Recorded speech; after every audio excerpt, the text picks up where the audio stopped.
give us what we lack. The world is waiting up. The world is waiting half a step beyond our door. Yeah. And if it's not enough, I wanna see the stuff the world has got in store. I wanna take it all in, I'm falling. The cityscape by night, wanna catch in my photos. Where you go, every corner twice as bright. They'll be my treasures forever.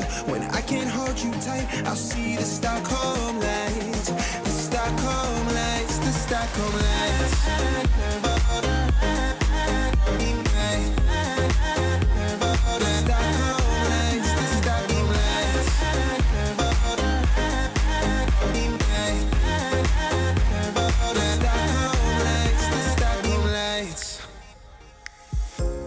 Tomorrow feels a year away, like the seconds, the beginning and the end.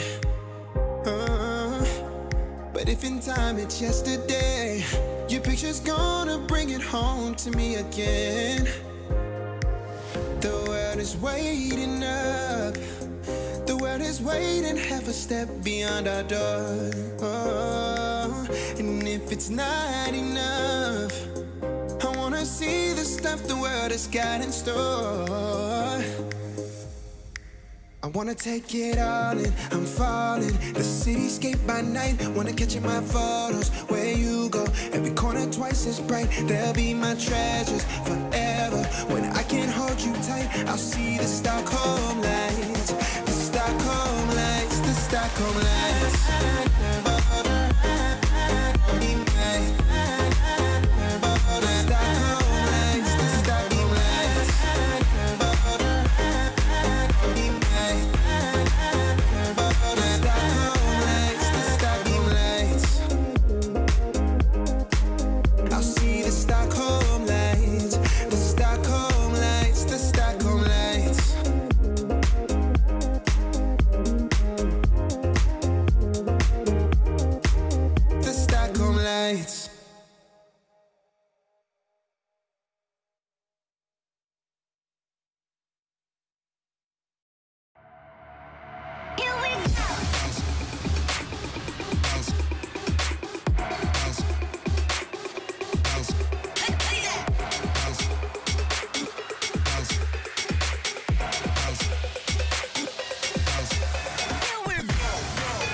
me trapped inside this spell.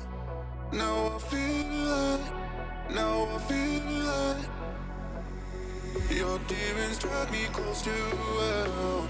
I can feel it.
Light work with the bass on the track, on my face to the back like I'm taking a slap. I need a drink, but it's straight from the tap. Alright, hello everybody. I am back with more Ponables challenges, more binary exploitation practice. Today we're going to take our third and final attempt at completing the Seesaw 2018 Double Trouble challenge, which I have brought up on the screen here. Where we left off at the end of last stream, I had started making some progress, certainly more progress than on the previous stream, or two streams? I think it was the previous two streams, yeah. Ooh, this is the fourth stream covering this one apparently. And so we had pretty consistent control over the return pointer, and now there's a couple different options for how we can make the most use out of that. So the route that seems most reasonable maybe would be if we can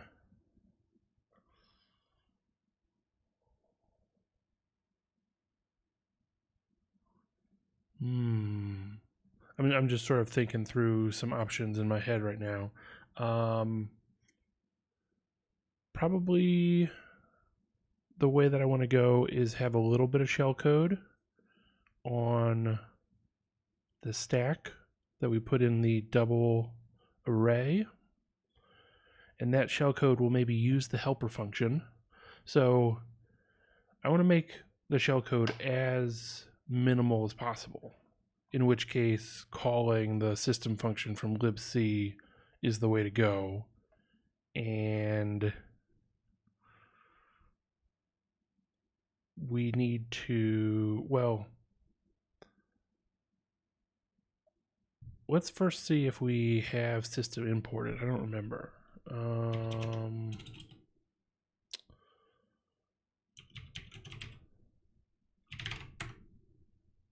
So if we run it, Control C, look at the list of functions and see if any of them are the system function, I guess, because we might be able to call the PLT entry for it directly. Realistically, I don't think there is a PLT entry for it. Oops.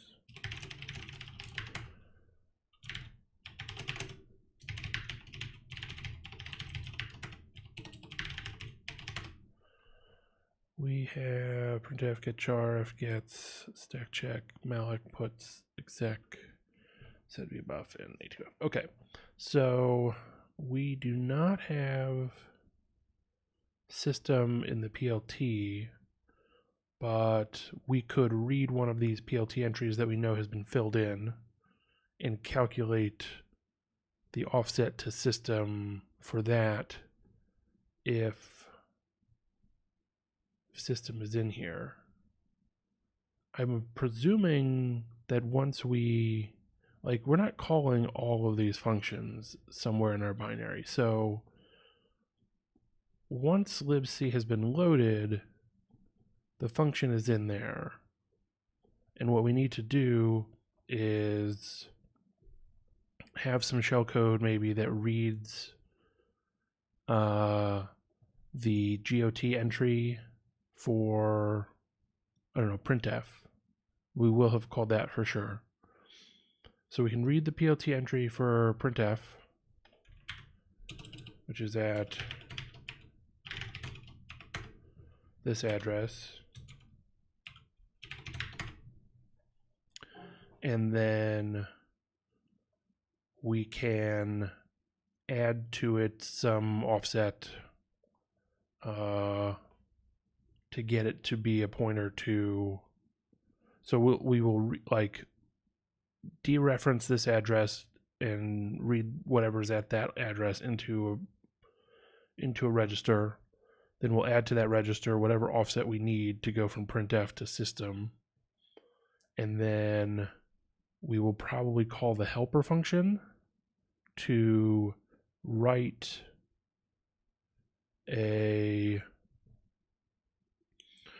the like /bin/sh string into memory, maybe, or maybe we can call system. I think we need to pass the like full path to system. I don't think we can get away with just passing sh. I think we need /bin/sh. If we can get away with just /sh, then we could probably put all of that stuff directly into our shellcode.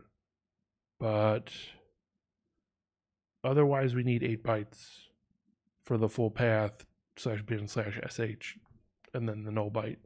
And we don't have enough space in any of the places where we can put stuff in our shellcode in the Boolean array. We don't have 8 bytes in a row for that. Although we could definitely, yeah, here's system. So let's say system is at this address.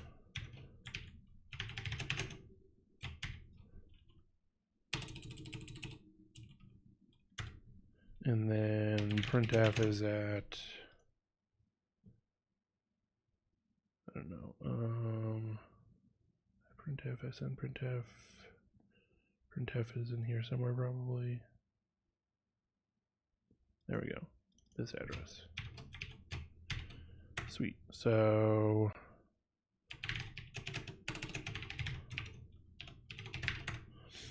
that's the amount that we need to add,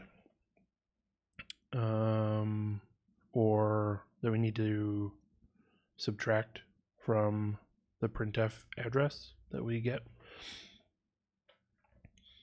And so, yeah, we might need to use the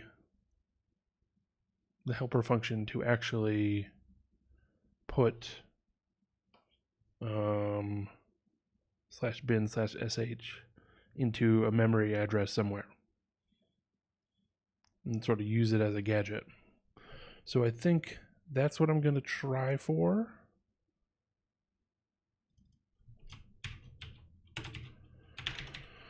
Of course, you know, it's easier to say it than to get it to work, I'd say.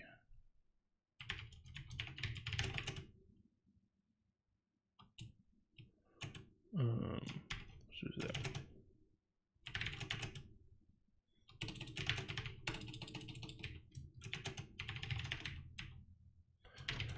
Okay, so what that means is, in addition to our ROP gadget or a ROP chain that is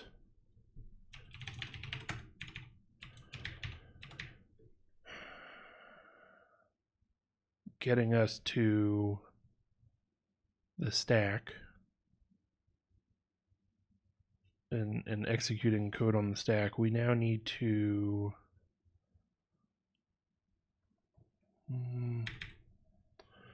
put our code into the stack.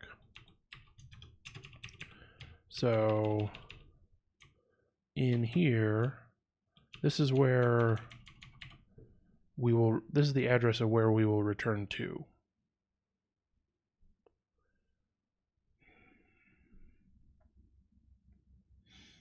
And so we could first return to the stack, we could first return to the helper function. I'm trying to think about what it'll look like if we return to the helper function.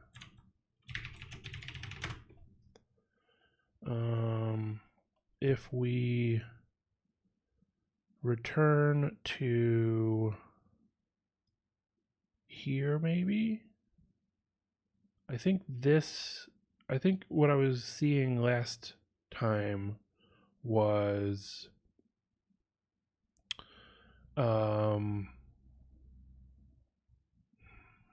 basically if we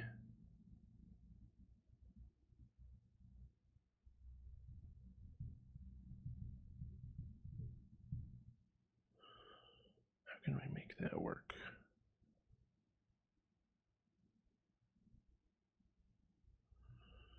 So the concern is basically when we hit this return out of calling the helper gadget to scanf/bin/sh or whatever our command is up to 10 bytes.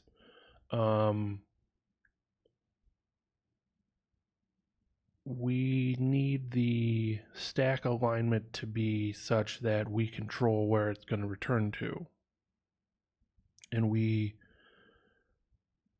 don't get that if we go directly to the call, I would say. But we might get that if we go to the push, which is going to offset the stack pointer by 4 bytes, and then we'll add 16 bytes to it when we come back from the call to scanf. So we're going to try that to begin with, I guess.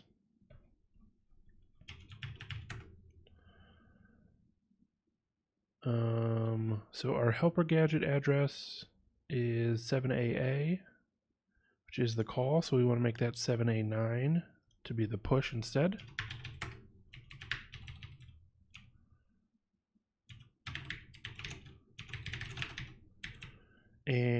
right now we're going to push the wrong... Oh, I guess what we could do is still have it load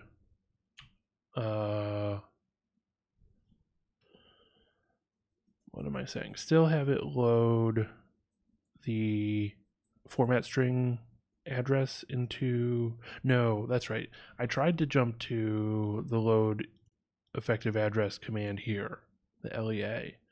And the problem was EBX was not correct, since this is like position independent code, and we get the correct value for EBX at this call, but we don't want to do the stuff between that bit and where we load effective address for the format string. So we're going to have EAX on the stack already, or rather we're going to have to load the right value into EAX.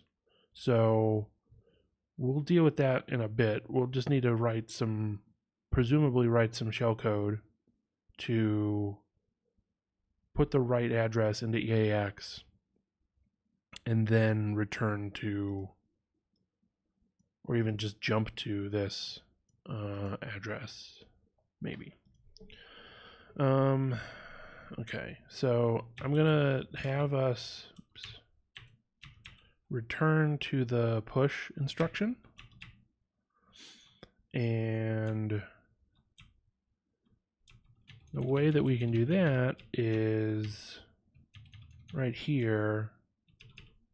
This is going to be the first double that we put into the array, and the low 4 bytes of it are going to be used as the return address for when we return from main as a result of our ROP chain, where we first return to a particular place in main, which allows us to control ESP, and we'll set ESP to point to the low byte of this double quad word. Not the low byte, the low D word here. So we are going to take this value shifted 32 and then add in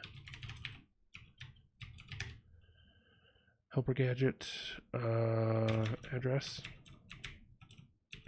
and just in case I'm going to put parents around that. So when we run this, and I'm going to run it in debug mode first so that we can walk through it with GDB, we should be able to see that we end up returning to that helper gadget, and then we can look at what the stack situation is as we come back from scanf. One potential problem comes in with the way that scanf might be will presumably be putting stuff on the stack. And so we really need our shellcode to be earlier in the stack, basically at lower addresses, or sorry, oh, we need to be at higher addresses? Yeah.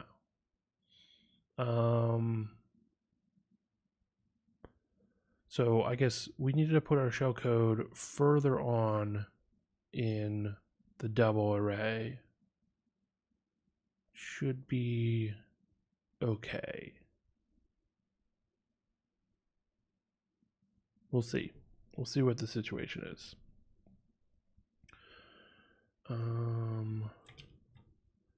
know what I want to do? I'm going to say, oh, okay. And then we have a little bit of a indicator for all of these, which entry it is, so we can help to locate where to put stuff based on what the value is on the stack. So we have this sequence, which does need to be, how many zeros is that? It's one FF byte and then 3 0 bytes. Okay.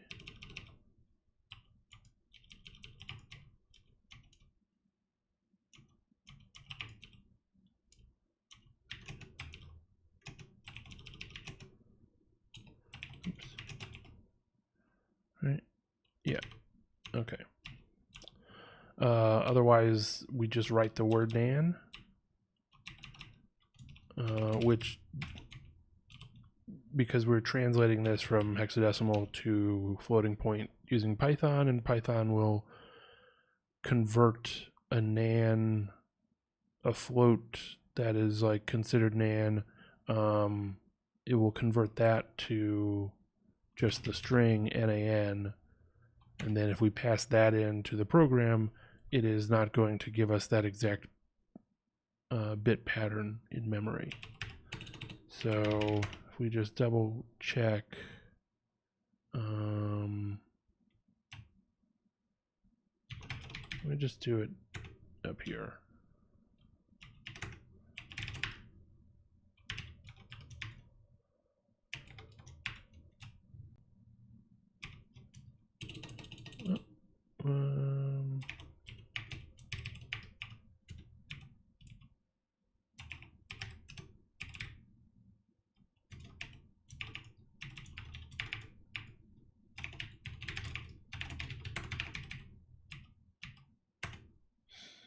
Right, so now that version versus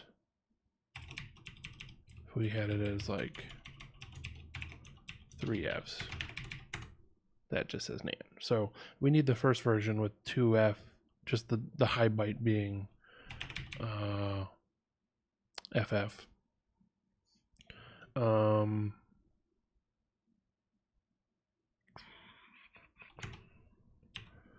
Although I wonder if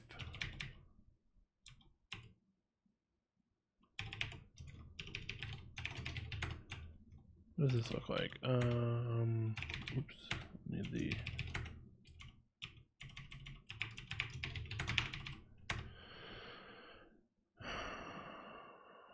so I think this one is going to be smaller, so it's going to sort earlier. So we do need a few things to be different here.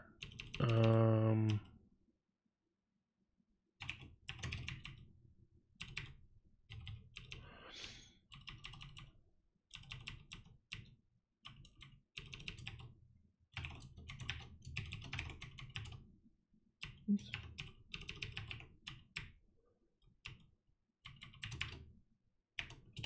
So we can say minus both of these. So what I'm trying to work out to make sure we are successful in keeping our values sorted how we want them to be is I need to make sure that this first, the one where we put the helper gadget in the low bytes, which is like these 8 nibbles. Is that 8? Yeah. Wait. Yes. So if we have a value here that is higher than all zeros or something, or rather, basically these values, oh, I did wrong. Okay.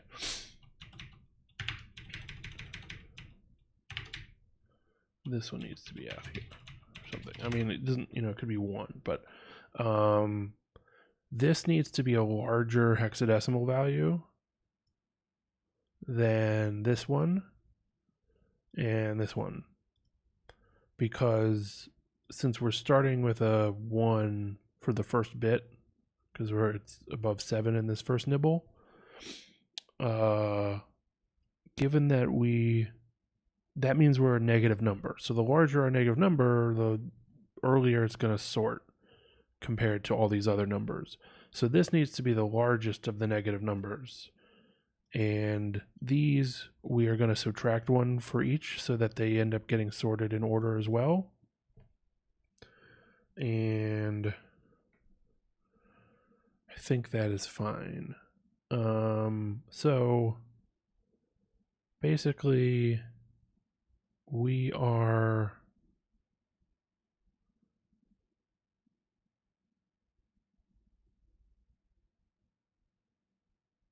double check my logic on some of this math here.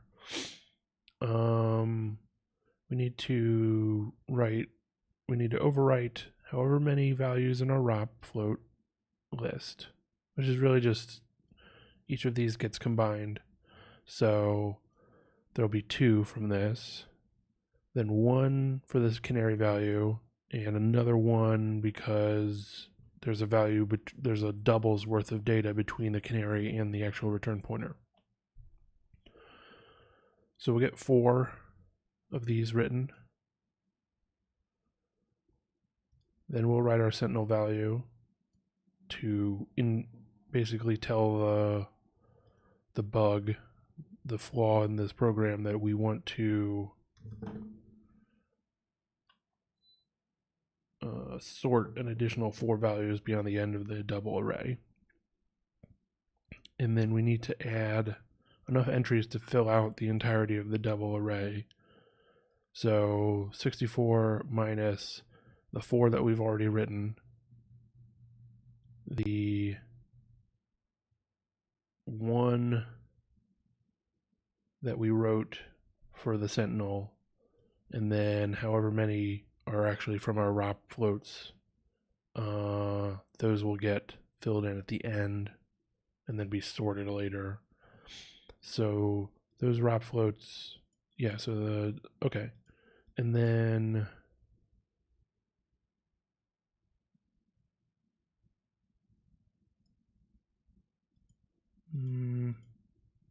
okay. Basically, I'm just trying to make sure that we have an ordered result of entries in the double array, so that when I'm trying to look for them in the stack, I am getting the positioning that I am expecting, so that I can rely on that positioning to figure out where to write other stuff when we're doing the shell code and return addresses and all that. So these will be a lower value than this one, strictly because they have a 0 here and there's an F on this one instead. And then they will be a lower value for each number on each iteration. So the 4 that we're writing here, it'll start with FF, and then it'll be FE, and then FB, or FD rather, FC. And then we'll continue on down here, and it will be FB, FA, blah, blah, blah, up through however many it needs to be. So I think my logic is correct on that. And then when we find a value in memory and it says, FFFFF E1 or something, we know that's that number entry in the double array, and we can work out how to now make use of that by putting something in, putting some shellcode in there, or putting a return address in there, whatever we need to do. And then I'm just going to say /bin/sh is our command to run. Okay. So yeah, let's see how this goes.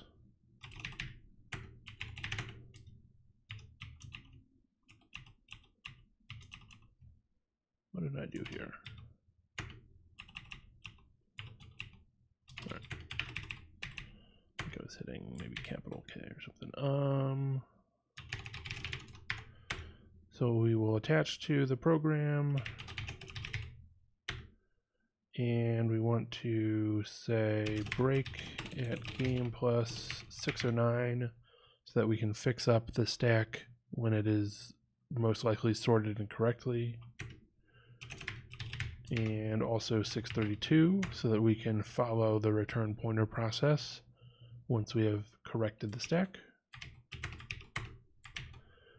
All right, and if I remember correctly, we wanted to look at EBP minus 018. Okay, and that's where the canary is found. And we want it to be at EBP minus 10 hex. So we will use the set command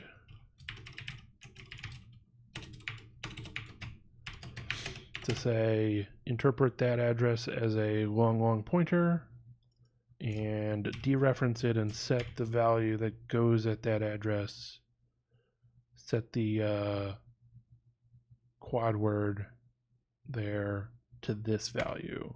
And then we can just continue, and we get past the stack canary check. We've just forced it for the debugging purposes. Okay, so now we're going to return, and we're going to return to our gadget, which is basically a couple addresses later in the main function than we normally would have returned to. Which, now that I think of it, we're returning to here instead of here. I guess the most useful thing out of that is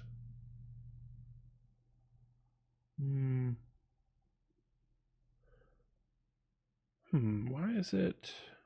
Yeah, I mean, we probably don't even need to bother with returning to a specific address now that I think of it, because if this is the gadget we want to use, really it's about controlling the value that gets popped into ECX. But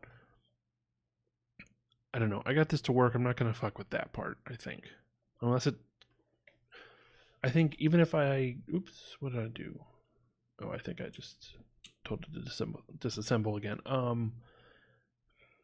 If messing with this aspect, which I got working on the last stream, is really what is required, I think I'm still just going to resort to looking at the walkthrough because it's been so long on this challenge. So we're just going to spend another 45 minutes max on this, I think, and then we'll hit basically our 10-hour general time limit for any given challenge. And yeah. Okay, so we are going to continue. We can't access at that address for some reason. That's fine. I'm not worried about it. And then what we load into ESP has the pointer to our helper now. So that all continued to work as I expected, because we were able to control that value at the end of the last stream. We had the 43434343 in there. Now we have a real address. We're going to push whatever is an EAX into there. So this is going to crash. And what do we have? Okay. Yeah, it's probably just going to crash in scanf because we're going to try to dereference 44 hex as an address, and that's going to be a seg fault. So before we can get to making sure that everything works, I might be able to set the instruction pointer to skip the call, basically, and then we can see what that looks like. But it's tenuous because I'm assuming that the changes that happen in the scanf call are not impactful outside of it. But I think, since it's like a library function, The adding to ESP is cleaning up the stack frame for this function because we're about to return anyways. So let's do set EIP equal to this address, maybe? Okay, and then step 1. And so now we've added 10 to ESP, and ESP is pointing at this guy. So that's good. We have control over, this is one of the values that we have control over. We don't have control over the ones that start with the FF000 stuff. But we can absolutely control what's in all F's E. So it's 2 down. So, okay. Then we can have this return to some other shellcode that we want to have on the stack. Or in fact, we could calculate and put the, yeah, we'd have some shellcode that would read in the address of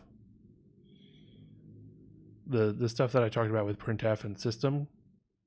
So I think we could return to that code, and I could fit that code in the like low 4 bytes slash, you know, maybe we could get a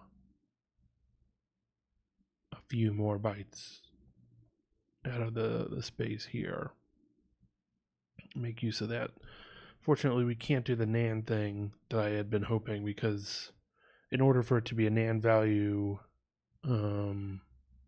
we would have to have a way of providing that as a string, and that just doesn't fly. So, but I think we could make it work to sort properly using the top 3 bytes are the exponent, so, or the top 3 nibbles rather. We could use the other nibble for sorting purposes, and that gives us an additional 2 bytes, so we get 6 bytes in a row for shellcode. Maybe we do 4 bytes of instruction and 2 bytes to jump somewhere. It's a little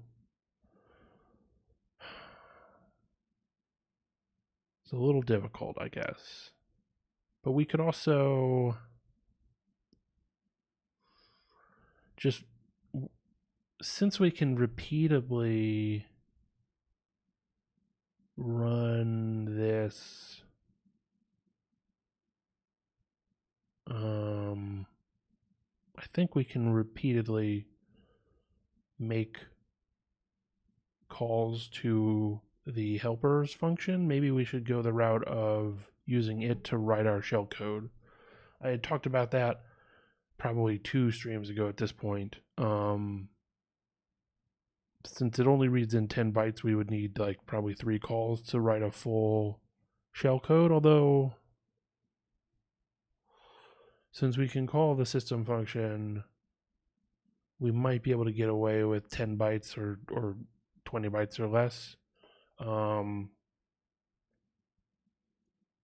Yeah, let's try that route. So in addition to needing to jump to some shellcode which is going to call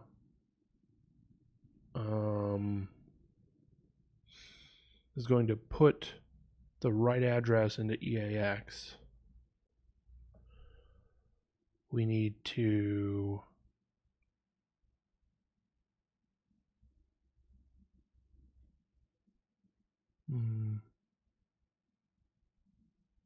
I think we can do this. Okay.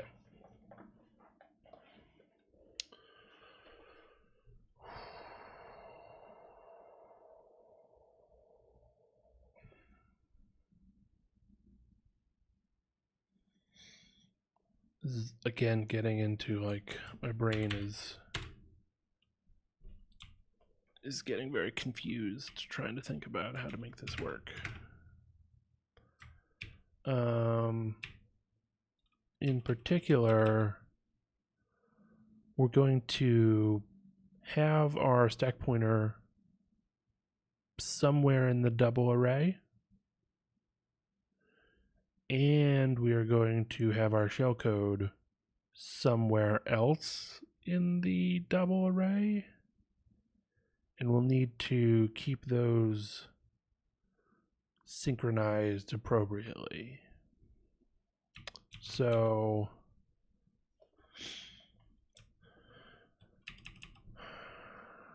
okay.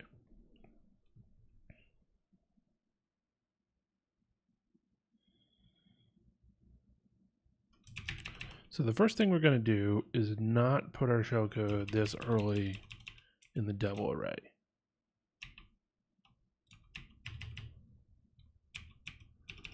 Because the way that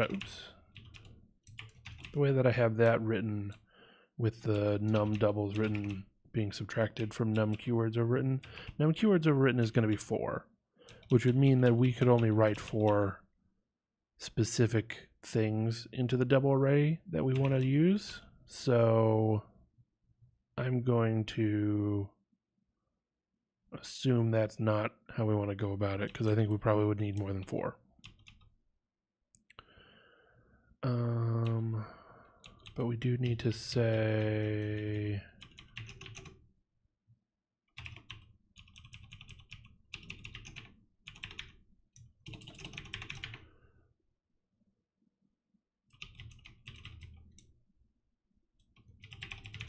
let's call this shellcode.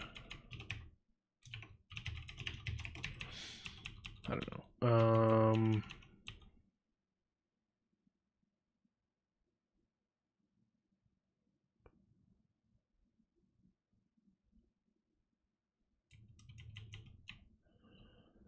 So all of this stuff is just used to ensure that the ROP chain will get written to where it needs to be written. Then this stuff is going to be what we are using to affect our shellcode combination of stuff. It's got a bit of ROP technique in there for simplicity's sake, but it's also going to have some shellcode as well. And then just pad out the rest of it basically, and then actually write the ROP code itself. So I think that's fine, although I guess it could be simplified in that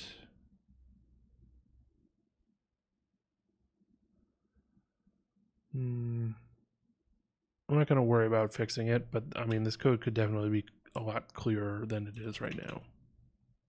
But I think for my purposes, I understand what it's doing well enough to be able to update it to do what we need to do. So this is right now where we're jumping to, which is actually, technically we're not jumping to this anymore.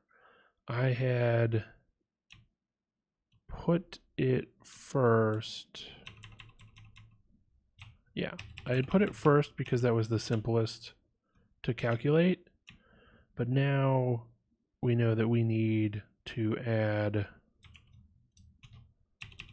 let's see, 4 of these, and they are 8 bytes each, so 32 bytes for that, plus another 8 bytes for this one is going to be another 40 bytes. So when we put the buff address in, we need 44 bytes rather than just 4 in order for us to jump to the address that we specify here. And the address we specify here is going to be another location within the double array. Just probably spaced down several. And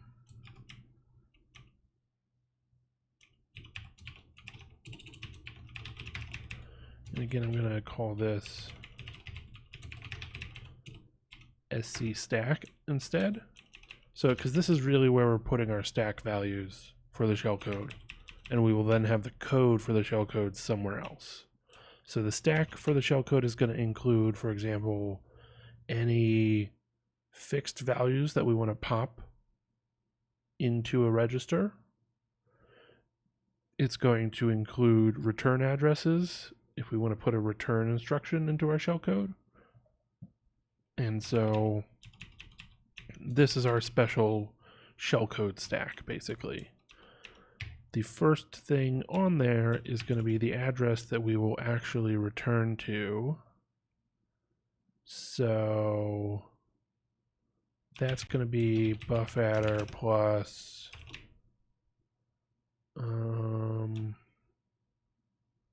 what do I want to put here?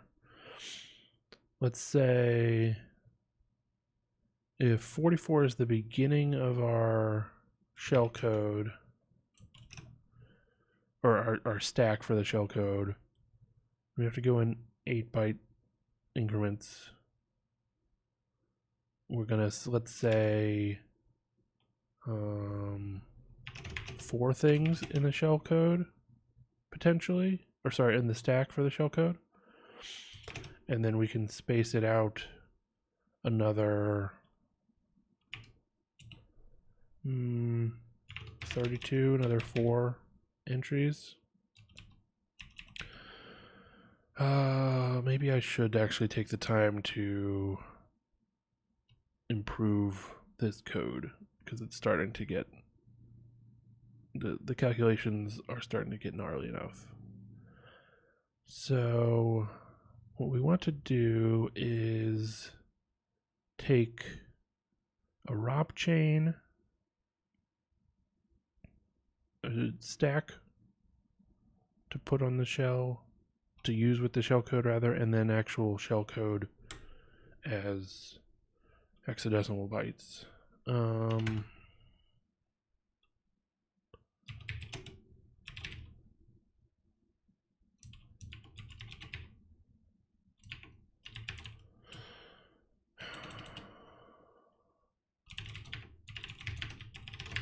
Say that. So we get our ROP chain, we'll get our stack, and we'll get our shellcode array. And these are all going to be arrays.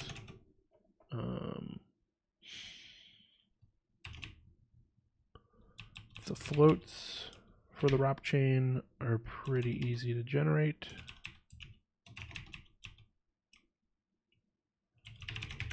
Do I refer to it as doubles? Okay, I'm going to call it float here just for consistency's sake.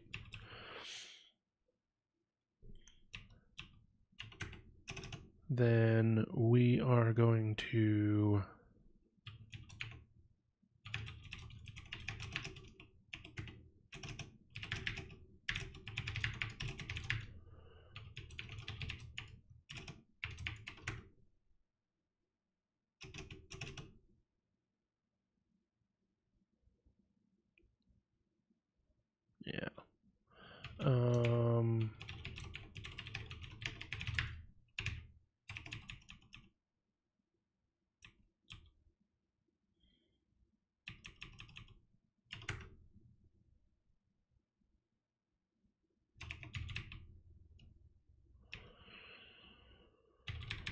throw this down here. We'll say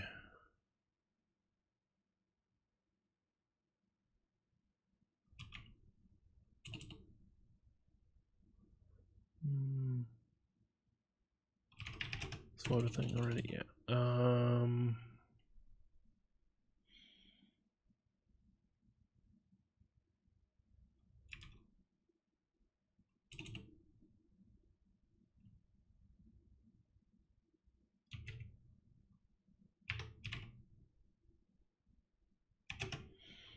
Terrible naming convention, but I'm going to say D word to floats.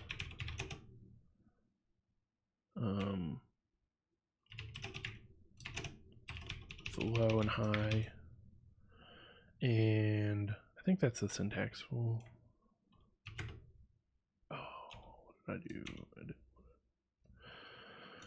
Okay. No.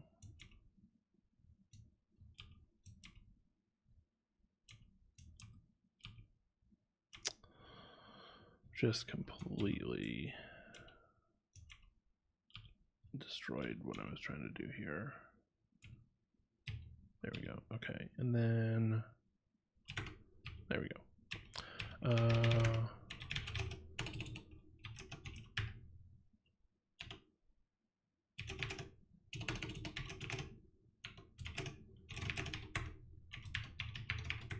Okay, that is the right syntax. So then we're just going to call UF64 of P64 of high shifted by 32 plus low. Okay, so then we can go ahead and call this as DW2FLT. We don't need extra parens in this case. All right.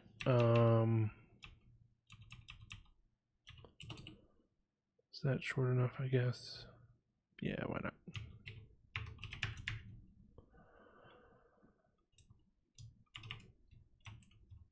But to come up with what to put there, we're going to do the same thing for,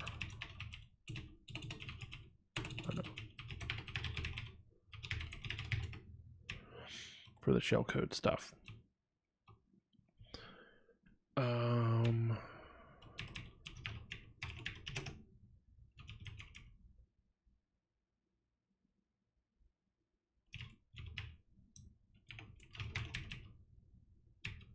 We probably want positions for these things.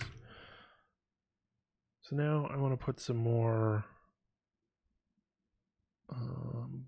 sort of constant values to use, because we still need everything to sort properly.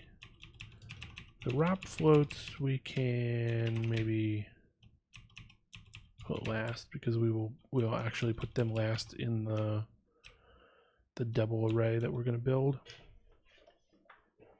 or the float array, I guess.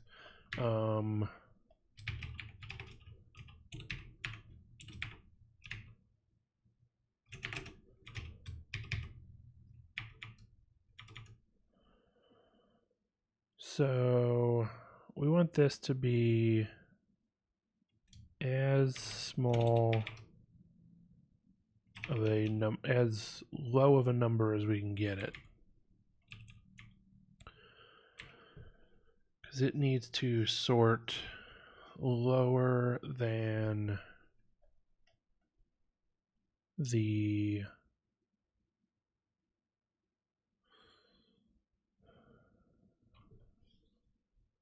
we need our stack to sort to the very beginning,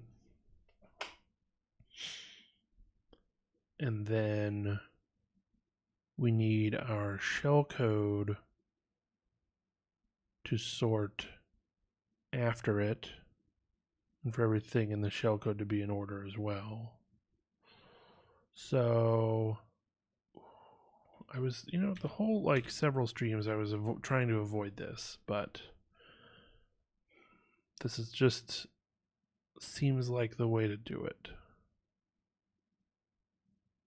Because we definitely still need to be able to put something into EAX before we can call the helper gadget. And we don't have any gadgets that put something into EAX that we can just return to. So we're going to have to throw that in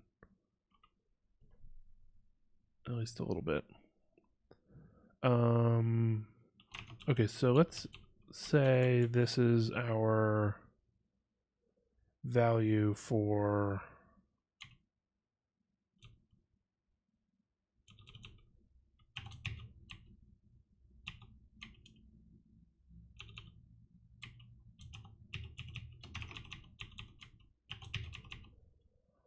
I think we can do this for the stack.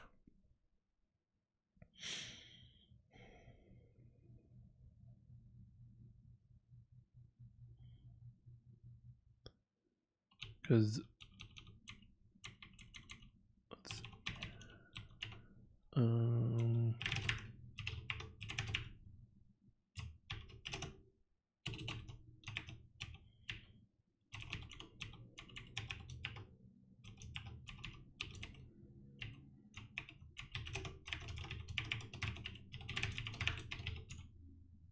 probably some syntax errors that are going to prevent me from running it, but no. Okay. That is not. Oh no, that's still a. How is that positive number?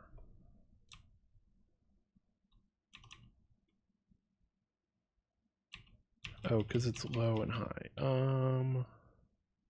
I want it to be high and low.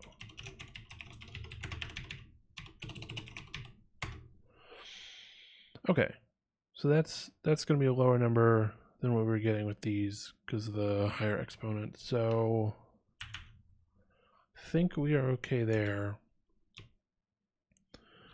That basically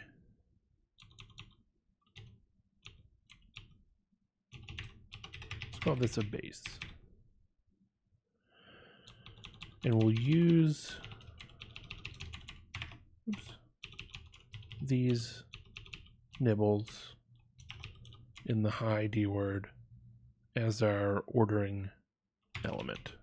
So this will be the one that comes first, and then if we subtract one from it, it'll be sorted after. So when we create that thing, we want to put sc stack base minus I, and then whatever value we need to be in the stack. Because we can only use the low D word roughly. We can get a little tricky with that for the shellcode if we need to. Because we could start using probably up to 2 bytes of the high D word. But I think we can get away with not doing that. If we are lucky. So we're just putting a value in the low D word for the stack stuff, meaning that our code, if we need to get 2 values from the stack, for example, we'll need to pop twice to get past the sorting D word. And then this, oh, so close, to being exactly even. So this shellcode base needs to be at a lower address.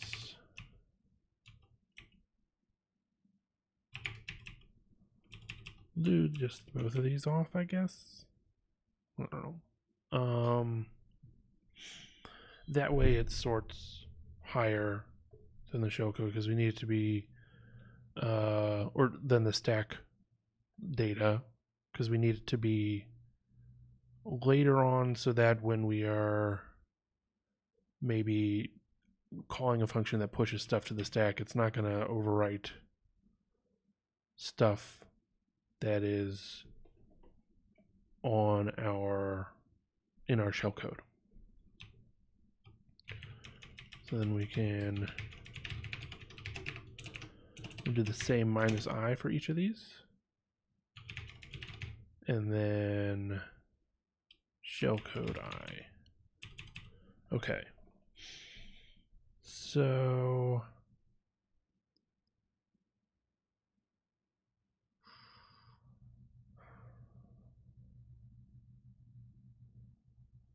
now we need to think about how the sorting results are going to come out. We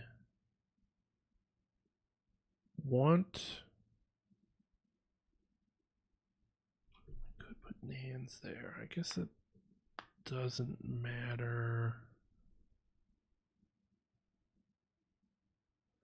we kind of want our stack stuff to sort to the very bottom address, the lowest addresses, so the very beginning of the array. So that's why they need to be the lowest values.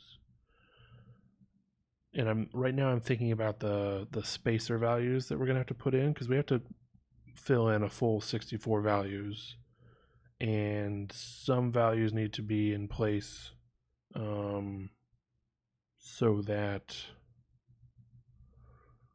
let's do it this way. Just do one more each.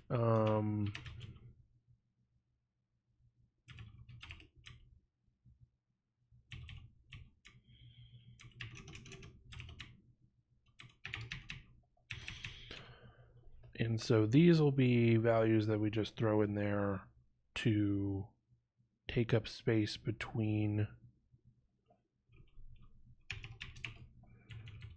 Can we do?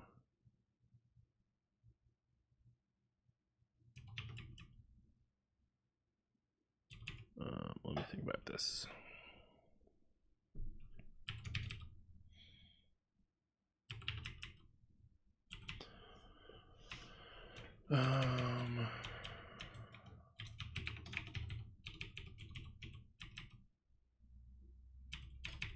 Okay. So we will have this, all the stack stuff gets sorted to the bottom.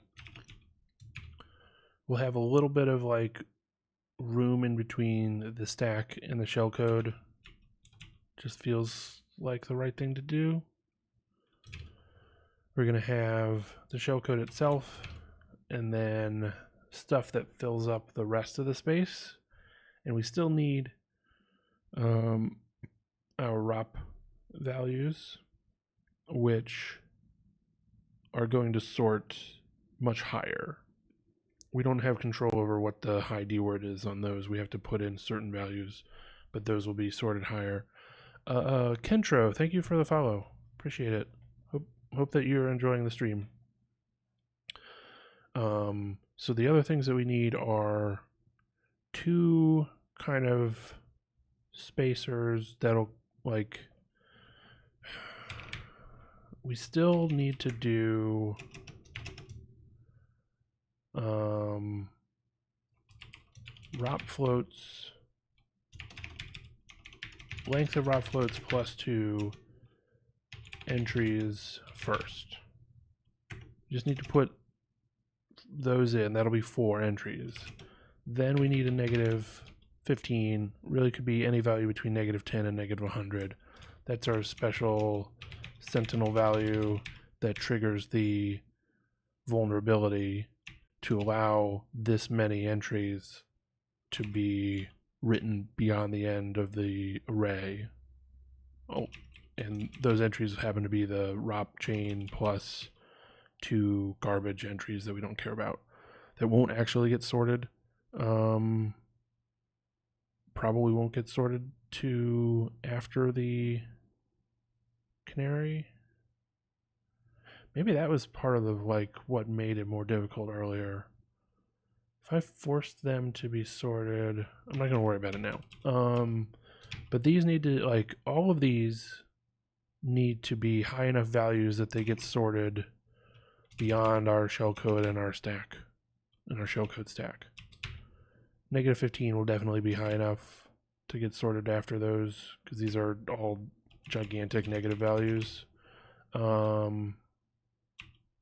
Yeah, and then we can start putting in the rest of these. So let's see.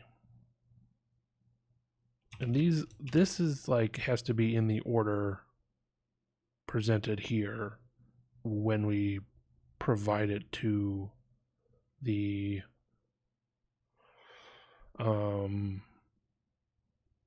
program. So I'm going to say floats is empty. Yeah. And then for I in len ROP floats plus 2, range of that.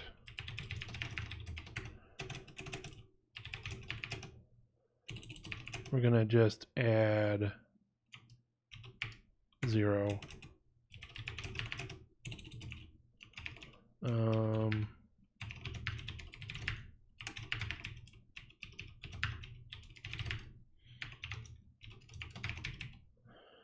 Okay, so this will be the stuff that we need for the prefix that we just talked about. And then we need to put in our stack, shellcode stack floats. So for F in SC stack floats. Or can we just do like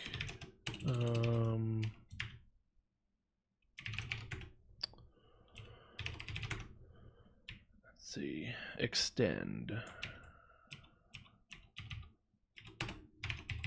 Do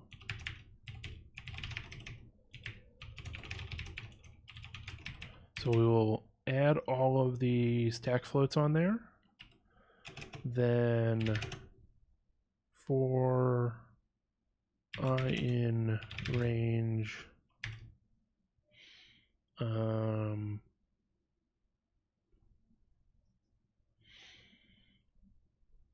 len floats minus, or maybe do shellcode position minus length floats. So trying to calculate right now how many spacers to put between the shellcode stack data and the shellcode data itself. And that number is going to be however much we put on whatever position we want in the array minus however many floats we've already generated. So then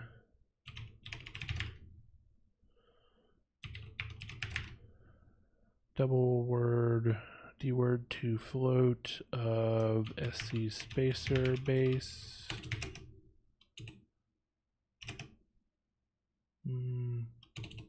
minus I, and then let's put in a good obvious value.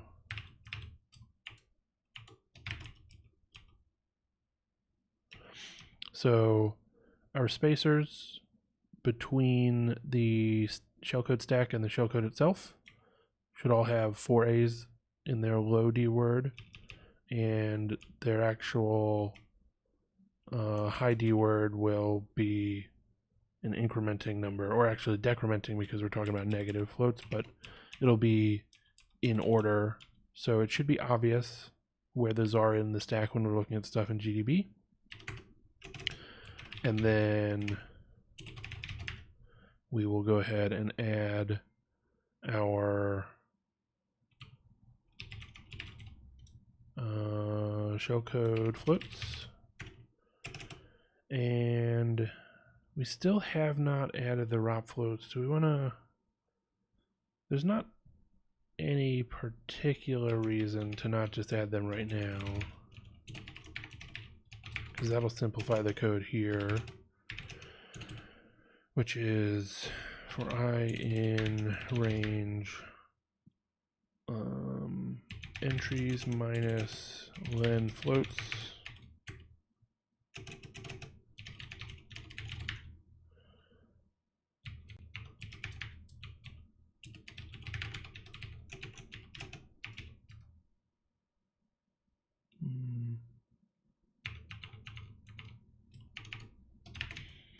Okay, so then the idea here, we've got all the data that we actually need by this point. We've got the prefix that is necessary to trigger the exploit properly. We've got our shellcode stack, which will sort all the way to the bottom, the beginning of the double array once the sorting happens, including the spacers that come after it. Then we've got our shellcode, which will sort after the spacers. And then let's call these, okay, and then we've got our ROP chain floats, which will eventually get sorted all the way past the end of the buffer and into the out of bounds memory for the purposes of that. And finally, we need to get all the remaining entries to put into the double array, because we need a total of 64. But I'm going to call this, instead of spacer, we're going to say padding, because we already have spacer here, and it really makes more sense to call it padding.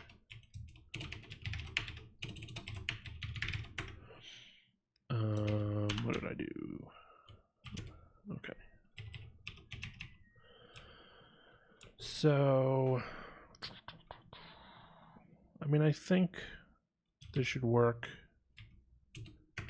We obviously need to define what the shellcode is and what the stack data is going to be and the position that we're going to put the shellcode at. But to begin with, let's say we've got a ROP chain. I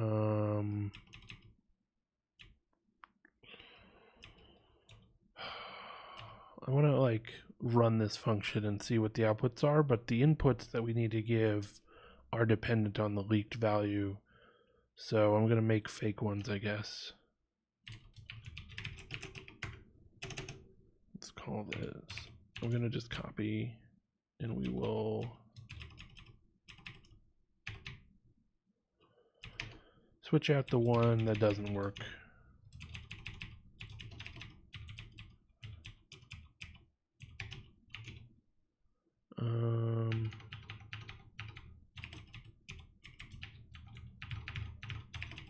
Okay, so that'll be our ROP chain. We do have set ESP gadget. Pretty sure that's just a fixed value. Okay, then our shellcode stack. What was I gonna put in there? It was still based on the buff address. So right in the ROP chain, let me double check the ROP floats. It is using the two values. Okay. But I don't need to do that. Yeah. Okay.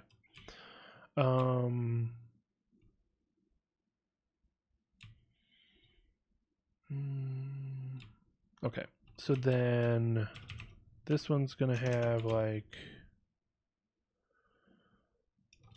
do lowercase letters in here.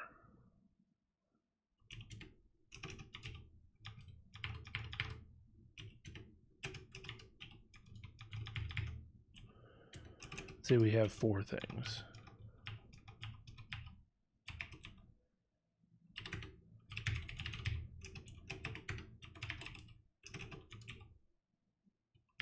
We'll do numbers in here, or digits rather.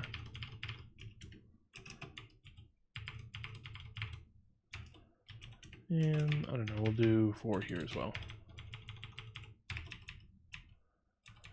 Okay, so then let's print, oh, and I need to return floats.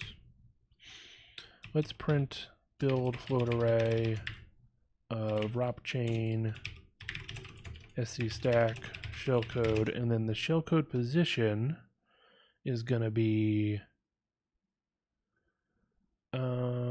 you know what, do I want shellcode position or do I want,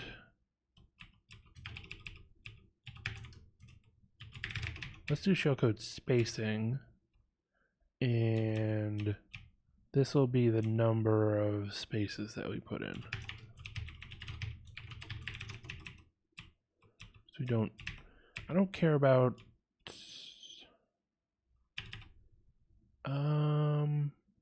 do I care about, yeah, I want the specific position because that'll help me calculate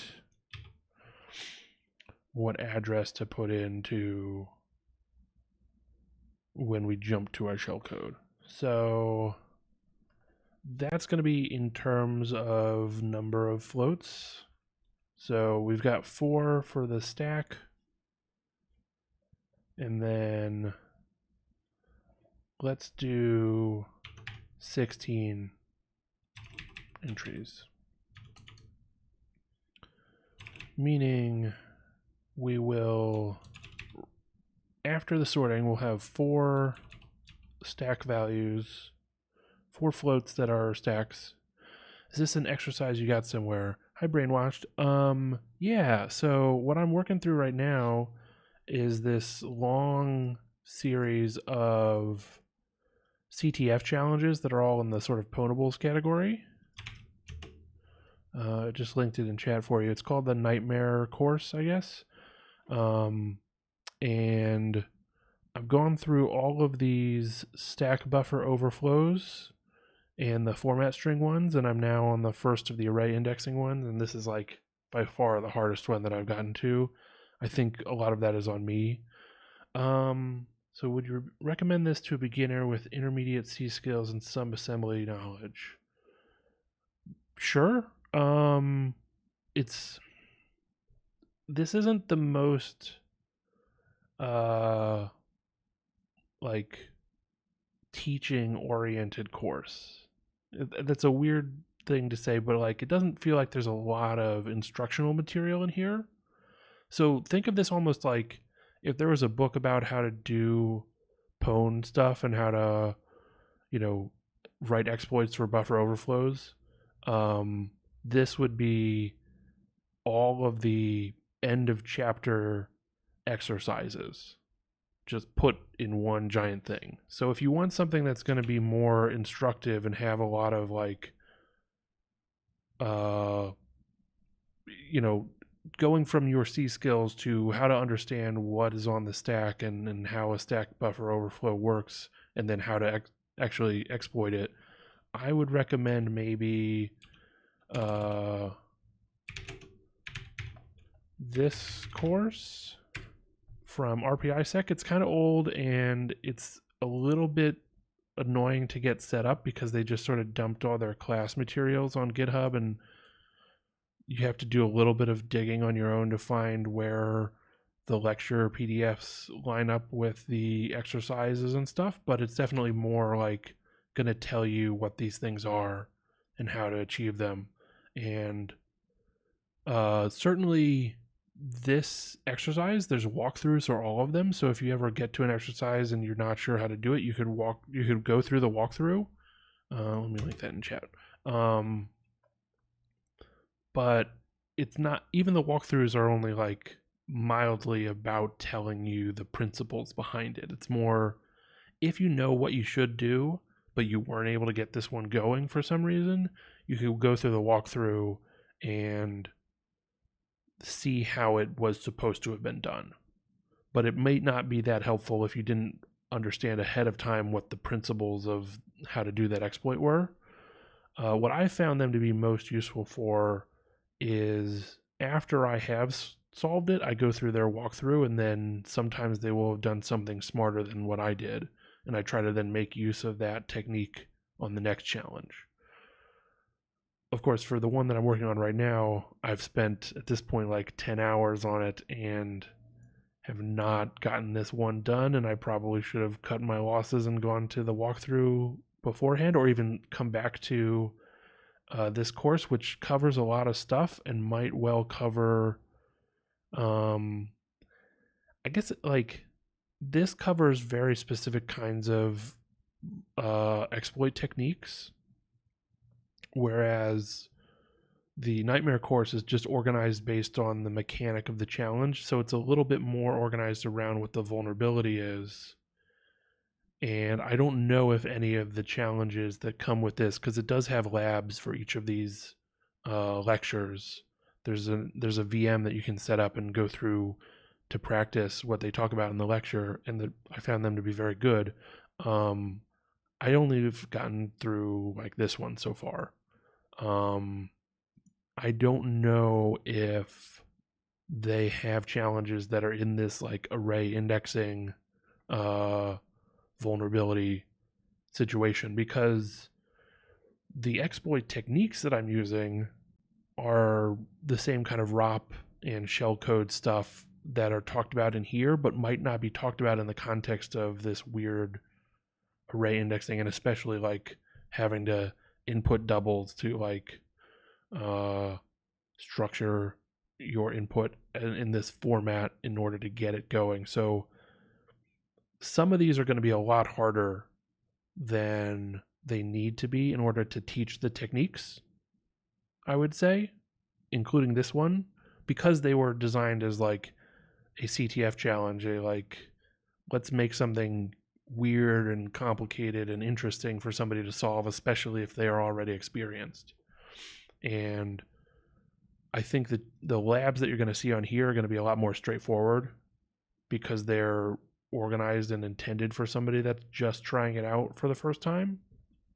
So start with this and then use this as a way to practice. That's what I'm doing right now, is just trying to practice as much as I can. I probably should have gone to some other resources to learn more in the array indexing, because like I had some experience before doing stack buffer kind of overflow exploits, including with the RPI sec stuff before I started on this, so it was mostly all practice.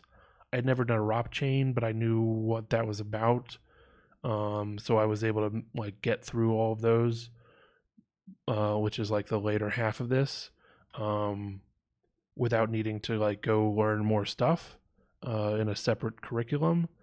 But then this section with array indexing, and I haven't even gotten to beyond the first one, has been really difficult. And maybe that's because I've been not going to a real learning resource, let's say. So I hope that information has been helpful, Brainwashed. And you're welcome to, stick around, see if anything I'm doing seems interesting. We'll get past this sooner or later and get into hopefully some more interesting stuff. I'm also not sure if like some of this is organized in a way that I think makes sense. The stack buffer overflow stuff being first definitely makes sense. Having a little bit of reversing stuff in the beginning also makes sense. They're putting shellcode onto the stack, or even some of these very early ones are just like override the return pointer to call a function that already exists in the binary. Those are super fundamental in terms of the concepts that they're working on, and then it builds into more complicated stuff. Whereas I'm not sure if the stuff in array indexing is fundamental to being able to exploit bad seed stuff, let alone anything to do with the static analysis, symbolic execution stuff that's going to come in this section. And then we've got a whole bunch of ROP and heap exploit stuff. Like these could all probably be put in whatever order you want. Whereas I would definitely suggest doing 1 and 2 before anything else when you get to this. So I don't know. I've just been trying to do them in order just because I'm maybe a little bit bullheaded, and I'm just like, I'm going to get through all of these because I think I should be for the practice that I'm trying to do. But you also got to think about what your goals are, I guess. Thank you for the follow, by the way. So think about, what you want to get out of the practice. My probably eventual end goal is being able to do vulnerability research and do the sorts of stuff where you are like finding a 0-day and then submitting it to a bug bounty program, like the 0-day initiative, or their associated little competition of Pwn to Own would be absolutely amazing if I could get into that at some point in the future. And my best guess, based on looking at some of those real world exploits, what the vulnerabilities were that they were taking advantage of, is it's probably heap exploit stuff and maybe some integer overflow stuff. It's probably not array indexing and format string stuff, for example. It's not bad to know it, but like that's probably not the bugs that you're going to find and have to exploit if you are fuzzing something and then trying to get a real proof of concept in order to get your bug bounty, get that submission actually awarded money. and get it fixed, presumably. So maybe I might skip over bad seed and symbolic execution. I don't know. It depends on how I'm feeling when I get there.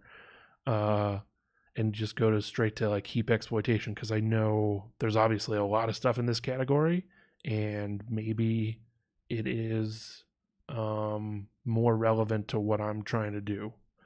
So you just gotta ask yourself what's the sort of direction you want to be going. If it's about CTF challenges, then I would wager all of these are in the any of these could come up basically.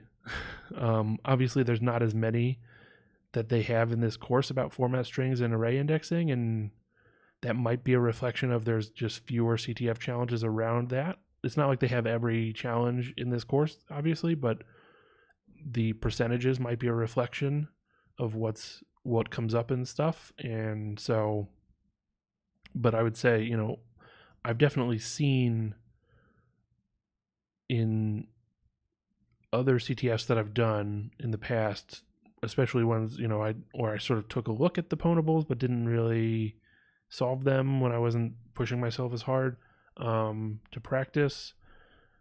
I think I've seen stuff from most all of these categories. Yeah. I mean, there aren't any that are... I guess I haven't done anything that would involve this file exploitation, but like almost everything seems to come up at some point, a little bit.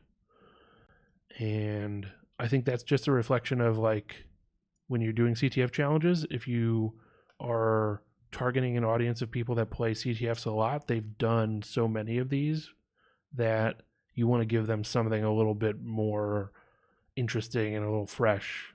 So you're going for these weirder techniques than might come up in the real world. Brainwash says, my idea is that by learning exploitation, I can learn more about the internals, such as ELF format, ASLR, more assembly. Absolutely. You will have to start learning a lot more about that stuff in order to get some of these exploits working. And so in terms of like putting the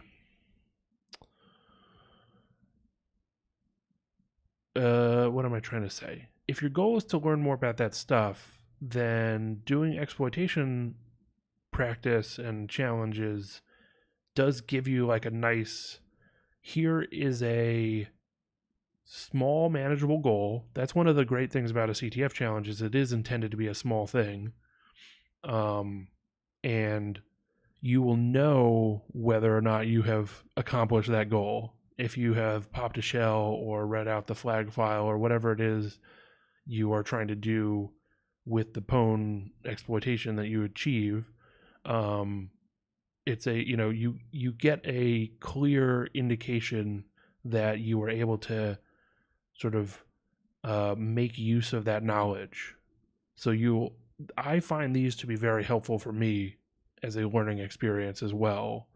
Once I understand the fundamentals of what the exploit are, any given challenge might still require me to go learn more stuff about ELF, more stuff about dynamic linking, more stuff about how things are, output by the compiler and what the structures are that the compiler might use.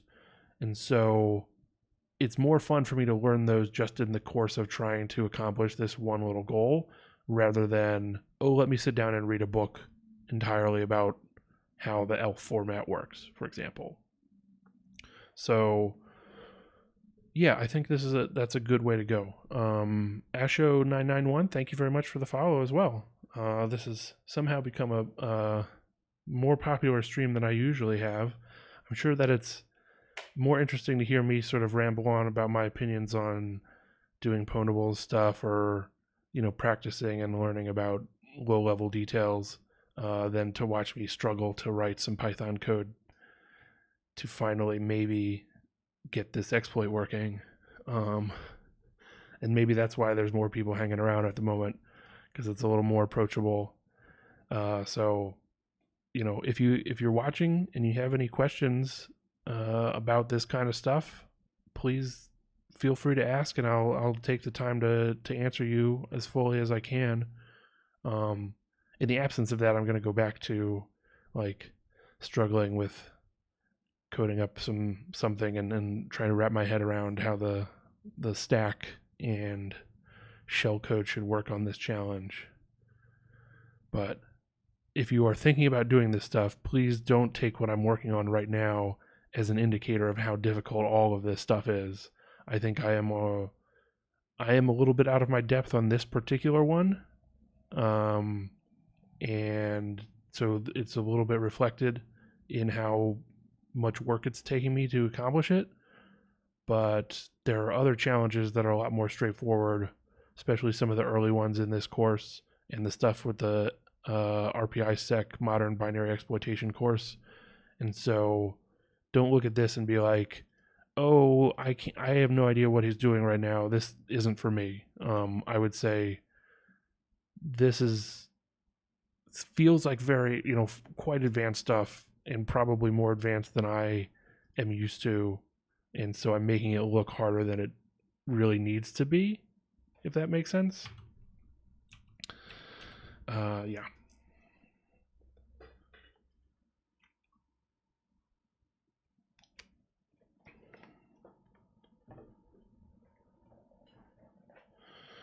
So, where was I? Okay. We are trying to print out our float array just as a test and see if I am generating a sequence of inputs that will sort properly. Like, this is a questionable choice. From one standpoint, it's a very good choice in that I have tried to rewrite the code to be more manageable so that when I need to add more values to the stack, I just put them in this array here, or if I need to add more shellcode, I can just put it in here. And so iterating on my exploit as I hone in on exactly what my shellcode needs to do is going to be a lot faster.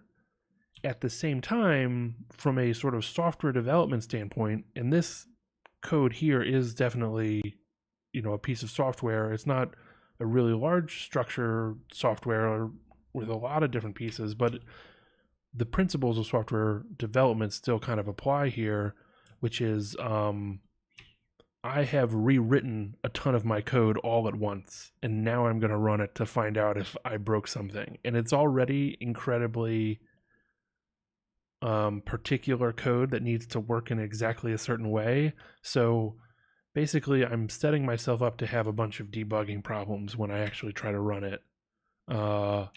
Maybe not in the test that I'm about to run to just see the list of floats that I've generated, but when I then try to send them to the program and be like, okay, now do the right thing, I have not a lot of faith that it's going to end up working, let's say. And so I don't know that I could have avoided this. I don't know that I could have incrementally shifted my code over to this structure, but that's where we're at. I've already written it all, so we're just going to live with the probability that I'm going to have to do a lot of debugging. Oh, okay, and even that's not valid code. I missed a paren. Yeah.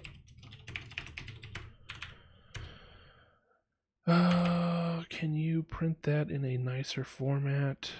Like new lines between everything? Let's do it this way. I want the exit.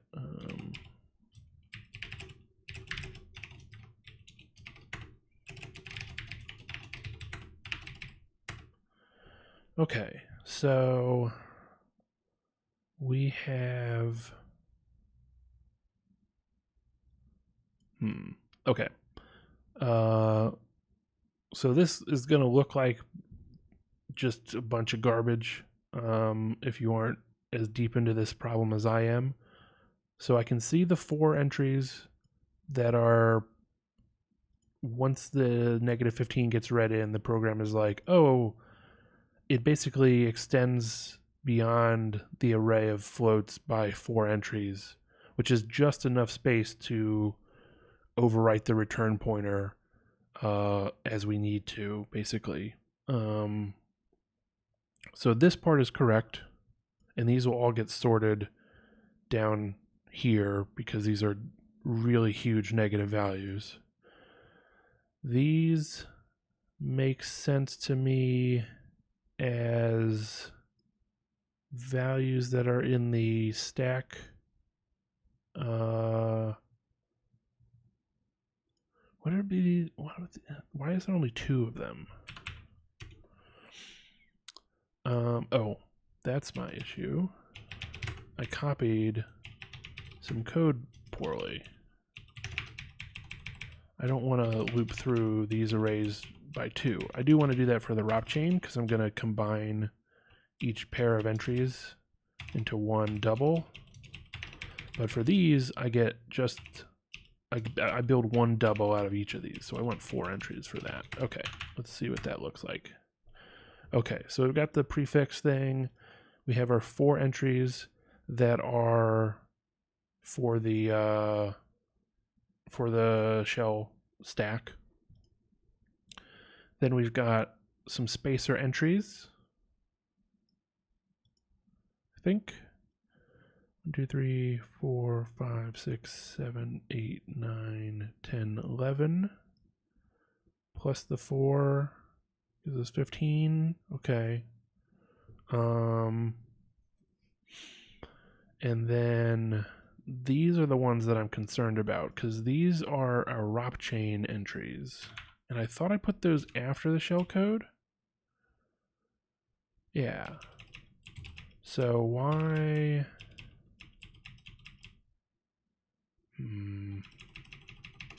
Let's look at these as...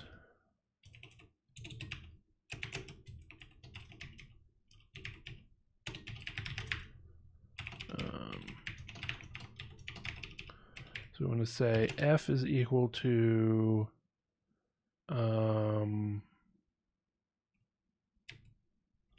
struct dot pack little endian double of f, and I'm going to do it that way. And then we want U64 of that, maybe as hex.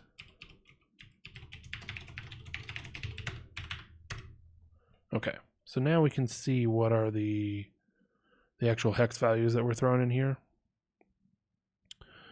So these are our shellcode, or our shellcode stack, in the order that we had them in the array. So that's good. The sorting for that is working. This is our... Oh, I just counted it wrong because they do sort of look like they're very nearby numbers, basically. But it's all 6s here and 5s here. Okay, and then this is all spacer, or all padding stuff. Okay, that looks fine. Let me double check a couple things.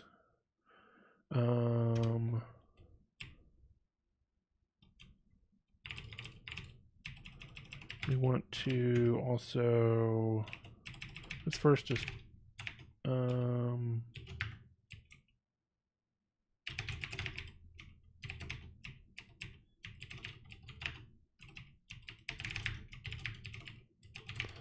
print out the length, make sure it's still 64, and then yeah, okay, and then we will call sort on it.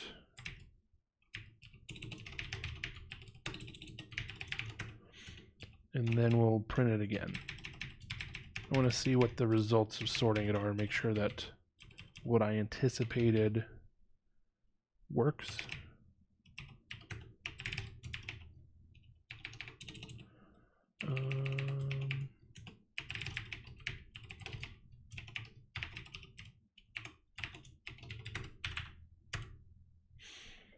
Okay, so 64 entries, that is good.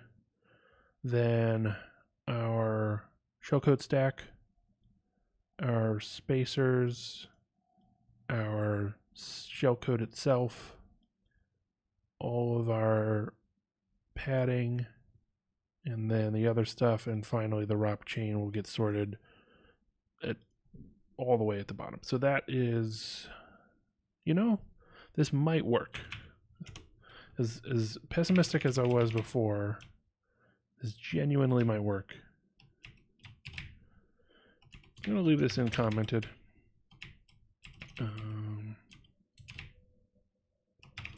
Not like that though. There we go. And now we can put it into replace so much of this stuff. All of that logic. We want to keep the ROP chain as it is. We need the thing that tells it to do 64 entries. Get rid of that. So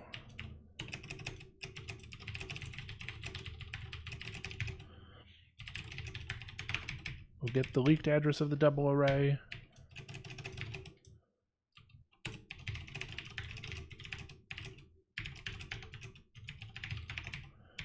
We want to input 64 entries. We've got our ROP chain and our shellcode stack is going to have this value as the first entry. I think we'll have shellcode position is gonna be, I think I might have done this wrong. Shellcode position minus length of floats. Oh no, that's fine, right? Let me double check. So we put in shellcode position is 16. So after sorting, 0, 1, 2, 3, 4, 5, 6, 7, 8, 9, 10. Why are we not at 16? Oh.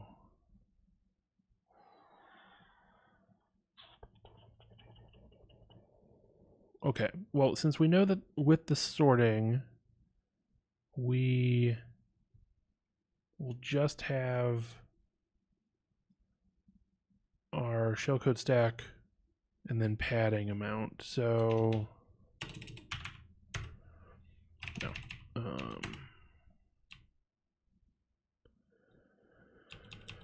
So the amount of padding that we're going to put in is the shellcode position minus the length of the SC stack floats. Okay, I think that's good.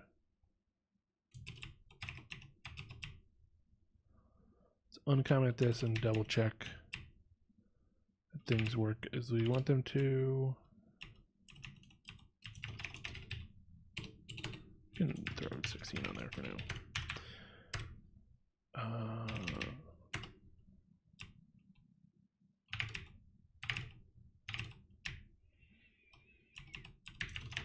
We're going to get rid of that line anyways. Okay. So we have 0, 1, 2, 3, 4, 5, 6, 7, 8, 9, 10, 11, 12, 13, 14, 15. And on the 16th entry. Okay, so yeah, then the address that we can jump to for our shellcode is going to be 8 times whatever the shellcode position is, 16 in this case.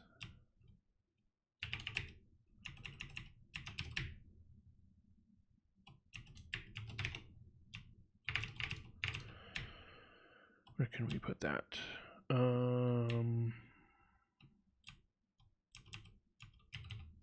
So it's the buffer address plus 8 times shellcode position.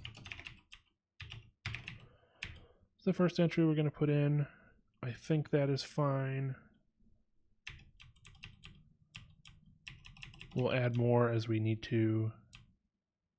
And then our actual shellcode is going to be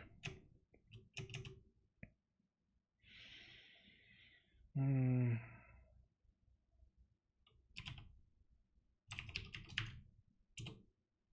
me say unpack a 32-byte value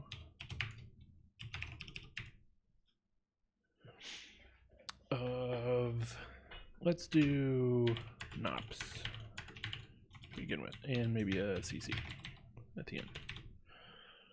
Okay, so we'll just have one shellcode entry for now. And then I think we can say for f in build float array ROP chain se stack shellcode position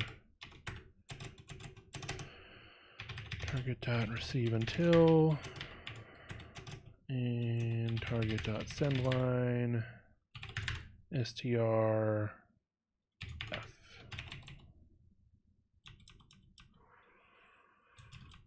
And we'll see if all the rest of this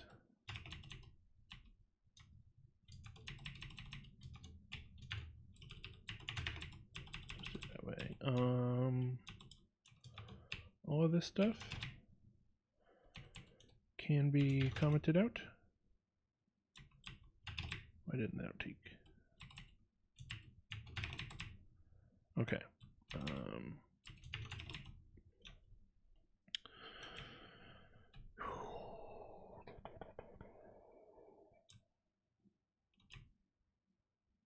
Yeah, I guess it's ready to go. Do an exit that is uncommented? No. Okay, we're in debug mode, so that is good. We'll attach to it with GDB and continue. And we've hit the breakpoint that we set earlier in the stream where now I need to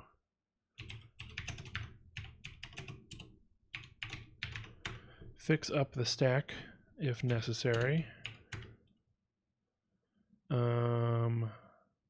Stack is not how we want it. So let's see what happened here. I think this is our canary. I think we got a bad canary pull, basically, and it's sorted where we prefer it not to have sorted to, and that's fine. I think so. I think we're okay. Just looking at this stuff, I think we have not failed to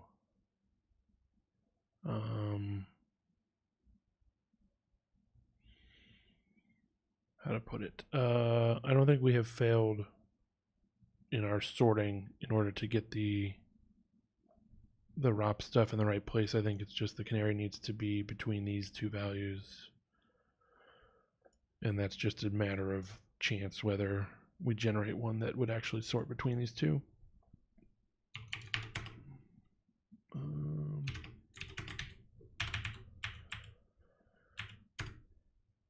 Interesting. We get bad sort again. Where did the canary turn up in this case? Is it this one then? Or this one rather? All right.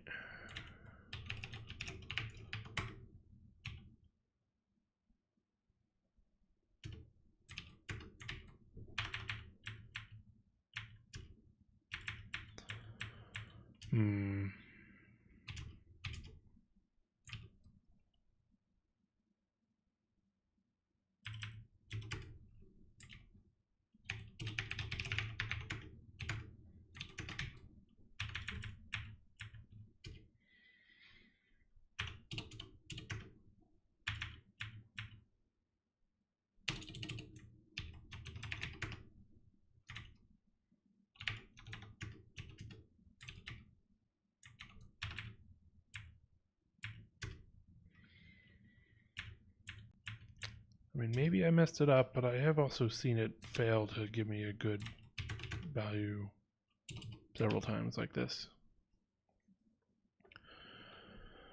And that one was too large of a positive value.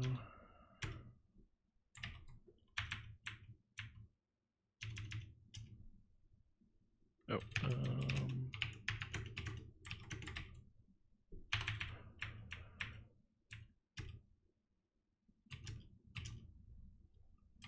yep. It is possible that I've messed up the sorting, and I don't know how.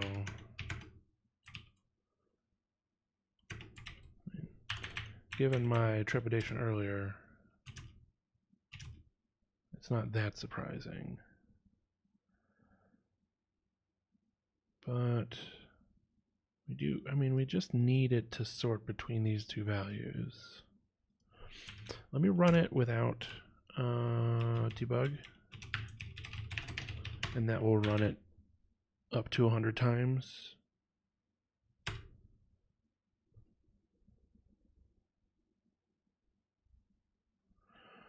Okay, so it worked after the 50th try. So it is possible for it to sort properly.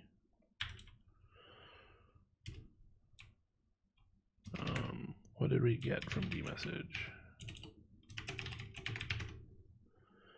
And we jumped to 414141, or we attempted to read that address maybe? Okay, interesting.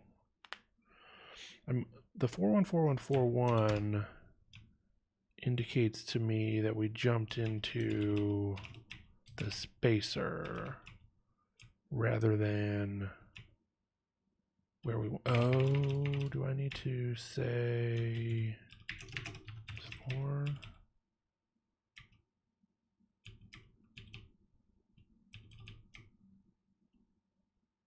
Yeah. Okay. Because the way that our ROP gadget works, in order to get to the value that we put as the stack pointer is that's, wait a second.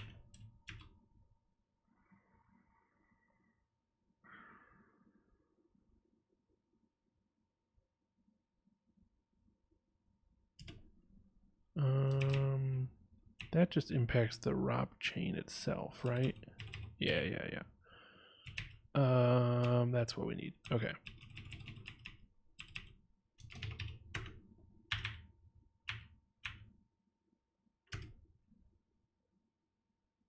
That time it worked the first time. That's fun. And we got the trap. Okay, so I think that means that we actually did jump to our shellcode, which is exciting. This time it took 32 tries. Got the trap again. Okay. Didn't actually mean to run it again, but it doesn't hurt to double check. So I'm gonna delete this stuff.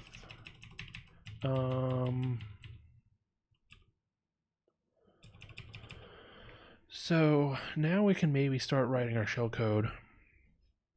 and we need to think about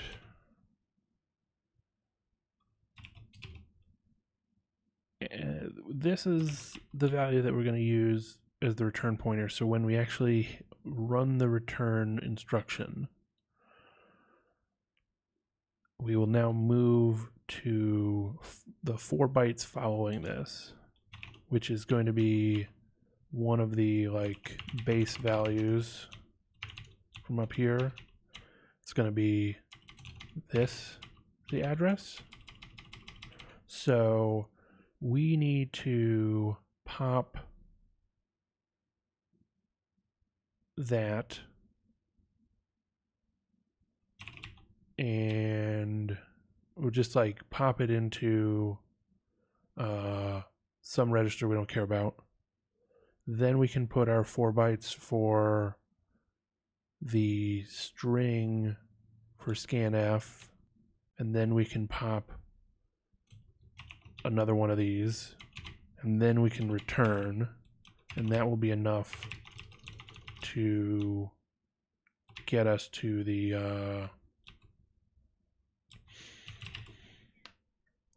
what am I saying? That'll allow us to get to the call. Oh, but we need to also control where it's going to write to. Ooh.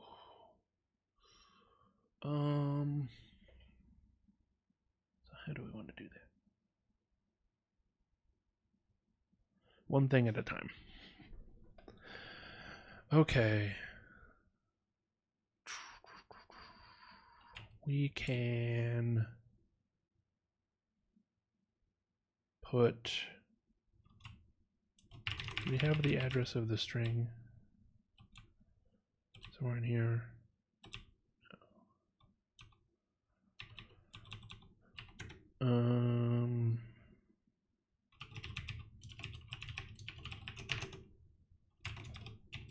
Let's call it format string.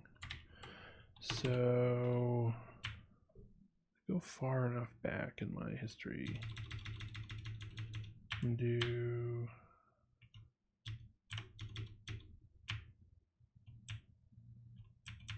at some point I was doing a find command. I don't know if I'm, there we go. Okay.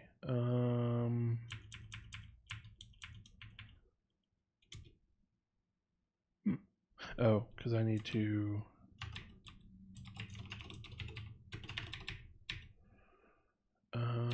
we need to turn on debug mode.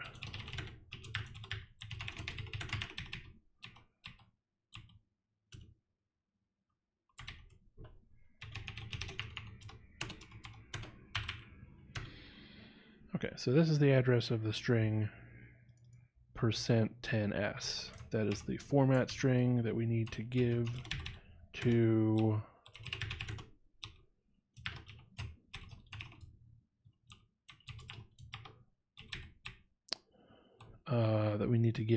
scanf. And so we need to pop that. I guess I can just say format string. Can I do format string adder maybe, just to make it more obvious? I guess it doesn't matter. I didn't do adder on any of the other ones. So our first instruction needs to be a pop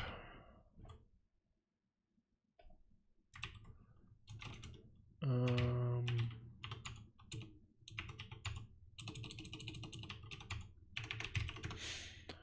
think RABin is what I can use.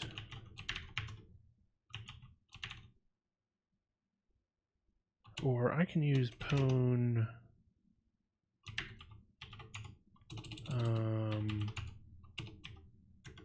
ASM maybe? Yeah. Raw mode.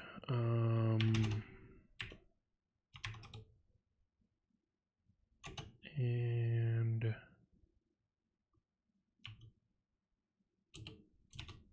me just do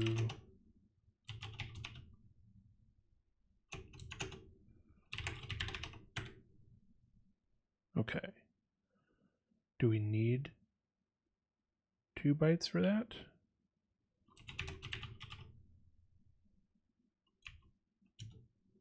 Is that the right text? I guess so.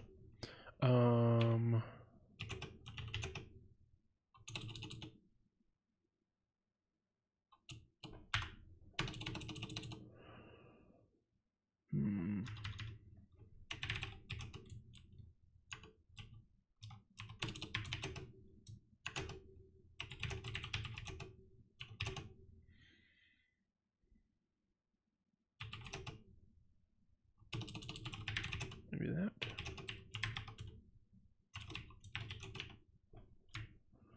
What is it called? Just SM? Yeah.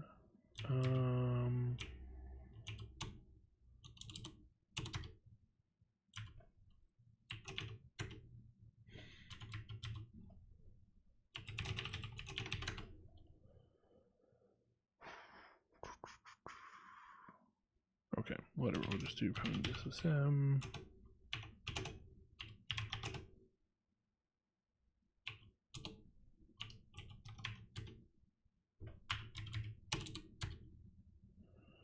Yeah, it's just the 1 byte. Okay, cool. I don't know why the assembler outputs 2 bytes. But if we do 58, that'll pop to EAX. And then we can pop to, I don't know, EDI.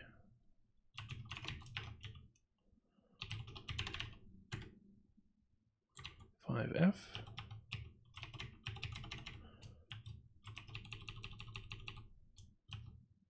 Or we need to do that and then pop to EAX. 5F. And then what is ret? I forget. C3 or something? Yeah.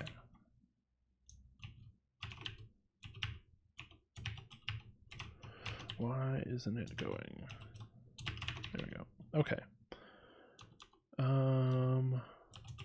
You know, let me do uppercase because I need to be consistent with that, I guess. Okay, so in theory, our shellcode is going to be first pop a D word to EDI. That's just getting rid of the top half of the double that we don't care about. Then we'll pop the low half of the next double, which is this format string. We'll pop that to EAX. Then we will pop the high half of that comes with this double, pop that back into EDI because we don't care about EDI. And then we can put helper gadget address, which is what we will return to. Yeah. Okay. So I like that as a bit of shellcode that we can do. Let's see if we can get it to go in the debugger.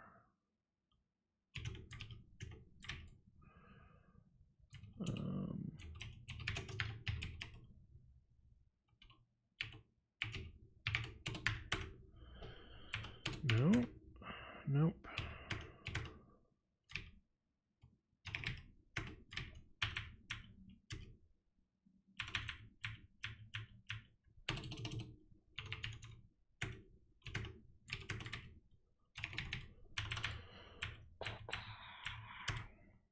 Nope. Oh. Well. Maybe it's off. Because, like, this could certainly be a valid stack canary. But we got the SIG abort, so it didn't get sorted properly. Where did that canary go? I guess it went to the end. Weird. Okay.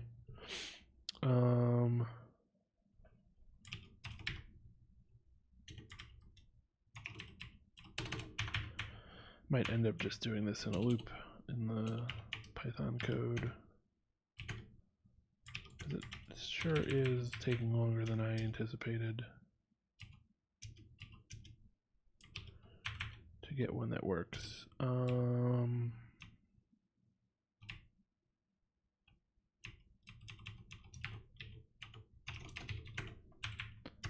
do that way then.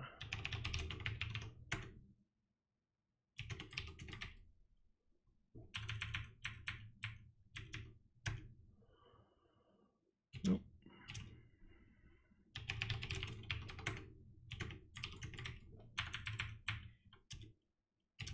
Nope.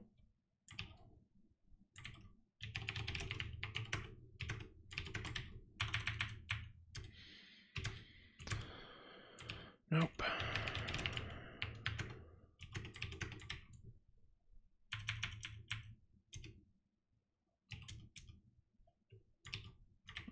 I gotta remember not to switch.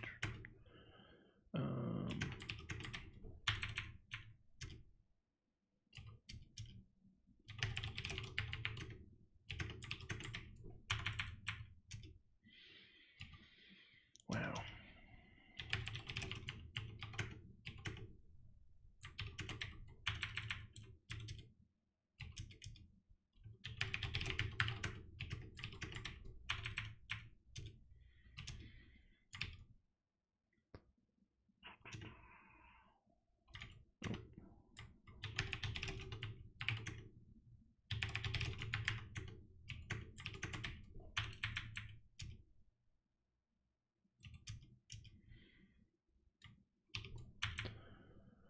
Or I can just do that.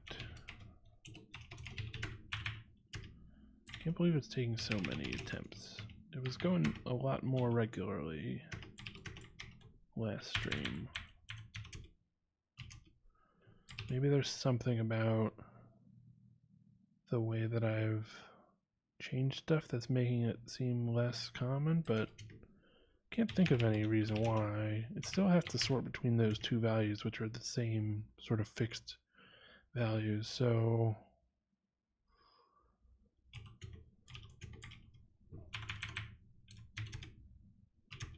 yeah, wow.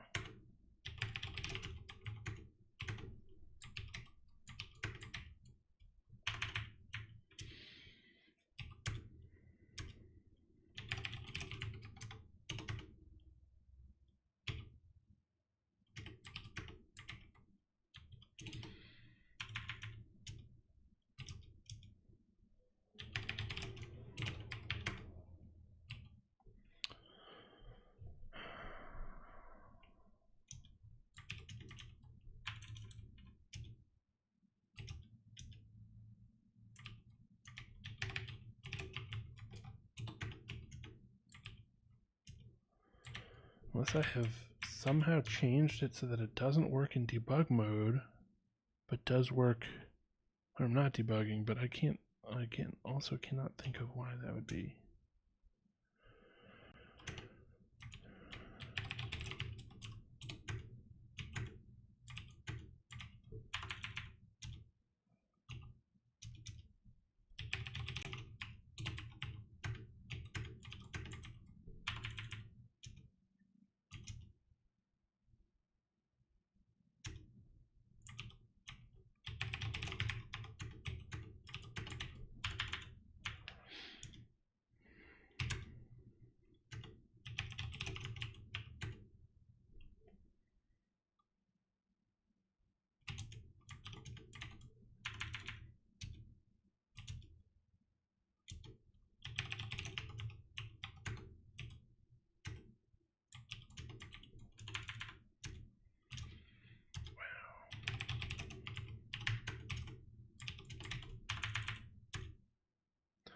Maybe, but I mean, none of these have actually worked.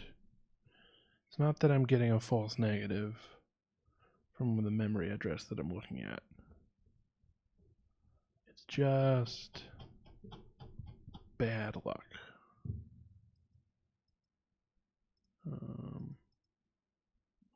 Better.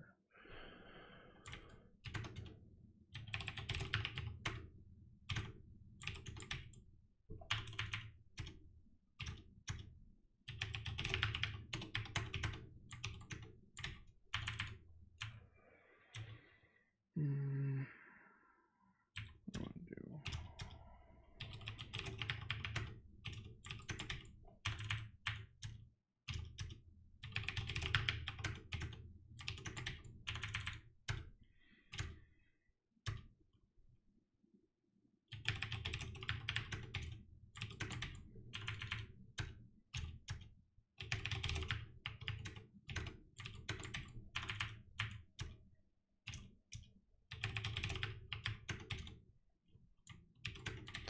At this point, I'm trying to go through it so fast that if something actually does work,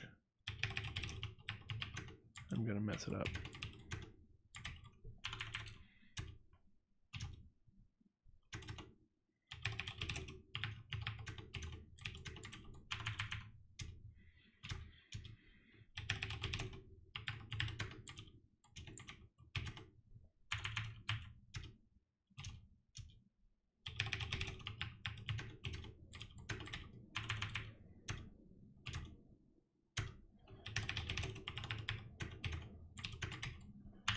Truly, like, really surprised that it's not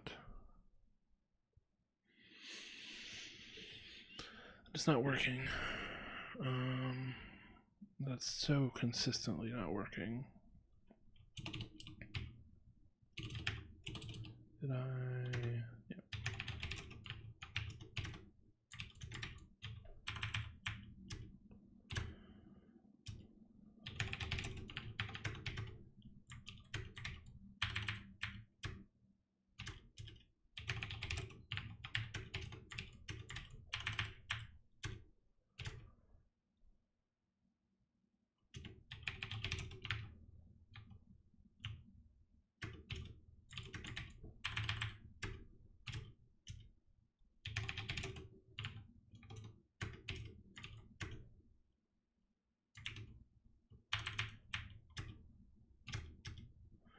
If I get through 100 of these without getting a single successful one, I am going to be flabbergasted. It must be something about being in debug mode, because I've never seen it have to go through 100 before it got a valid stack canary value.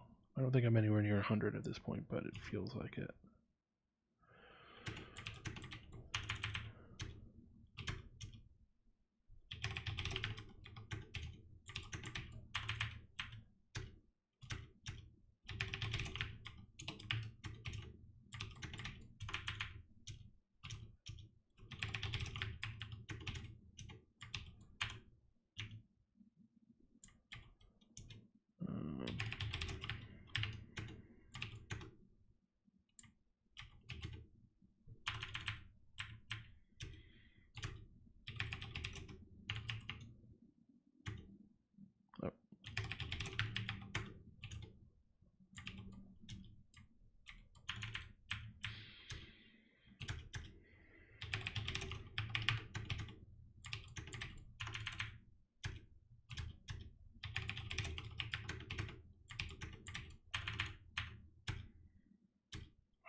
Yeah.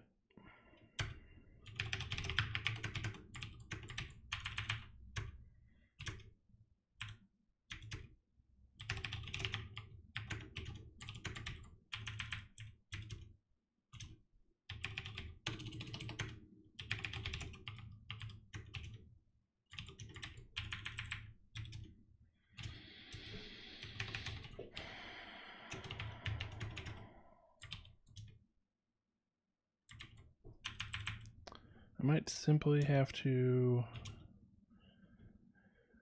debug my shellcode by feel or whatever, like completely blind at this point, because I can't trigger the exploit in debug mode. What a fucking disaster.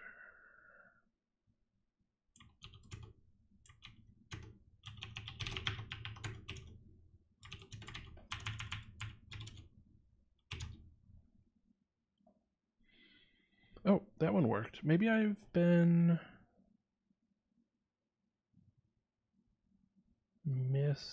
I must have been. Did I get to a ret several times up here and I just didn't notice it?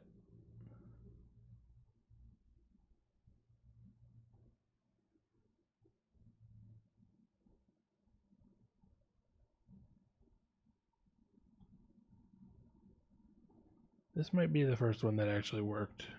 Thank God I didn't go so quickly that I was like blindly.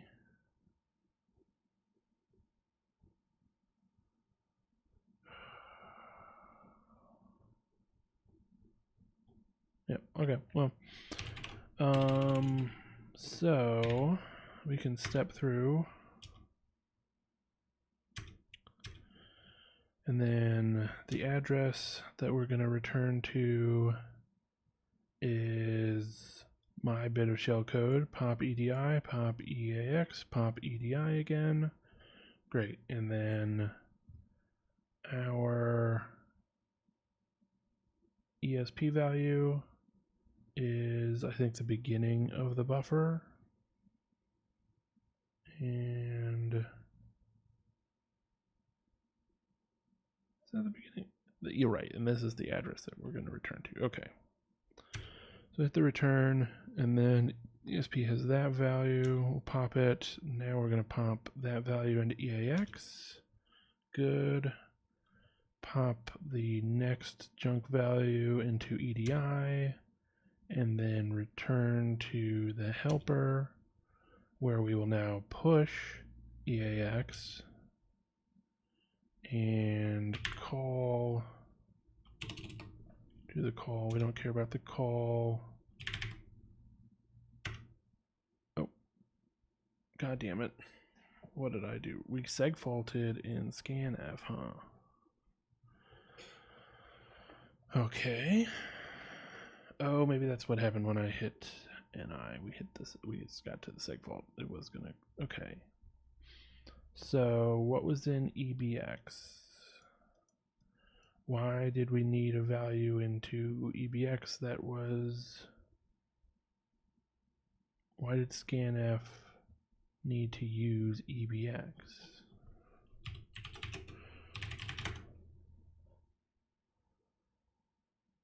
I don't understand. I mean, it's fine to use that register, right? But why did it need... Why was EBX still a value that we had, I guess, popped?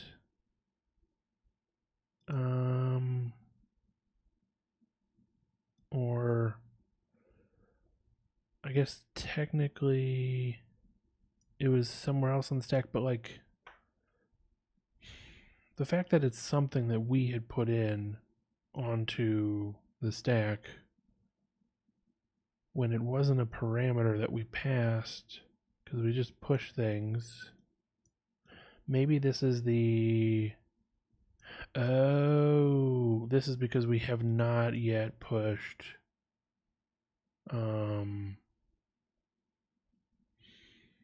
we don't have the address of the location to write the string to. Okay. Right. This is what I was gonna deal with later. So the fact that we called the thing correctly is what I'm looking for. So we need to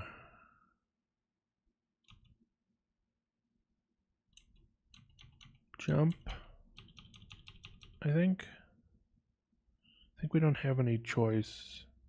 We could get another 2 bytes in here though, if we really wanted to.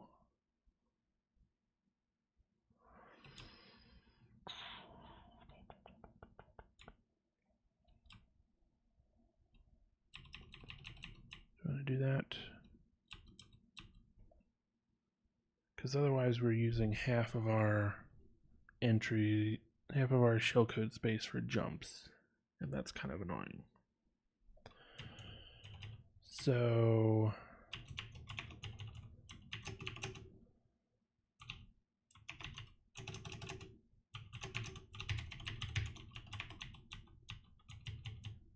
do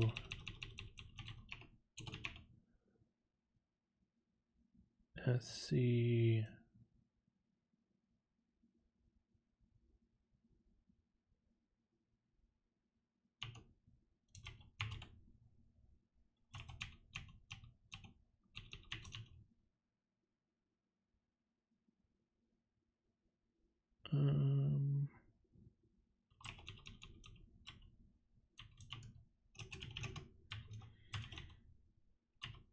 okay, let's do like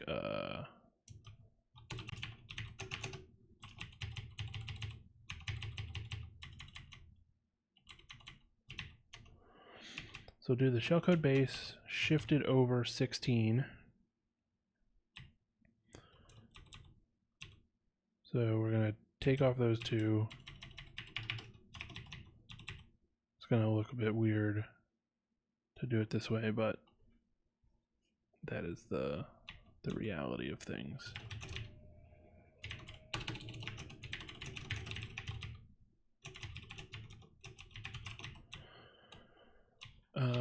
And we don't want it.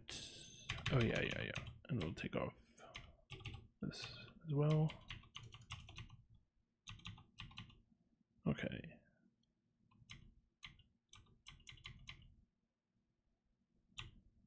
That should be fine. Okay. So we'll take that. We will.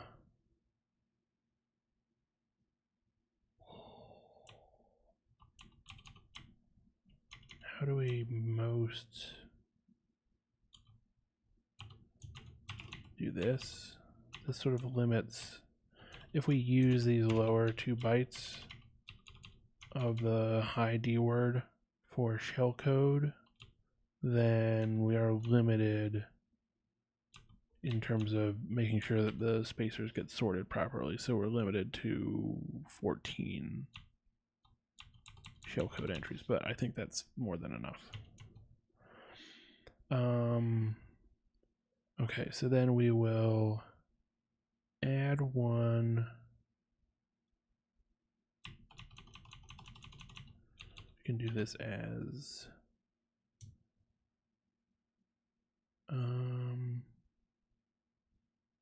yeah, we'll do D here.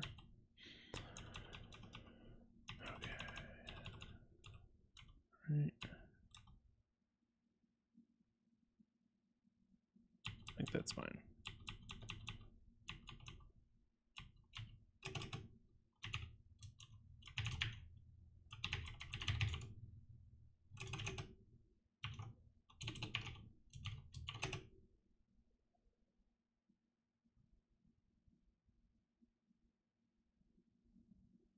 So it might just be limited to 13.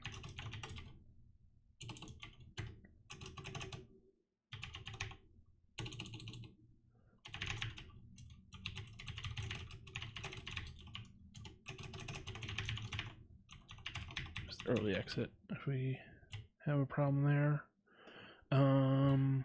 Okay, shellcode base minus I shifted over 16 plus U16 of that should be okay.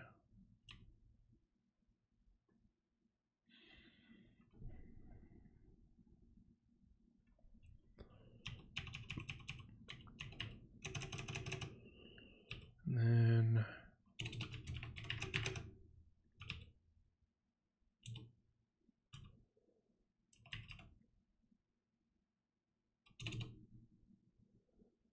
SC02 through the rest.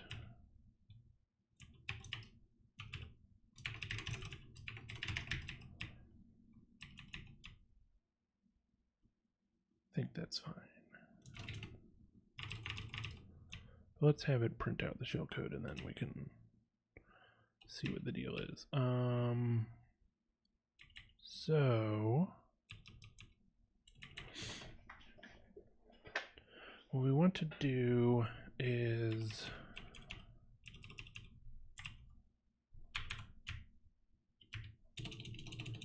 can we do like jump 30? Or is it going to be like it doesn't know that Yeah, god damn it.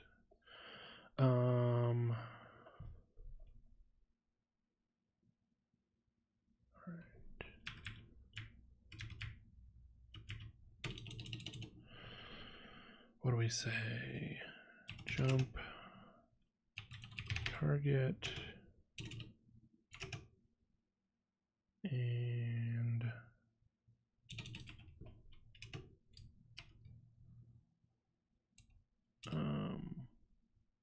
dot space. How many do we need to do? I think we just need 6. No, sorry. 2 bytes. Right, what is our thing? FF0D is the, yeah. Okay.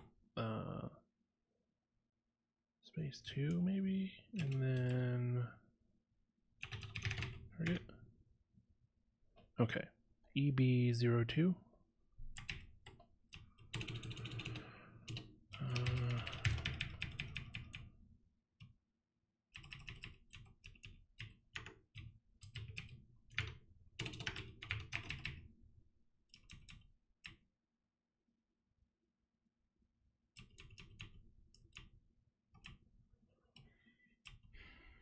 But we don't want a ret here. We need other stuff. So what are we going to do? We are going to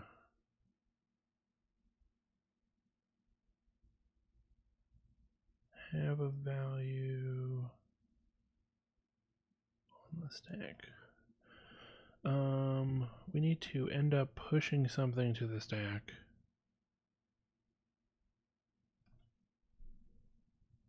That will be prior to, at a higher address to the thing that we are pushing.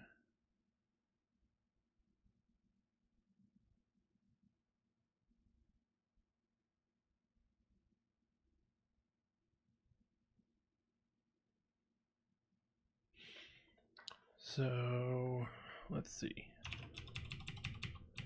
We can start off by pushing something to the stack, I guess.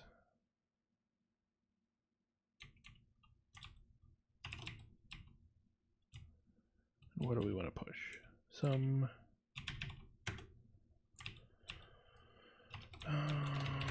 can we run it? We can push some kind of address in maybe this read-write range of C through D.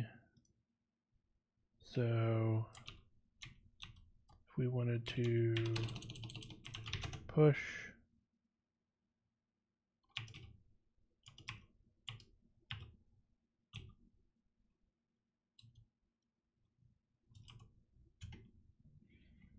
why not? That is 08 04 C0 40 and then 68. We need, yeah, this should just be 5 bytes. Okay. Oh, I see.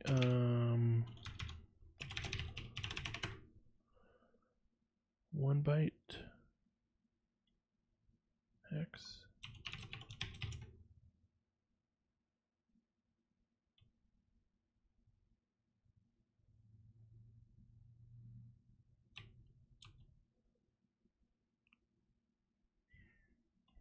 They have 2 byte hex, but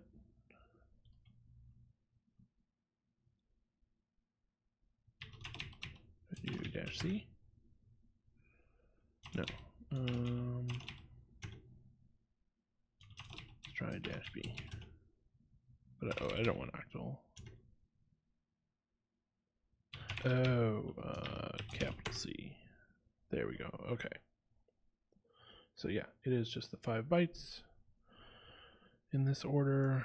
So that doesn't help us though, because we've only got 6 bytes to work with.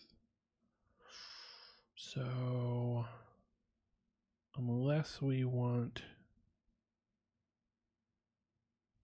I don't think we can do that. Okay.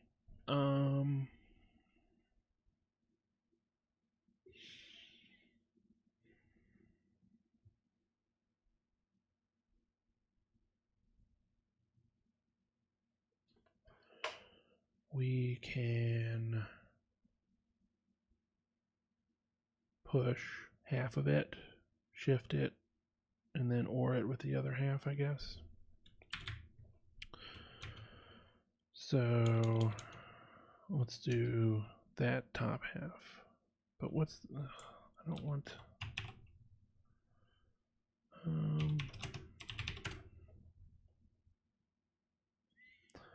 we want the,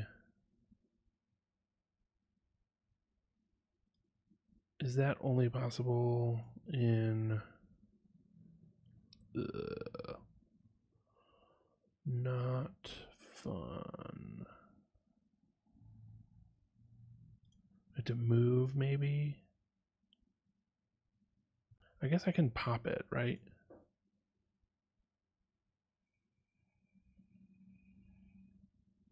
Well, okay, maybe I can write it in, and then the problem is they need to be immediately next to each other, and the way that we can put stuff onto the stack always has a thing in between. So if we pop it off of the stack, pop another thing just to move the stack pointer, and then push it, it'll overwrite it in the spot that we had the other stuff.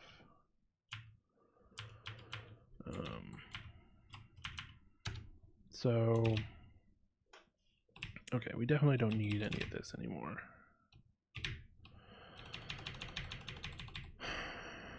So, we want to put the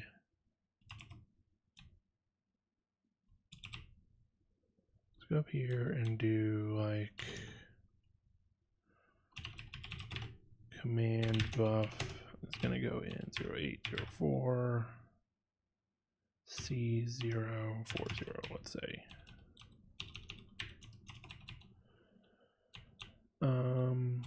So we want to put the command buff address onto the stack. And we need to first pop the, oh, actually, sorry. First thing needs to always be the address of our shellcode.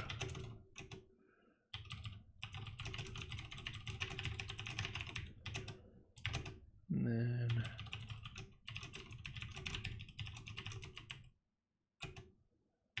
let's pop in a DAX, why not? Okay, so first we will pop the junk value into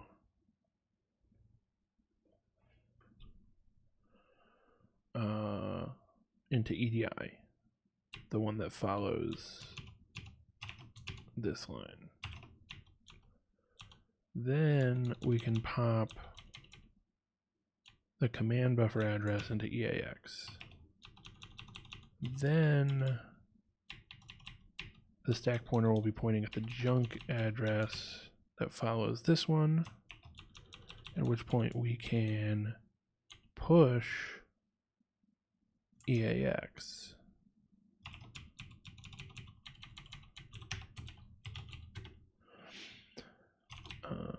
Not helpful. We need the capital C, which is just 50. So then we'll push EAX to that junk address.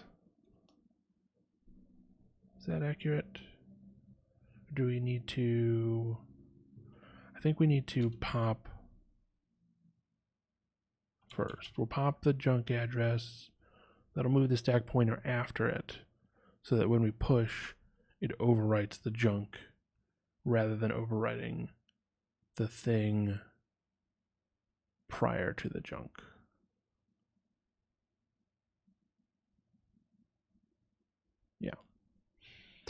Okay, so then here is 50, and then we can jump to, we'll jump to our next shellcode, which is going to be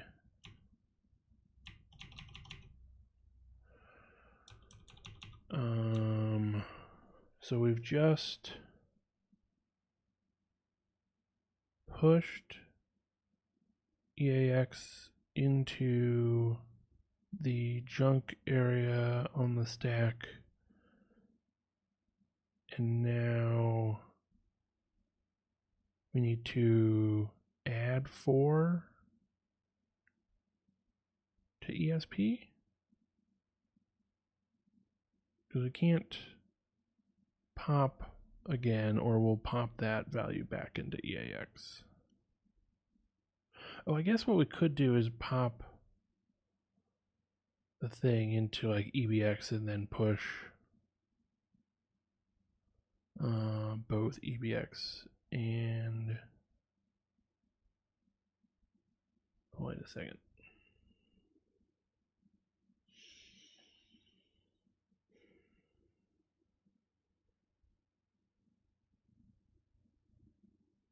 No, because we can't end our shellcode on a push. We need to, because then when we return, we will be returning to the thing that the address that we just pushed onto the stack. So we can't end it on a push that is trying to keep something on the stack for our return. So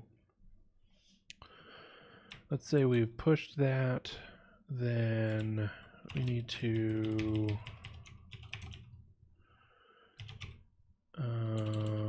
add ESP4, which takes 3 bytes. What if we do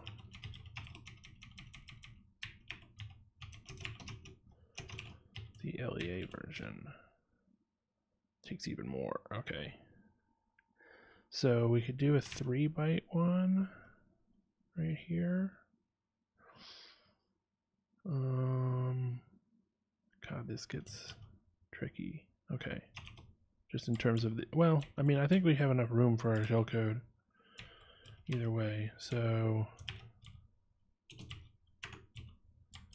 what do we want? 642404. Okay. What? Oh,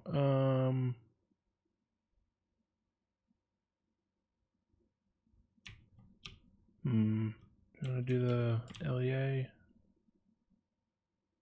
And also, do we want to add or subtract? If we pushed, that's going to subtract, so when we add, we'll get back to... Okay, wait.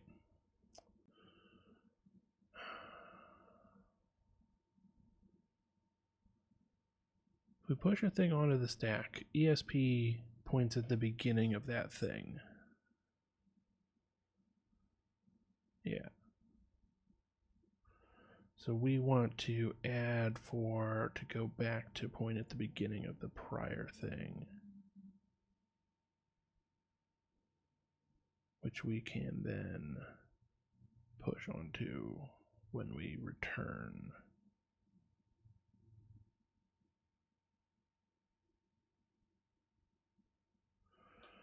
Okay, I think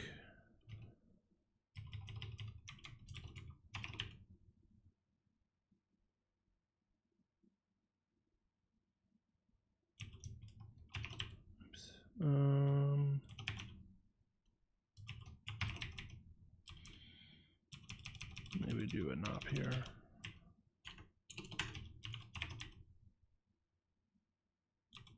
Guess we can do it at the end. Oh, this is, I'm gonna have to just do this in GDB to make sure that I'm getting it all right. So pop the junk into EDI. Pop. Oh yeah, I'm missing some stuff, I think. So maybe we don't want to. I mean, maybe we can do the jump, but then we pop the command address into EAX. Pop the next bit of junk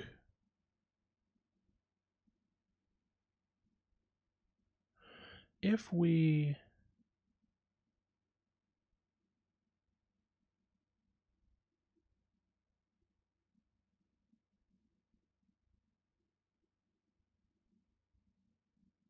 right, if we pop the next bit of junk, then when we push, it will overwrite the junk. Or when we, yeah. Okay, and then we can 50. No. Oh, we already pushed. Okay. So pop the junk.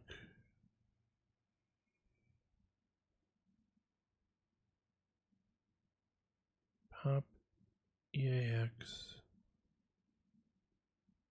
Pop junk again. Push EAX. Then add.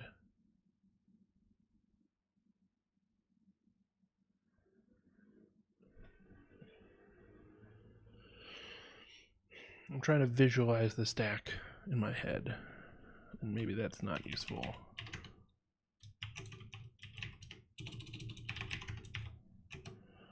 So it's going to be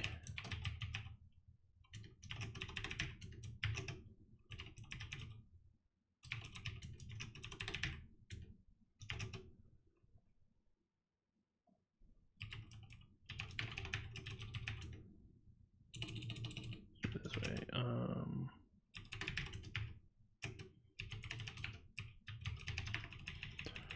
All right, so when we return, when we are at the return instruction, stack pointer points at the beginning of this value.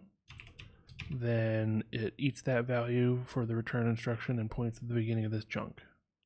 We pop that into EDI, so now it points at the beginning of this value. When we pop that into EAX, it points at the beginning of this value. We also pop this one, again, back into EDI, don't care about it. So now it points at the beginning of here, and when we push, and this is like,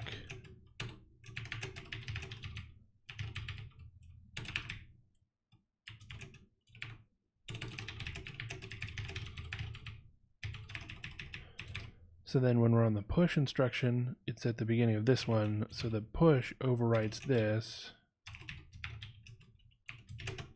with command buff. And now EDI is pointing at the beginning of here with command buff in there. Then we jump to the next section and we say add 4 to ESP. So now ESP points here. And we can then then we need to return. So how did we get the return working before? Oh, now we need to put this into EDI, or into EAX rather. And then, so we'll pop this into EAX, because later EAX will be pushed. Then we'll pop this. So maybe we need this one to be, no. We just, if we pop EAX,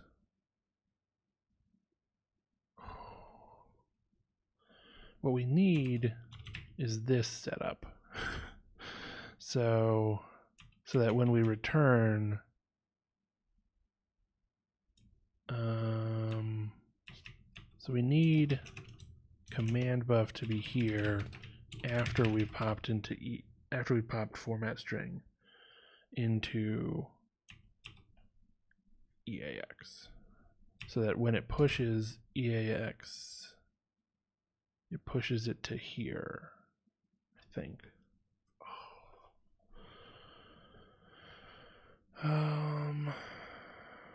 Or well, let's see, when we return,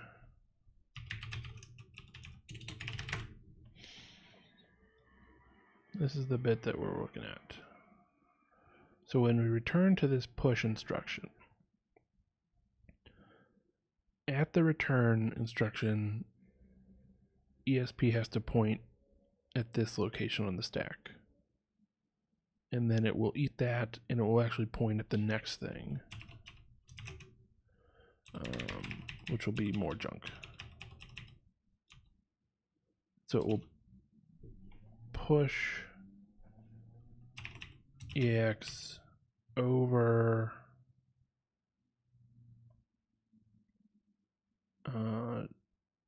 so if it points here, I think when it pushes it's going to override help gadget, so we need command buff to go here instead, and then this will be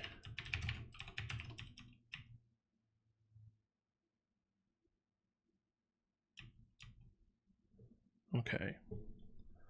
I think that's more accurate to what we need. So we need to get command buff into, let's say, EBX, format string into EAX, and pop the junk and then push EBX to overwrite it. And then we can return. No, then we need to add 4 and then return. So first thing, pop junk, pop EBX, pop junk, pop EAX, pop junk, push EBX, add to ESP, and then return. So pop junk, what is going to be pop EBX?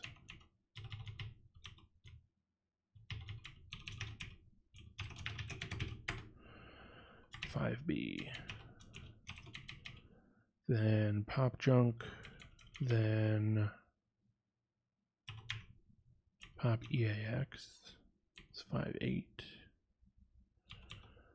Then pop junk again, then we pop the junk, we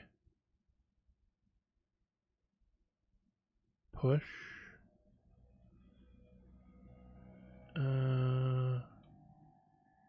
which is the 50,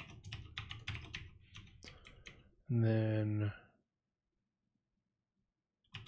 we can just knob this stuff, doesn't matter.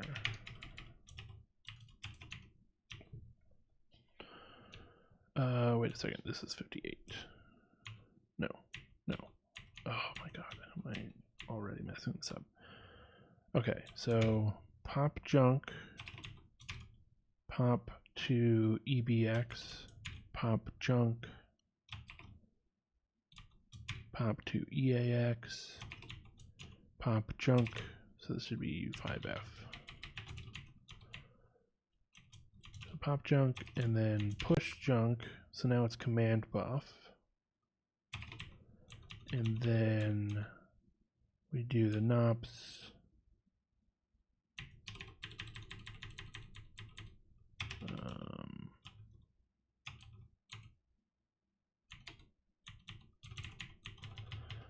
And then we jump to the next one, which has the instructions to add 4. So we are here, right, because we'll be pointing, yeah, then we'll point and then we'll return. Which will have us point here so that when we push, okay. So this one we really do want to do the 83C404.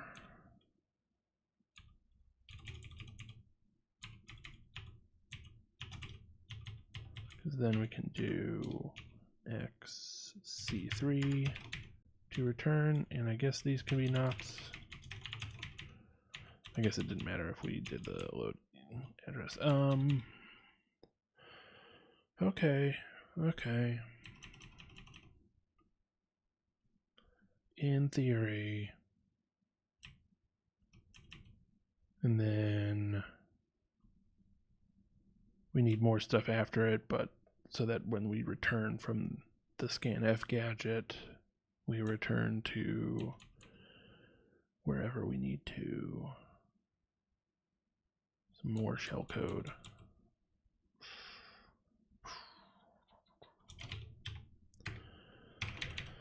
Let's see what it looks like. If I can get it to go. It took so long in GDB before.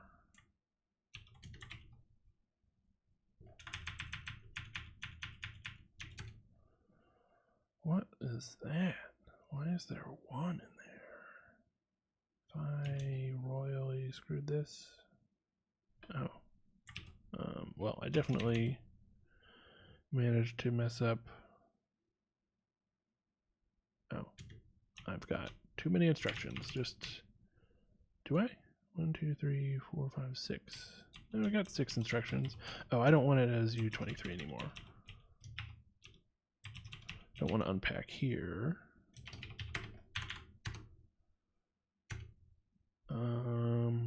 Okay. Where am I going with this then?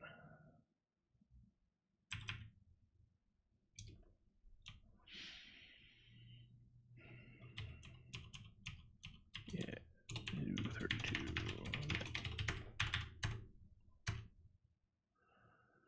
Argument out of range on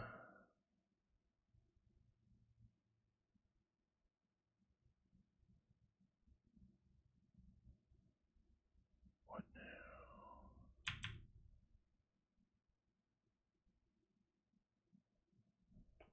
What even is this code?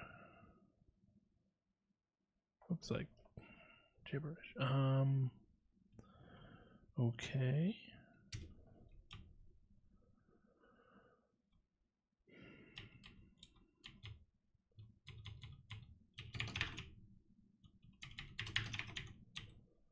We'll check that maybe.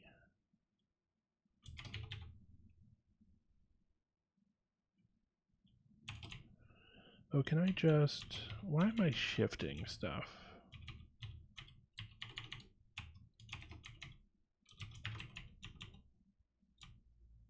Yeah, that's kind of dumb. I didn't need to do that.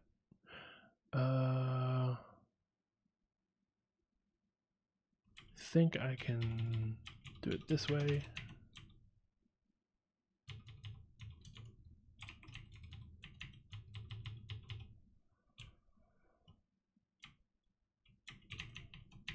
Right, I don't have to shift the whole thing. I can subtract by the shifted amount. Pretty sure? Okay. So... it did run that time. Interesting. Okay.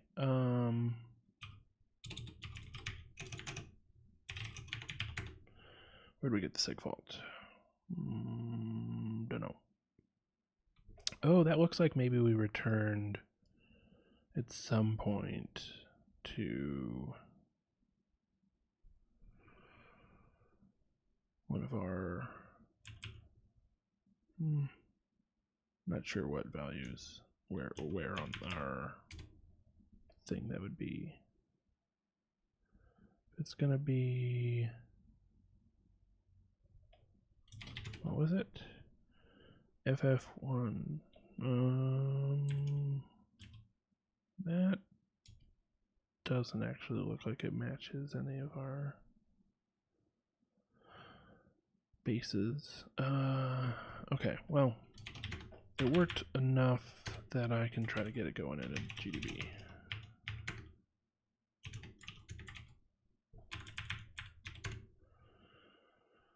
No.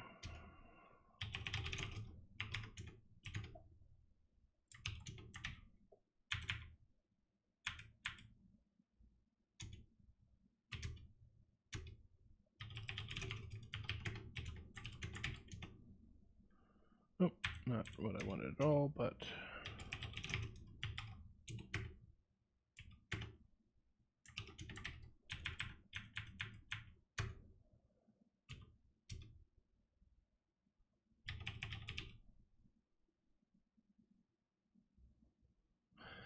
I guess,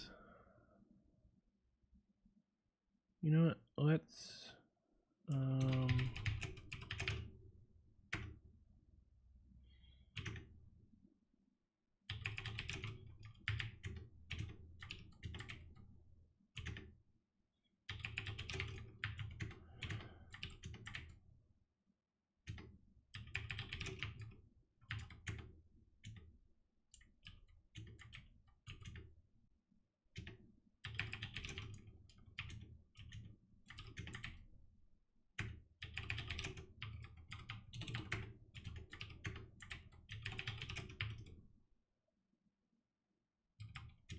why is that? Okay.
Okay, got one that worked.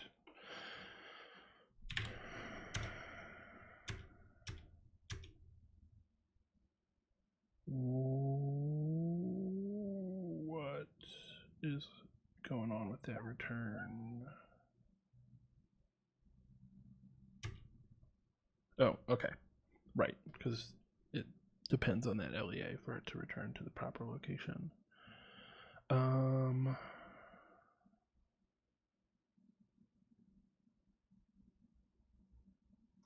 Well, that's very interesting. So, what we've got on the stack is junk. Our EIP.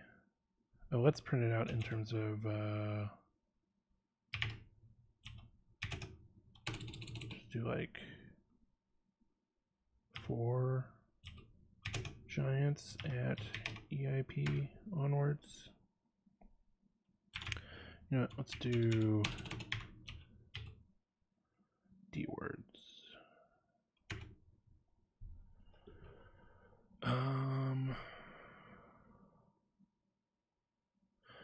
Oh, yeah. Okay. So we are at 18, which is going to be first pop EDI, pop EAX, jump 2. And so what is the D word at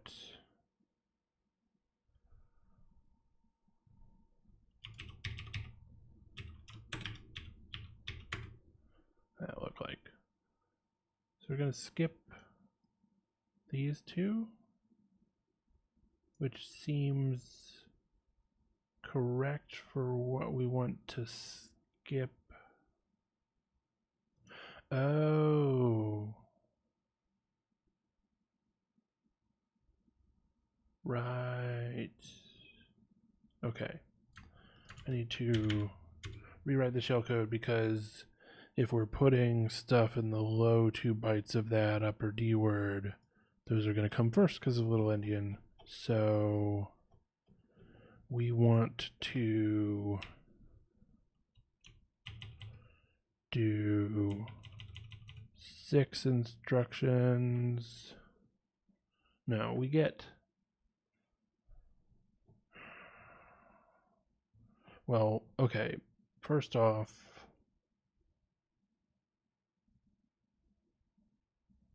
can we get...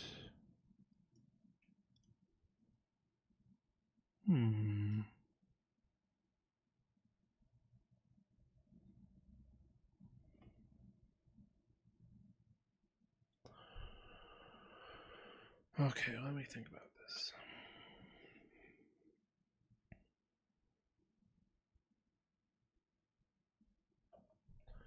What we want to do is pull these last 2 bytes.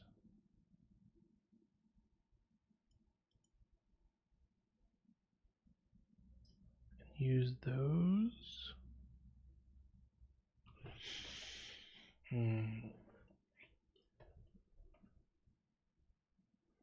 So we should be able to get 6 bytes in a row.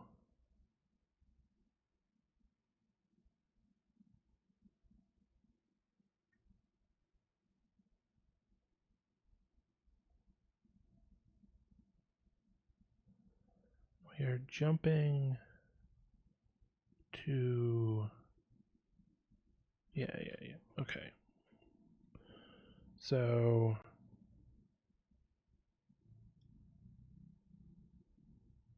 have that.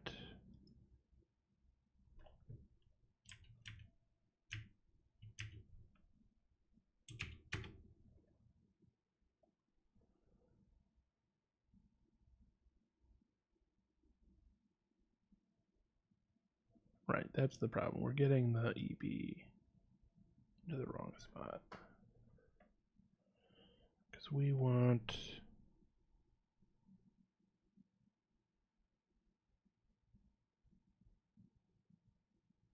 Okay.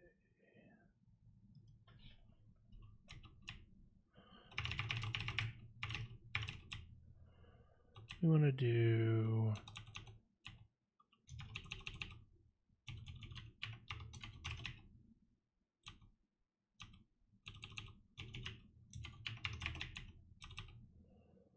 something like that.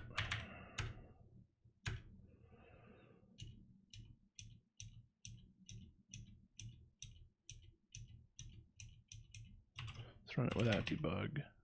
See if we can...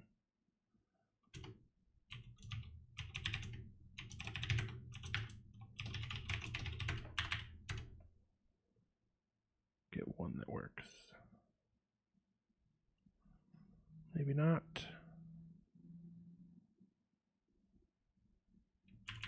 Interesting. That was... Oh, now it worked very quickly. Okay, that looks more like one of our addresses that we would have segfaulted to. Okay, so let's go back to debug mode.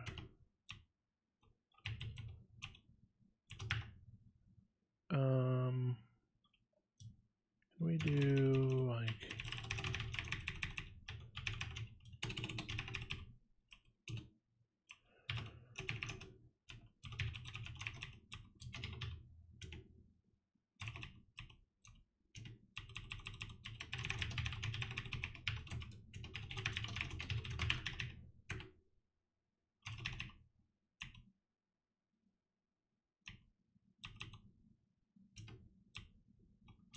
and then if we do like...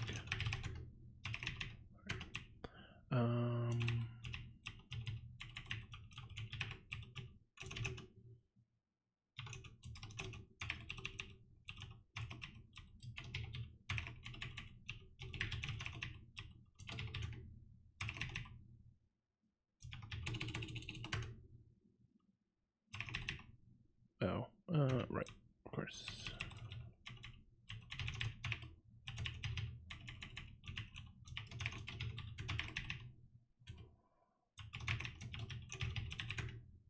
Yeah.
Oh, hey, Julian. Oh, geez, it looks like my bitrate is dying. In case y'all can still hear me, I'm about to switch over to OBS, and a lot of times when the bitrate goes bad and I haven't looked at the OBS window in a while, it's just going to crash when I switch to it, so the stream might cut out for a second. I'm just kind of saying this stuff on the off chance that y'all can still hear me. Oh, and thanks to Maxi Alpha 79 and Kekudo for the follow. I really appreciate it. I'm always surprised when I get people following me, just because I know I don't put in a lot of effort to make this like a very audience friendly stream, but it does warm my heart when people are following me, so I can appreciate that. Okay, I'm gonna switch to OBS real quick just in case something is going weird with that, but it might crash, so just FYI.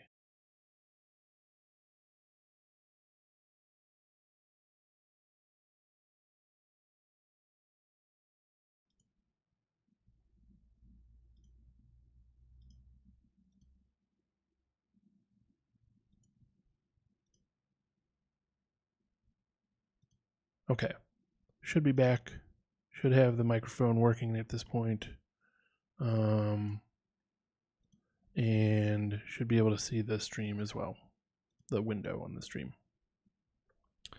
So I am, where am I at?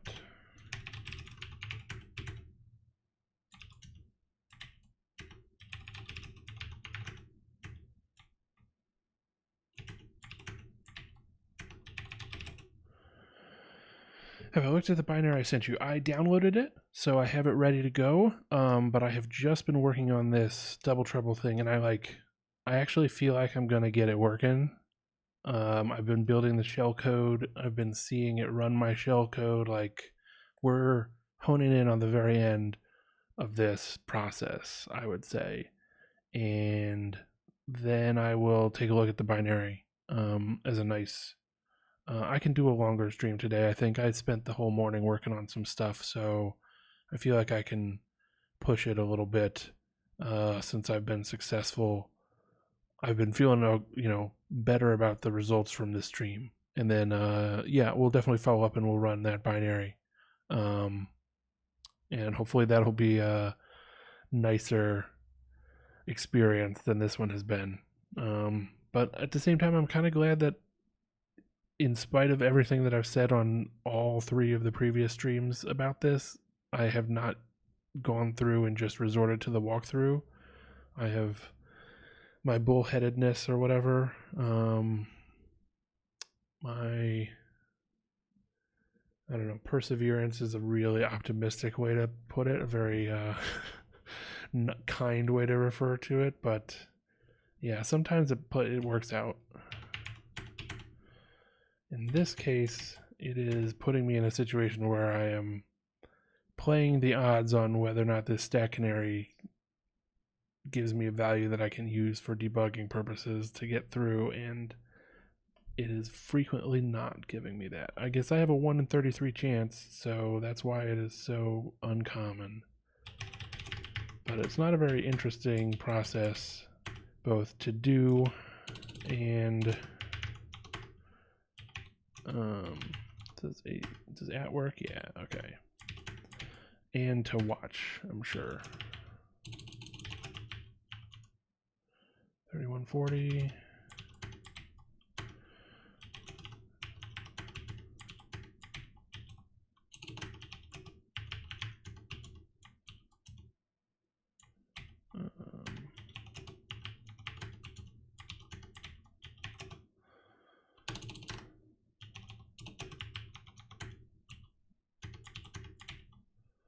Come on.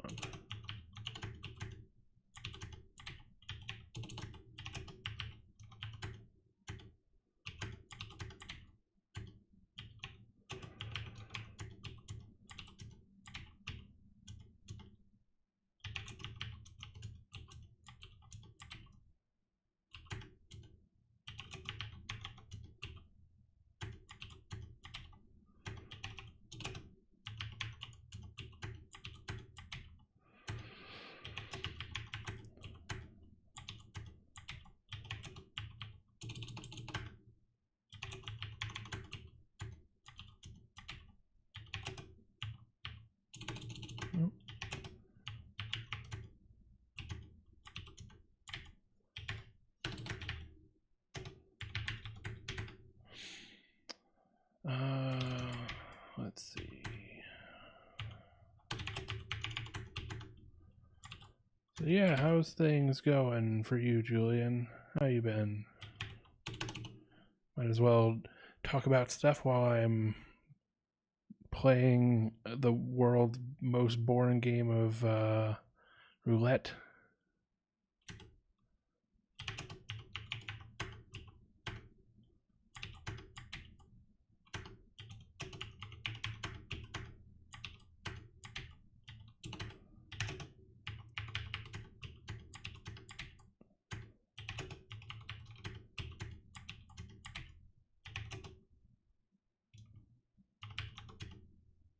Um,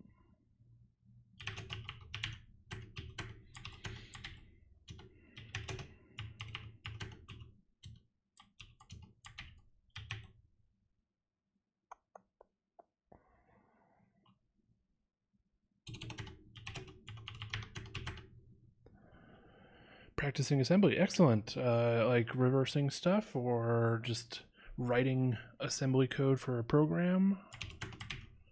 So I figure both of those are probably good ways to go about practicing assembly, reading and writing.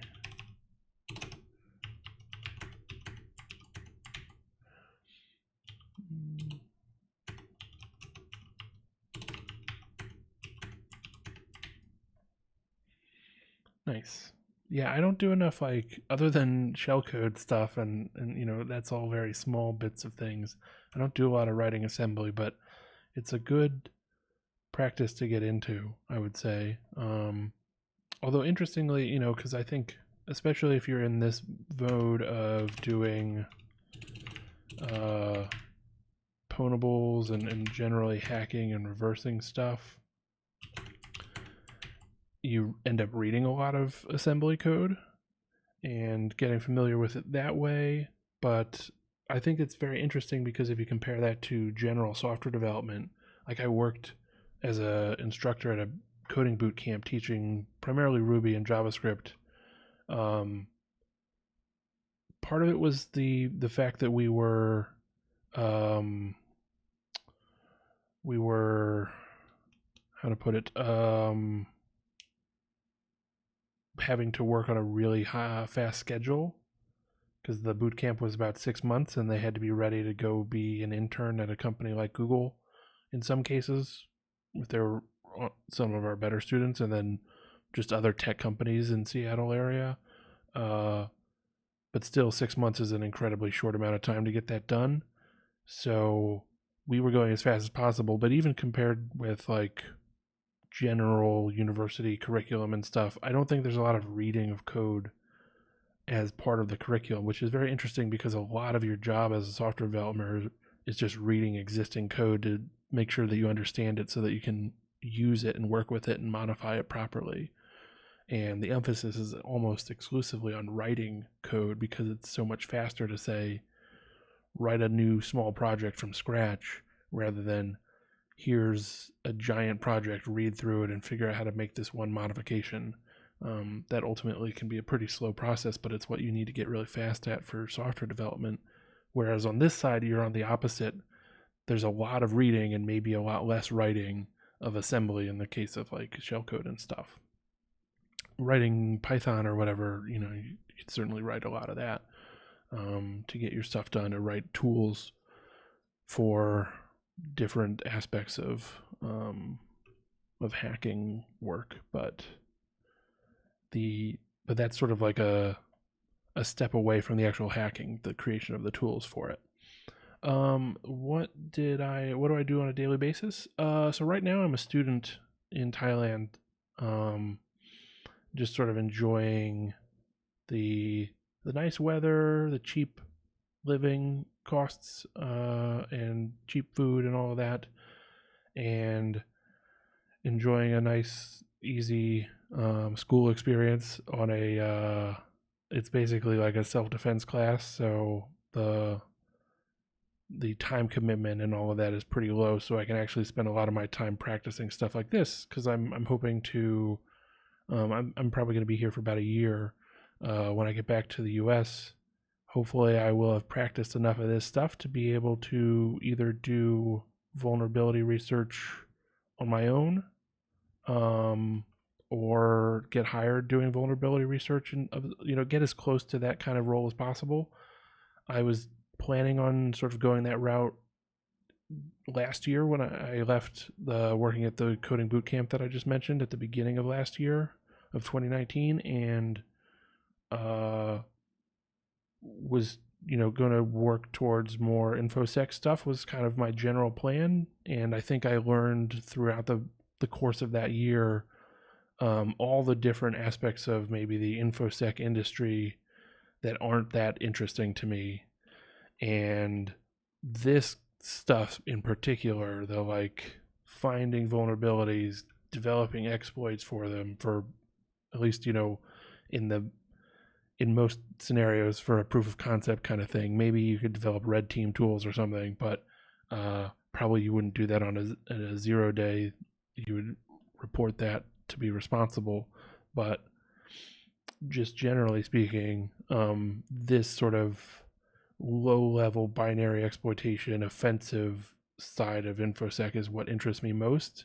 And so it seemed like I would need to practice a bit more before I could really realistically apply for those jobs. I think a lot of people get into those jobs through a much longer process of being maybe in pen testing and going through that process, and that didn't appeal to me a lot. I don't know. I think I'm just very particular. At this point, I've had 2, 4, 3. Had a long enough career that I don't want to like, or at least I've just become very like, I don't know, yeah, particular. Like I don't want to spend several years working in an aspect of infosec that doesn't interest me, so that I can maybe be in a position to qualify for some of these jobs that are actually what interests me. So if I can orient my life for this year towards like just practice and get good at the thing that I actually want to do, then I can hopefully leverage that to meet, to plausibly apply for those jobs. Otherwise, maybe I'll fall back to software development and just use the fact that I've learned even more stuff about low-level aspects of things and operating systems and all of that to apply for some jobs where that stuff is relevant. Because before the boot camp, most of my programming experience is like game industry stuff, and I don't know, there's very few companies in the game industry that I would want to work at just because of the work environment and the sort of what they call the work-life balance. I don't necessarily love games enough anymore to want to throw away all of my time and life around getting some game out there, basically, unless it, there's maybe some projects that I have that are like what I personally am very interested in working on, but I'm certainly not in a position to get a whole company to go and make my project, basically. So it would just be, work on whatever the company needed to work on, and I'd be a developer on it. And the amount of the time commitment and the life commitment to do that, I've been in that position before, and I don't think it's the right one for me at this point. And I think it's probably true for a lot of people that have been in the game industry for a while, is that it slowly or quickly becomes not worth it, which really is unfortunate because making games is incredibly fun, and a lot of my ideas for what I would like to make, especially around teaching some of these skills, really do fall in the category of kind of being a game. So I'll probably try to apply those skills in a more indie kind of way, as a side project kind of thing. It's hard to imagine getting into a position where I could do that as a full-time job for the particular weird hacking game projects that I'm interested in at this point. Come on.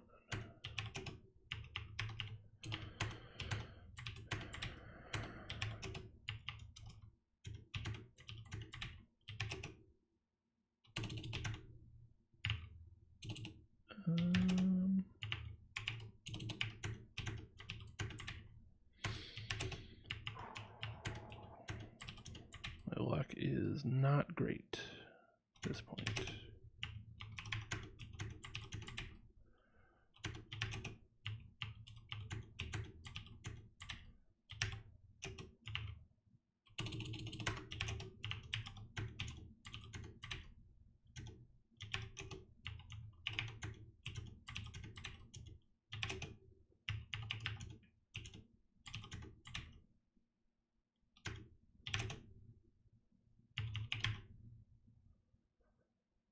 Guess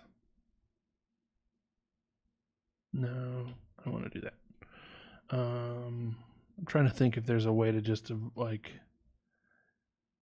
even if we get the stack canary failure check, instead of jumping into the stack canary failed function, just jump to the return or whatever. But I think the stack won't be set up in the right order for that to be a meaningful situation to continue with, basically.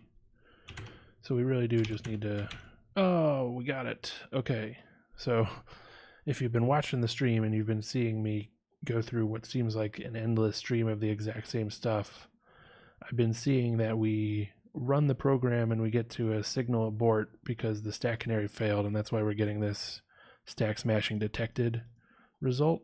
But this time we got to a breakpoint, which I had set on the return instruction. So that means that the stack canary was sorted to where it needed to be sorted so that the program will succeed in continuing into my ROP chain that sets up my shell code and all of that. So we are just going to walk through that shell code and see how it functions. Okay. So we are going to pop some junk into EDI. Going to pop this junk into EDI. Then we're going to pop this value into EBX. Pop this junk into EDI again. Pop this into EAX. Then we'll jump to additional instructions. So EDI, right? Yeah. And then EBX, what happened there? I think it worked, and it's just that GDB Jeff is not able to show us what's going on. So go another instruction. Okay, yeah, I don't know what... Oh, it no longer knows what the stack scenario is. I think that was already the case, and I just wasn't seeing it. Okay, so we have popped into EBX the address that we're going to put our input string into, and now we have popped into EAX the format string for scanf. So we've got our two parameters for scanf, but they're not in the right, they're not on the stack as they should be. And now we are going to jump to the next set of instructions, which is at D0. Yes, cool. Which is pop EDI, so we get rid of the additional junk. And now we are going to push EAX. Great. That's what I wanted. So our stack has the helpers on it. This is the address of the gadget that we're going to go to, and just above it is the pointer for... Okay, I see. Our shellcode is wrong. We should have pushed EBX here rather than EAX. Okay, that's a simple fix though. But I want to keep going to verify whether the stack is set up as I want it to be when we call scanf. Because if it is set up, with the exception of having the right value here, then I think we're in a good position. So I'm going to keep going because I can verify some other stuff that I wanted to see. And I spent so long trying to get to this point where I can debug it that I'm not going to quit out of it right now. So we have some nops. Then we're going to jump where we add 4 to RSP. And now we can return. And now we are going to push EAX So ESP points at our format string, and then so if we do let's see, just ZW at ESP, that is our format string address, and then at ESP plus 4 is, or sorry, minus 4. Right? Or am I doing this wrong? So if we push here, we push there, this is going to be at a higher address, right? Oh, okay. So I have it in the wrong location. Ooh, okay. What I thought I was doing properly is incorrect.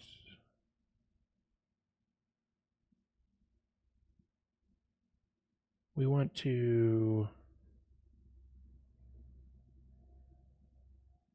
yeah, okay. So I think if we run this, we are getting to the point where it has succeeded. Oh, it put it at this address because that is technically an address on the stack, I guess. Interesting.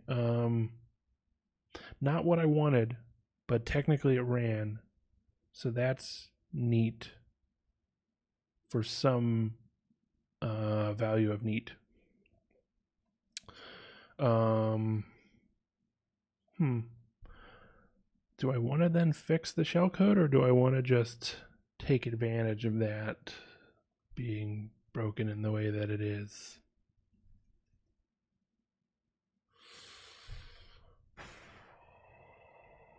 I should fix the shellcode. Okay. And then the problem is now, like when we return, ESP is pointing at this 4141, which comes after FF0E FFF, I believe. Okay. So just need to put another thing or two on the stack. I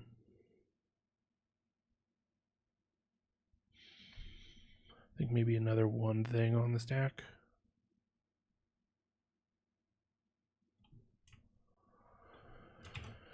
All right. So, because our first spacer will be right above this, which is actually where we wrote. No, we wrote the. This is the junk from the last entry in the shellcode stack. So this is where we end up returning to. So we want to write 2 more entries. Okay. And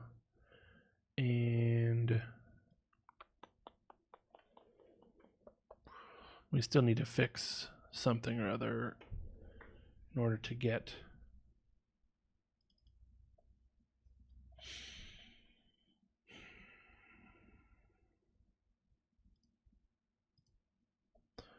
all right, so my bad.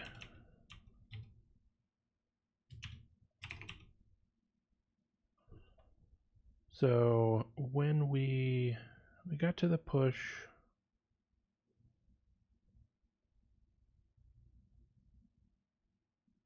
EX was pointing, or ESP was pointing here.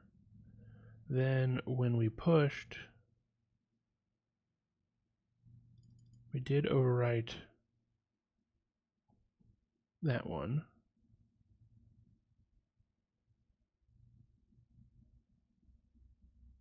And then this is the one that needs to have command buff.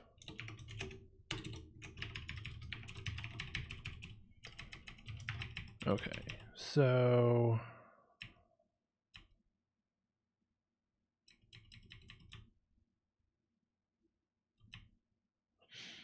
Let's see if we can work that out. Pop the junk, don't care. Pop command buff into EBX. Pop the junk. Pop format string into EAX. Come down, jump. Pop the junk after format string. This junk.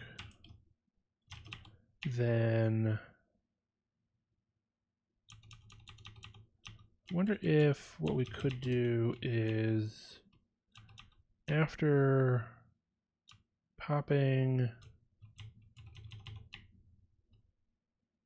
both of these command buff and format string, we can simply add 8.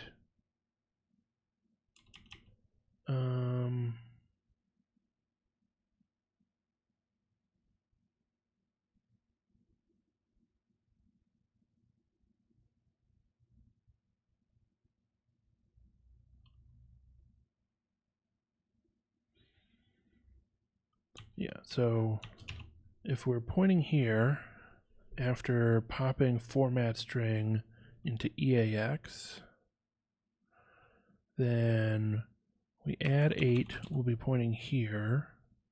So we need to maybe add 12. So we'll point to this one, and then when we push, it'll overwrite this. And then we can subtract 4.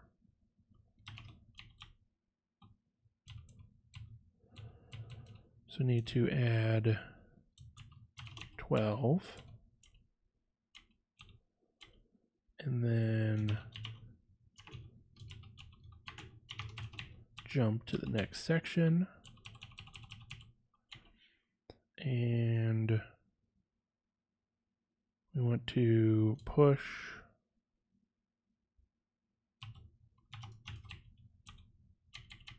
EBX onto the stack. Is that right? Where was push EBX? Oh, that's why we were pushing EAX, because we always had, we need 53. Okay, so then we'll go over this in a second. And then we need to, oops. No, god damn it. C3 or 8-3. Oh yeah, C4 0. Oh, do I want to let us sub ESP by 4? 8-3 ECO4.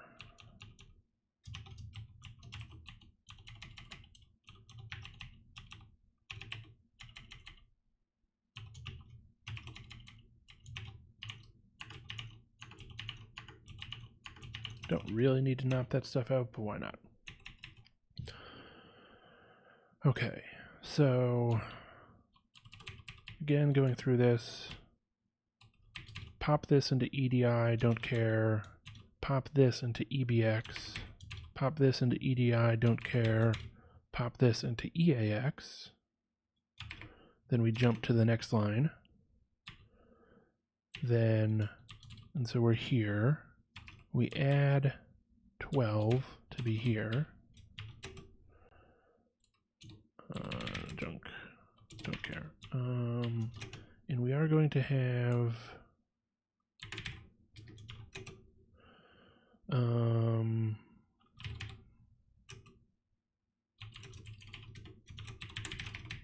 we're going to add 2 more entries. This one is junk that we could control.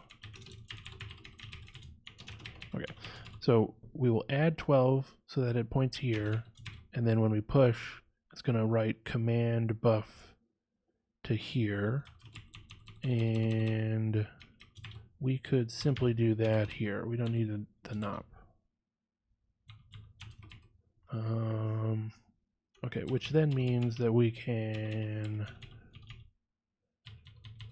put our here and knock this out. Okay, let's go through it one last time, and then we'll see if we can get it going to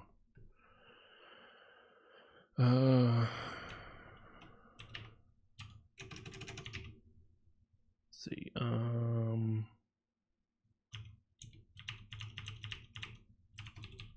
Is that too many? Yep. Okay. Then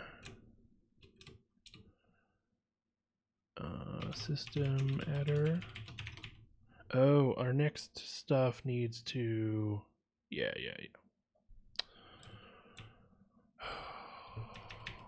It takes so long to debug this, I'm going to try to just do the entire rest of the shellcode rather than do this all incrementally and check each time that it's still working how I think it works. Granted, it's, I'm probably going to fail to get the shellcode to work that first time, but maybe I'll be able to debug all of it in one go, basically, and not have to repeatedly go through that long process of trying to get the debug state that I can use. So what we need is more shellcode. We need to be able to read an address. So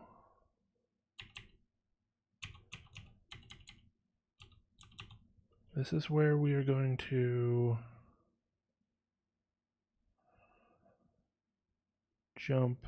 So this will be the address of the next chunk of shellcode to run after the helper gadget.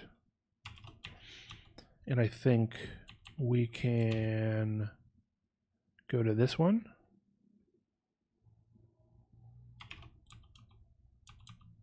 Or, sorry, we won't go to that one, but maybe what we can do is reference, like I think if we return here, then stack pointer points here after their turn has finished. So if we move into EAX or something, move into a register, ESP minus I don't know that it helps us to move minus, because I think that'll take a lot of, that'll probably take quite a lot of bytes, because it's going to do it as a 4, well, I don't know, if it's negative a small amount, say, do something like that. Yeah, that takes 4 bytes for some reason. I guess because of how the displacement stuff works. Whereas if we do plus, it's still 4 bytes. Yeah.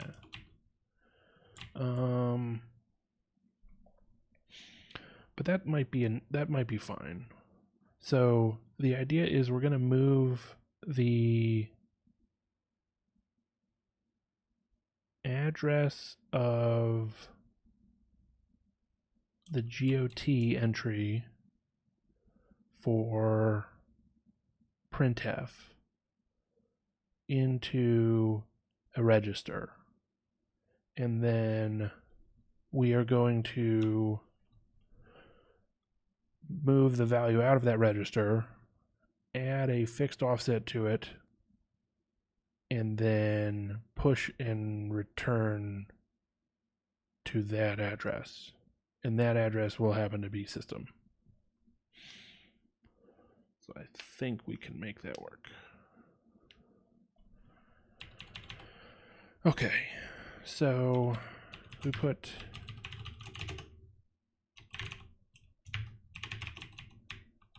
a GOT entry for a printf here. I know, mine does as well, man.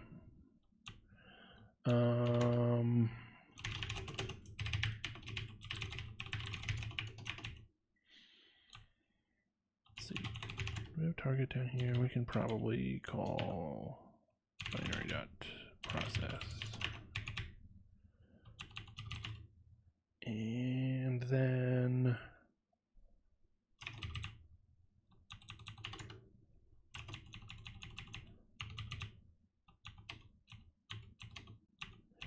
I'm sure that the actual way that they do this in the walkthrough is simpler than what I'm doing, but I don't know. Printf GOT is binary.got. Printf. So get that address.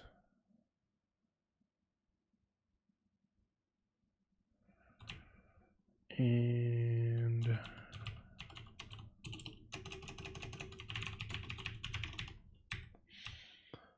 that'll go, just shorten this a little bit. Okay. So that'll go there. So if we return to the next bit of shellcode, that bit of shellcode needs to move the value from ESP plus 4. So yeah, let's do it. 8B 44 24. Oh no, it was -4 that we wanted. 24 FC. Okay, and then we need to jump again. We can do the next bit of shellcode, which is going to be then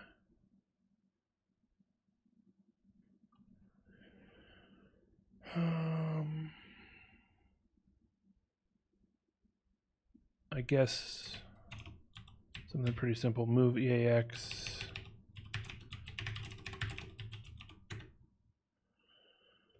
which is, why does that take 2 bytes?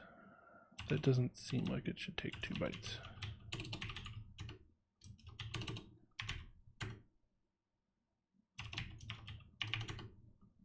I guess it does. Okay, that's fine. And that was 8B00. Okay. So now EAX has the address of printf in it, and we need to add a fixed value to it. So let's see if we can do that. And we want to first push the command buff address. See, I don't know if we're still going to have that in a register somewhere, or if we need to load it up again. Well, I guess, okay, so we just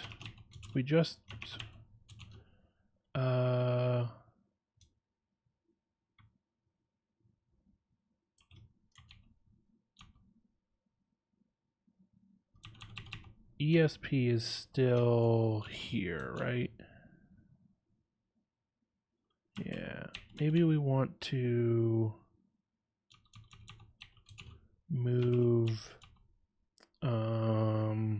ESP to here and then pop to EAX, because then we can pop command buff somewhere else, or just have it on the stack so that when we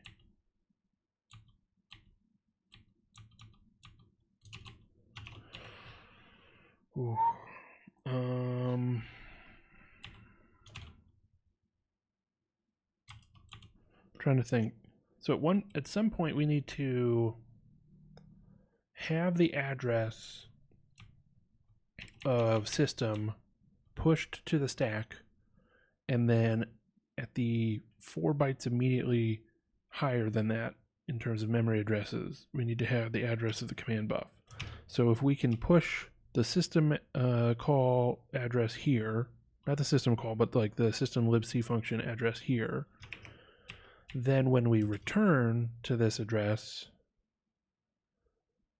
it'll read its parameter from here, and we've already got command buff there. But I don't know if that's really like a particularly short way to achieve that. I bet we still have command buff in EBX, because I think scanf is not going to... Oh, you know what? We saw after we finished the call, right? And so EBX still points to where we had it before. So that's fine. We can just push EBX again. Okay. Don't have to worry about that then. So this is where we'd be pushing to. So we want to first push EBX and then push the system address and then return. So after we we use this to, what was the EC instruction that we were just looking at? That is the subtract 4 from ESP, which I think is what we needed to do for getting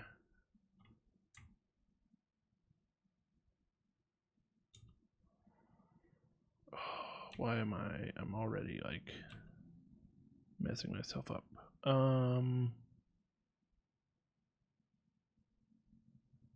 Oh, did we do both the,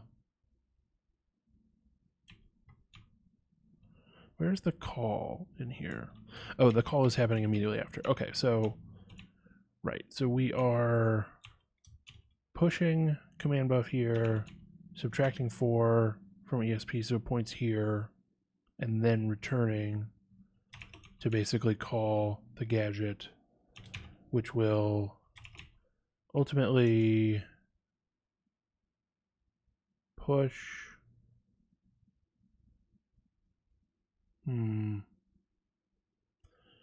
Just gonna push. Right. So if we have it here and we return, then it points here, and then we push to overwrite with format string there, and we've got our 2 parameters set up where we need them to be. That's fine. Okay, and then we return to the address that is stored here, which we'll calculate in a minute, and that'll have subtract 12, so 4, 8, 12, so point here where we have put the printf global offset table address, move that into EAX, and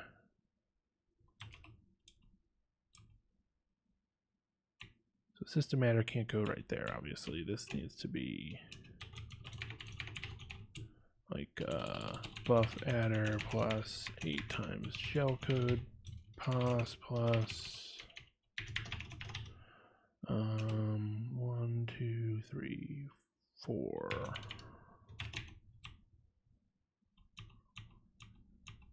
One, two, three. So okay. So that would mean system adder. Why am I don't know that we have system adder at all. Okay.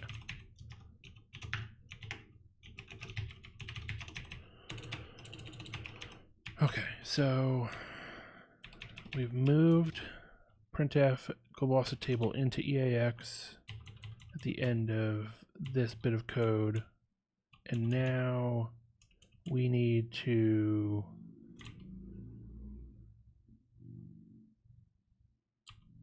do the 8B00, which moves, which actually then dereferences it. So now EAX has printf, the real address in there, at which point we can push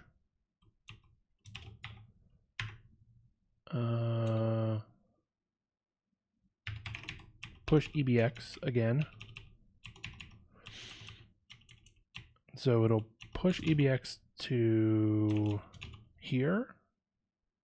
I think. Because stack pointer points here. So push it to replace this one. That's fine. We'll push again once we've figured out the real system address. And we'll push that there. And then we'll return. So then stack pointer will point at this, which has been overwritten with the command buffer. Okay, so we push that. I don't think we can do anything else in the next one instruction. We need to jump again to now add. So add EAX, or rather subtract from EAX this offset.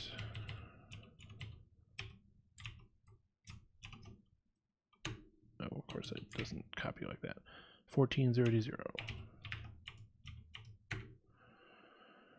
which is 5 instructions. Okay, I think we can live with that.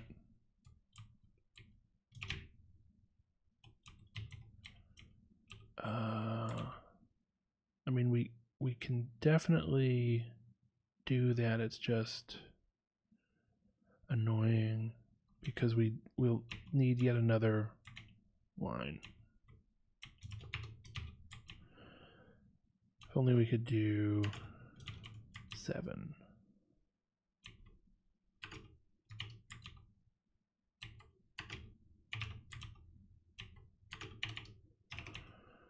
Oh, no, we can't. Okay. How do we want to do that then? How do I do an offset of that much in small instructions? Because we actually can only use 4 if it's not the last thing we do. And we still need to... Oh, wait. Okay. Now we can push EAX and return. That might work. But we don't have that many. We need the 00. Okay. Yeah. Okay. There isn't really anything else that we can do here because we need to do the get the address, dereference it, and then do the subtraction before we can, because we only got 4 instructions here, and besides we need the 2 for that. Okay, so how to make this work? Okay.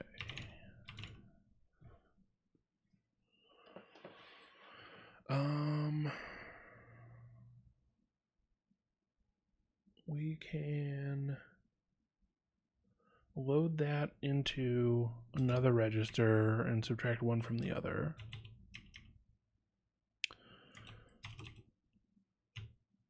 So what does it look like if we do a move instead? That's probably going to be more instructions, right? Oh, it's the same number, but we can... Ugh.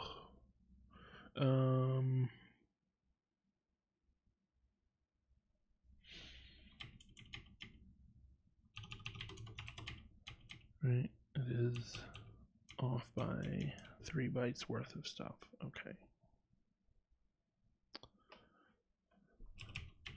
So let's say we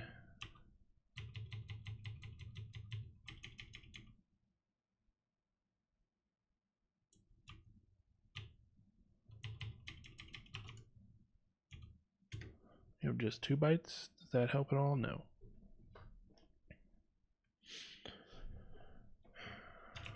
And we don't get even a shorter one from that either. Okay. So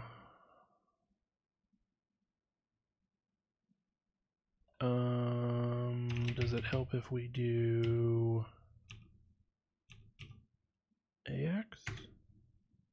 Yeah. Okay. So let's say we move AX in, and then we can move that into like CX. And then we can move, and we can sub EAX CX.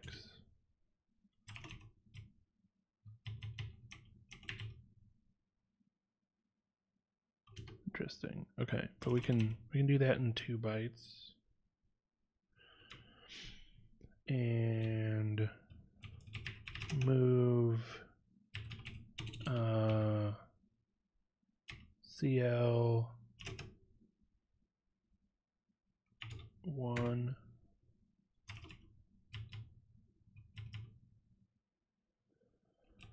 and then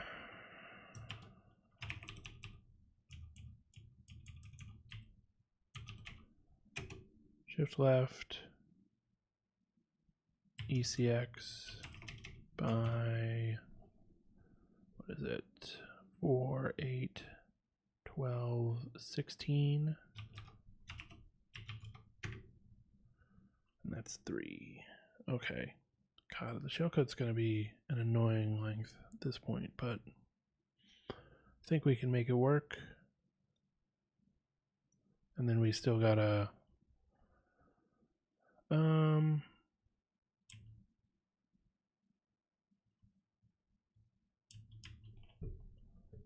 can we, yeah, and then we still gotta like do that again. Okay. Whew.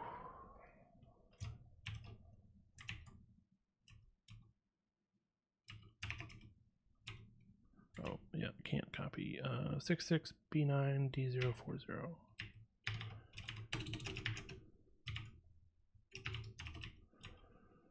Alright, and then 29C8.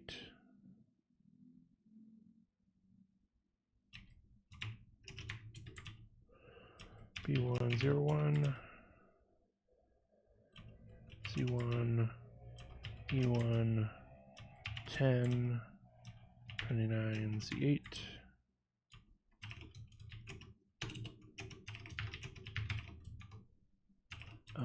And then we still gotta push.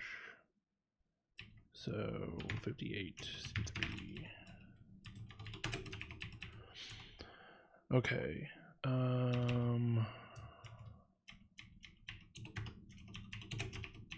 It's really gotta be like this? I guess so.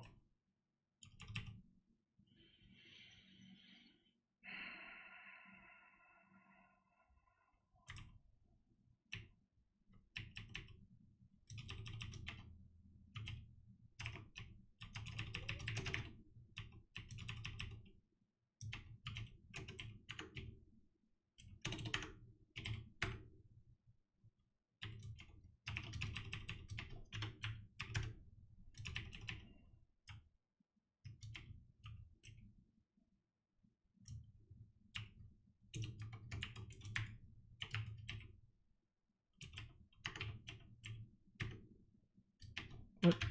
Oh,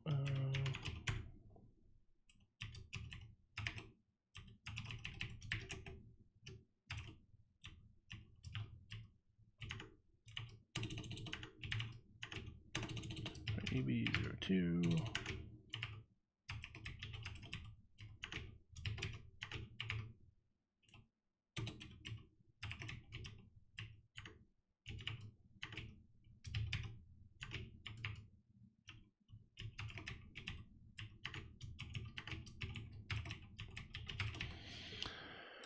Okay, so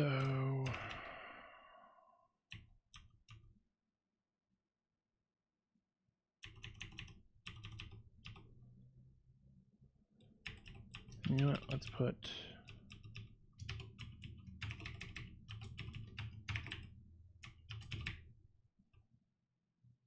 oh, and I've got lower cases. Whatever. I'm gonna leave those for now.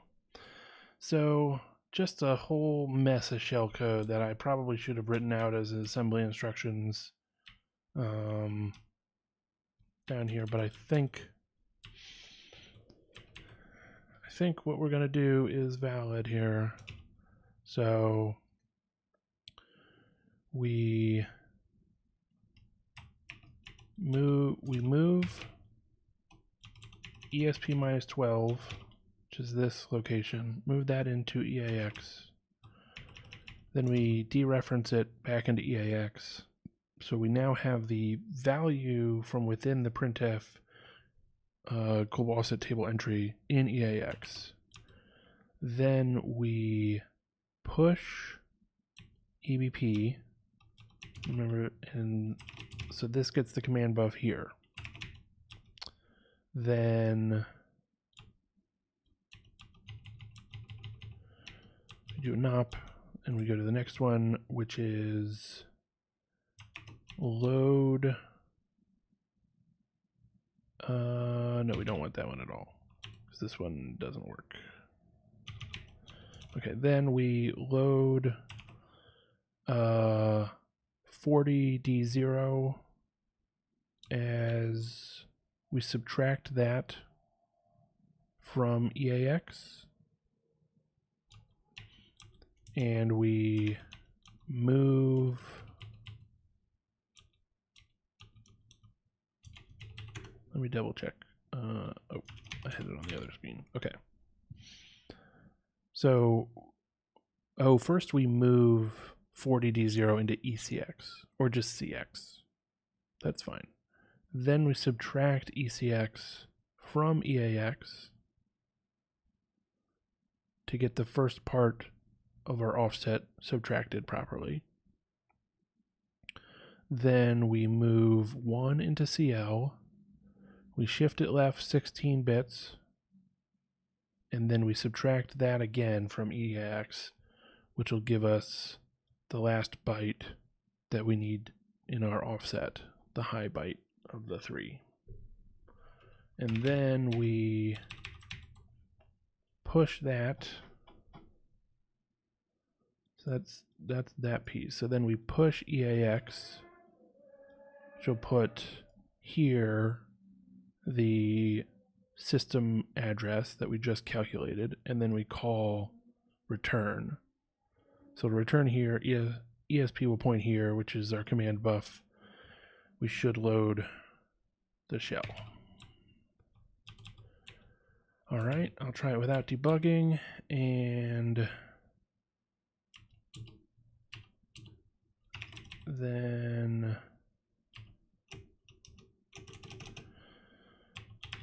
target at interactive, because in theory, if this works, then we've got the shell.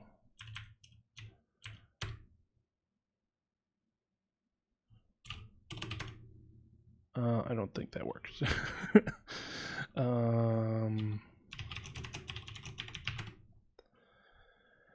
And we segfaulted at that address, so something I am.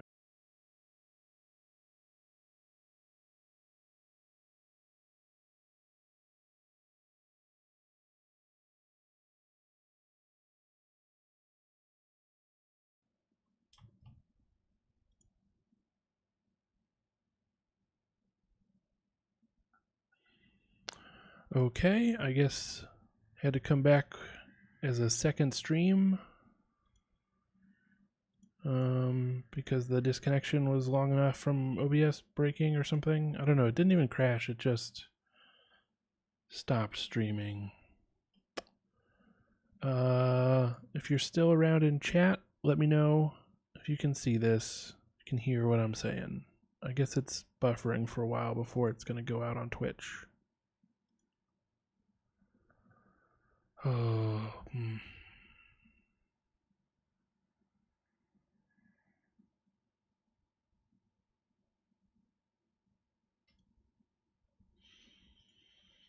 Still says that it's streaming in OBS, so okay.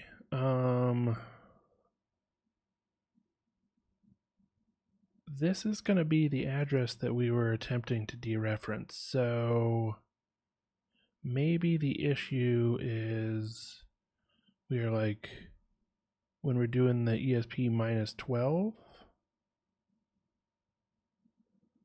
which is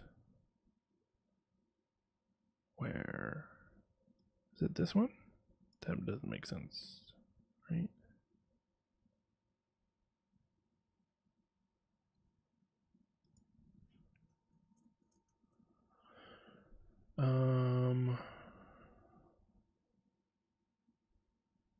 Should I just order this stuff improperly?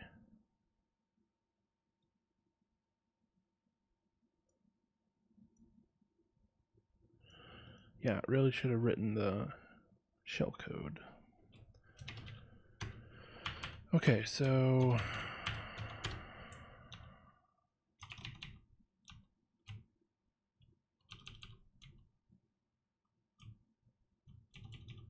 guess I could try writing it as real shellcode.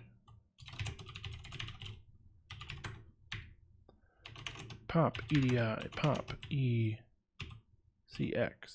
no, EAX, pop EDI. Should we pop EBX first, I guess?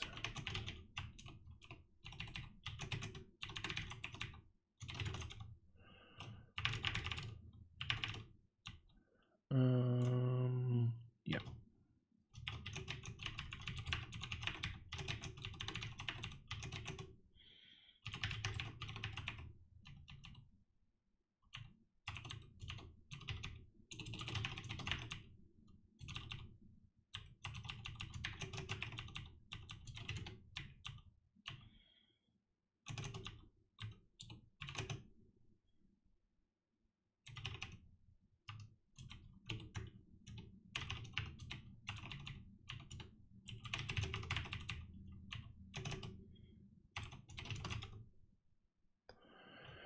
Wow, stream is still very finicky, I guess. Let me know if you can hear me, if you can see the stream at all. It's sort of on my end, the actual video playback just keeps buffering because I think my connection is bad, even though OBS is like, you're streaming quite fine. Yeah, and I mean, Twitch says that the upload rate for the bit rate for the stream is fine. So if you're in chat and you feel like saying anything, let me know if you can hear me or not, or if the stream is broken. And I'm gonna say something in chat just in case nobody can hear me.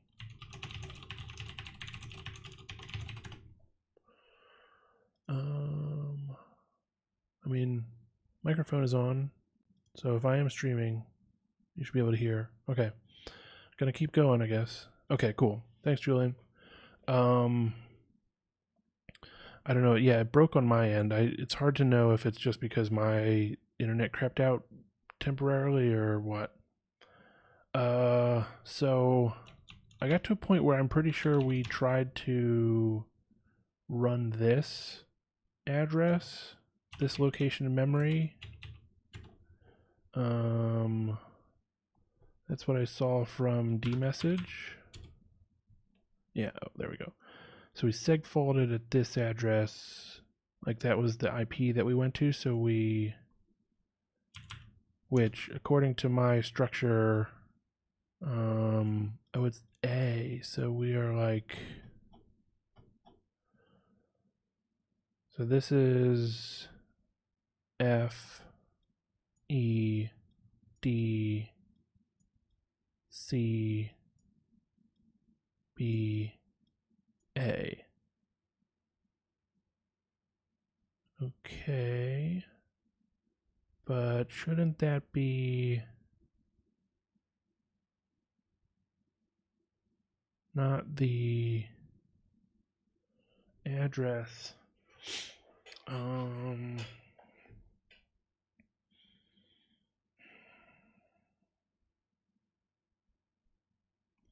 This is just where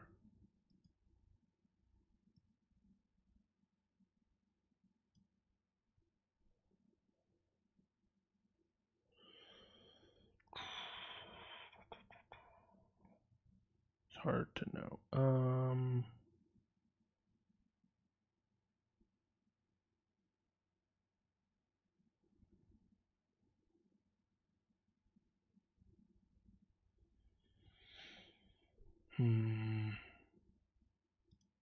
Might still have to go in and debug it, but what I'm going to do is,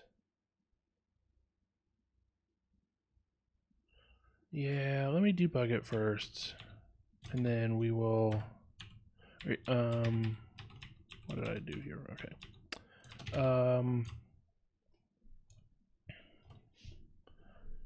We are going to open up the shellcode. I'm going to put the shellcode in here just so that I can reference it to make sure that I know what's going on, but we're not going to use it to generate the shellcode bytes just yet, because then we would have to strip out the 0 bytes and put it into this structure. And I could write a little bit of code to do that, but I don't feel like doing that at the moment. I want to debug the current version of the shellcode first, and then if we really need to make a bunch of changes, I can go about making it even easier to write the shellcode. Okay, so the first part, we pop various things. Then the second part, we have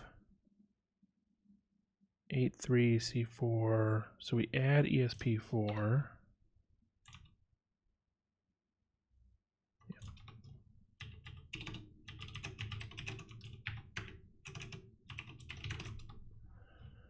And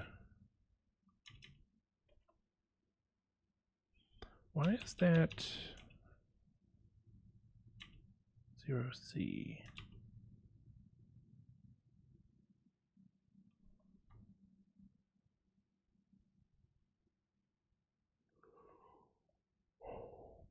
Oh, well, could that be the issue?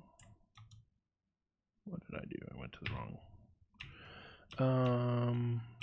That needs to be a 4. So that could be part of the issue. Is we wanted to move. So after popping everything, ESP is here. So we wanted to add 4 so that when we push EBX, it goes here. Or, oh no, wait. So the return is here, we pop this, and stack pointer points here, we pop this, pop this, pop this, and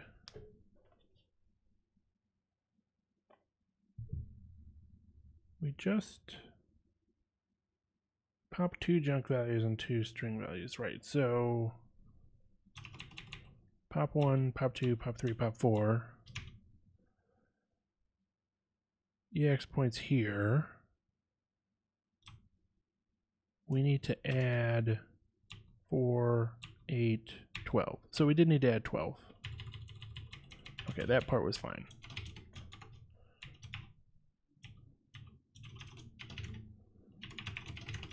Okay. So then when we add 12, ESP is here. We push command buff. We jump again. So push EBX part 3.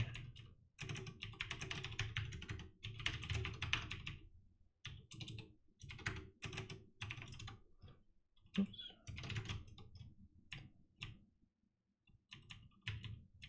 Then we are subtracting 4, I think.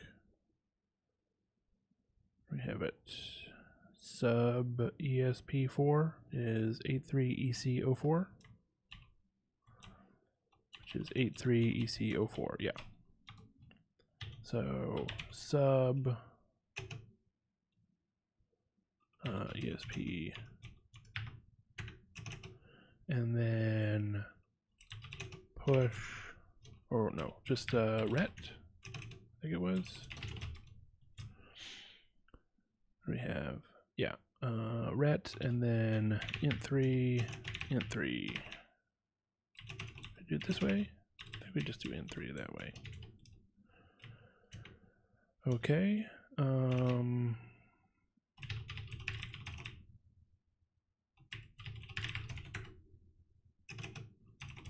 Section 2 we don't actually jump to because it's coming from the return stuff, which is presumably what's breaking at the moment.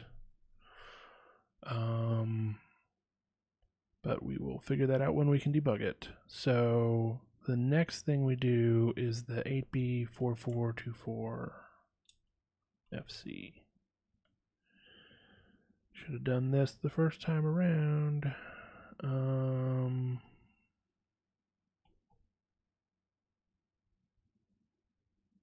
8B4424FC is move EAX ESP -4.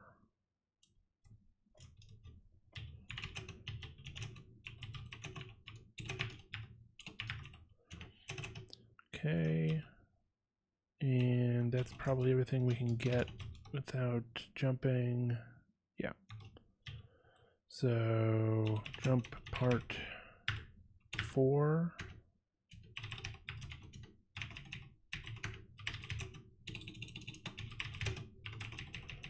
We can do like dot space 8. No, let's not put any space between these two sections. No. And then we have 8B00, which is move EAX D word pointer EAX.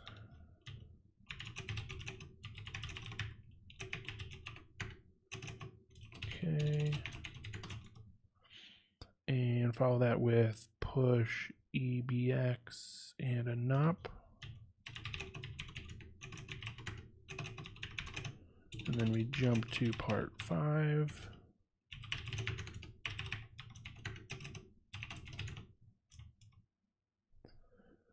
Which is 66B9D040.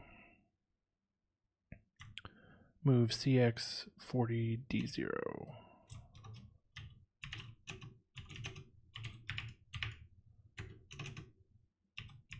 I think that's all we can do in this one.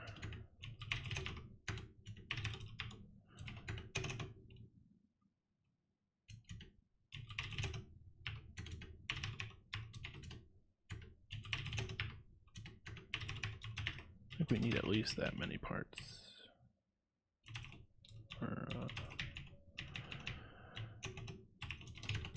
Okay, right. This is like 2, 3, 4, 5, or whatever.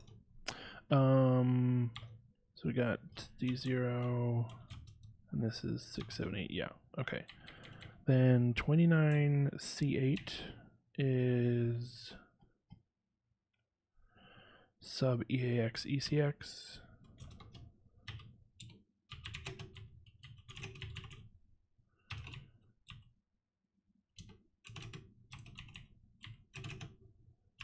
And move CL01 probably. That's what we get after that. Yeah. And then a jump to part 7.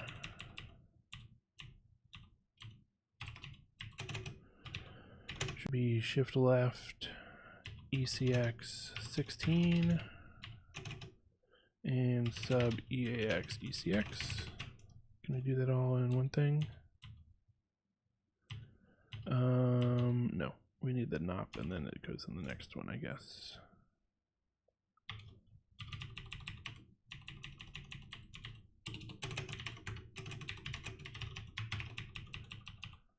Okay. So then push EAX ret, and I think we had another int3 there. So then we sub push EAX rather ret and 2 int3s.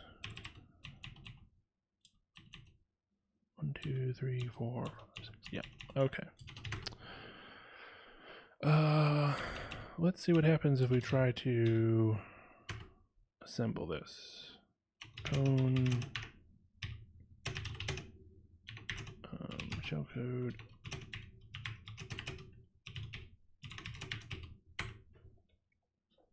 Ooh, okay. What?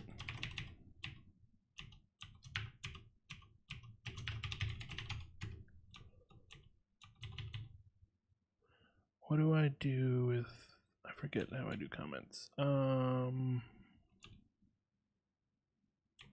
They did assembly comments as semicolons, but let's try it this way then. Okay.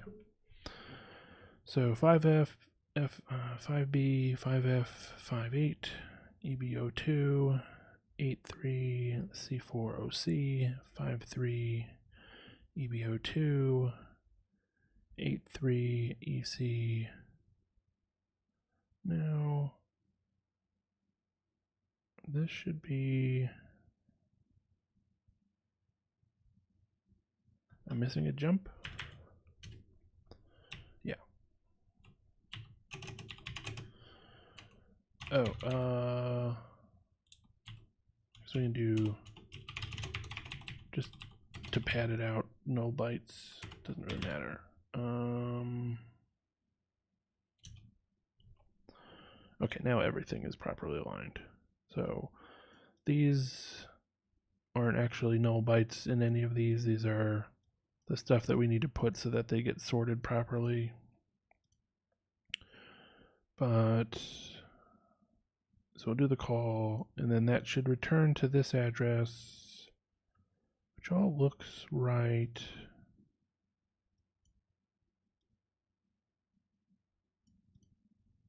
Okay. I feel decent about that so far.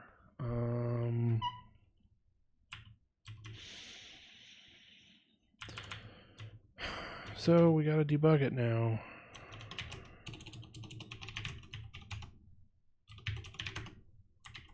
Because I don't know what's going on wrong.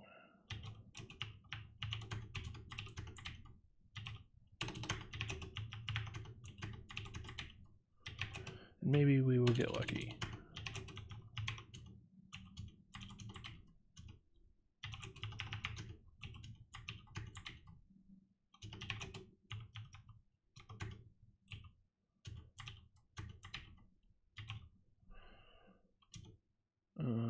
Oh, yeah.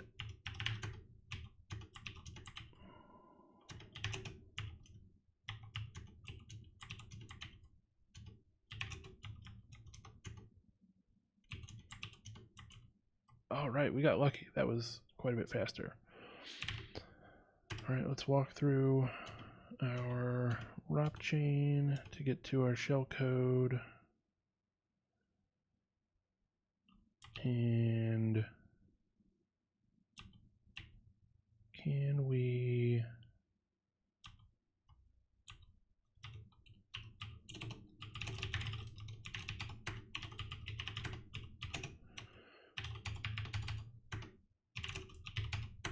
double check our shell code as we go through it? Okay, we get pop EDI, EBX, EDI, and EAX. Sure. Then it jumps to add ESP0C.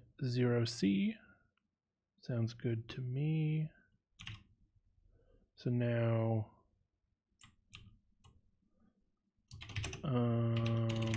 let's look at our little shellcode or our stack diagram.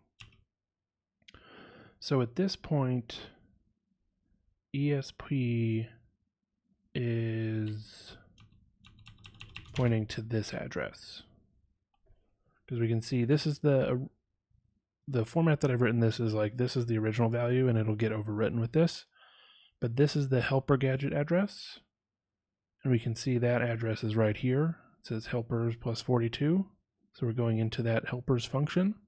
So that's at ESP plus 4, which means that ESP must be pointing at this junk address right now, and in fact it is this junk value. So that is good. I think I see potentially the issue is that we maybe tried to use this as the return address when really we want this to be the return address. and that's tough. Or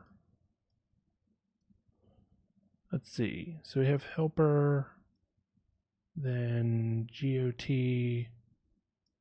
and then the return. But really the return is to here? Oh. I think I was assuming that the return was to this entry because when we were running the call to scanf before, when we were doing this gadget, I think it was actually attempting to use the value at this address as the return value, but now that we are shifting the stack address by 4 in order to get this set up, we might need this setup to work on these two lines instead of these two, because once scanf returns, and I think we're at this address when it returns,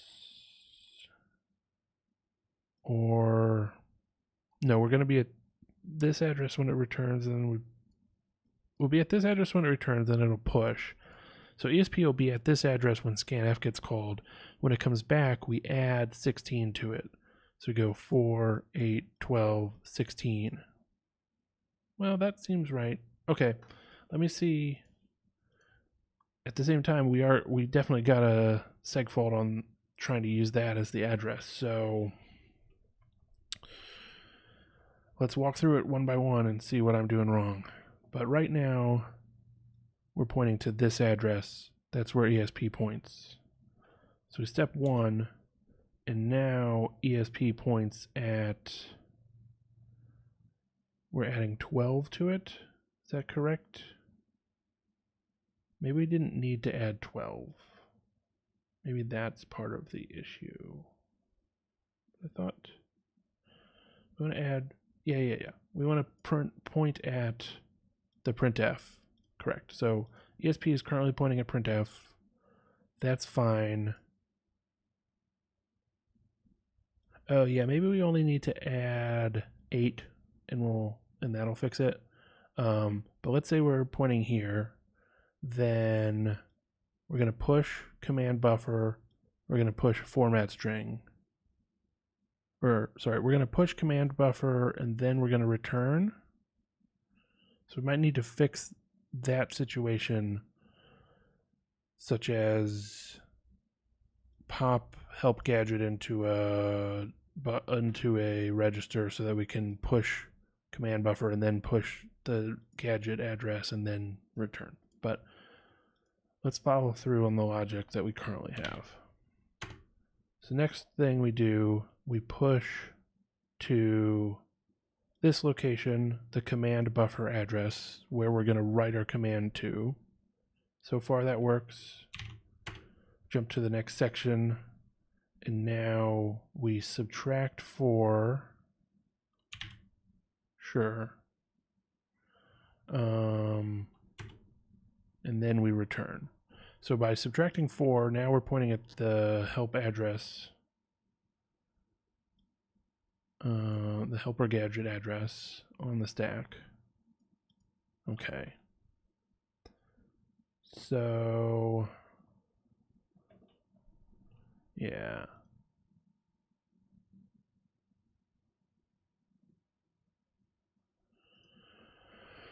All right.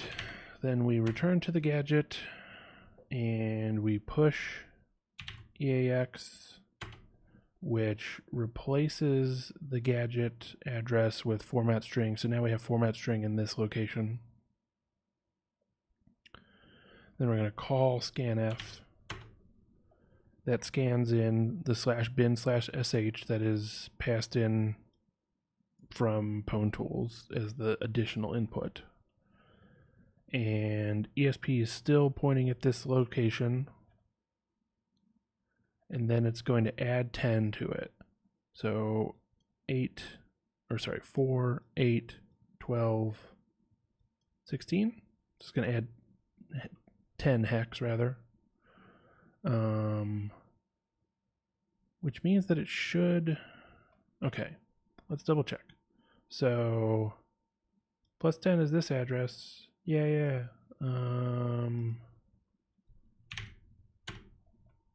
Okay, so it's going to, it is jumping to where we need to go to.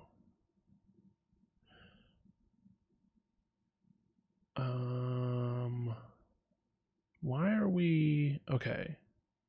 The thing that we were trying to do, oh, we need,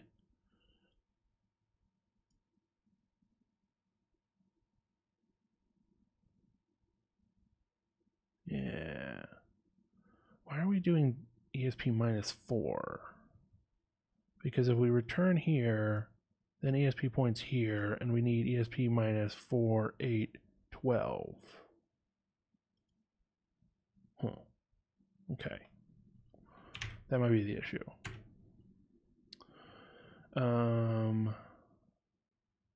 So again, ESP minus 4 is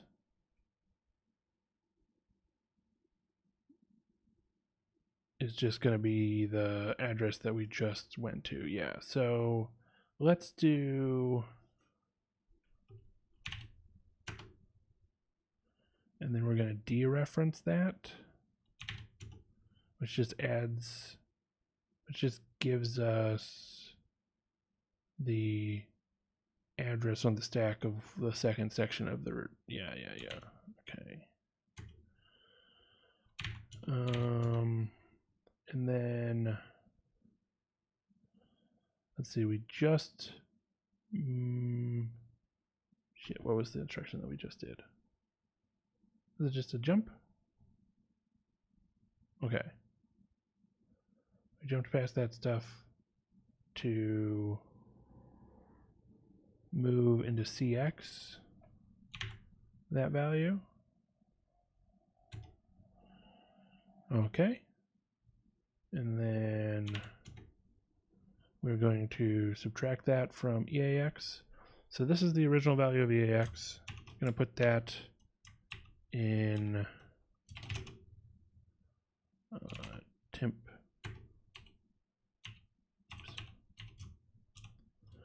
And then we'll put in what the value is after we've done the calculation. I just want to double check that our subtraction logic is correct to calculate the right offset. It's not calculating it from the correct address, but it is calculating it.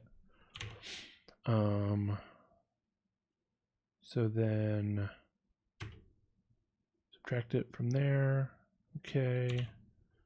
CL is 1. That's not going to work, I see. But there was something that I saw. Okay.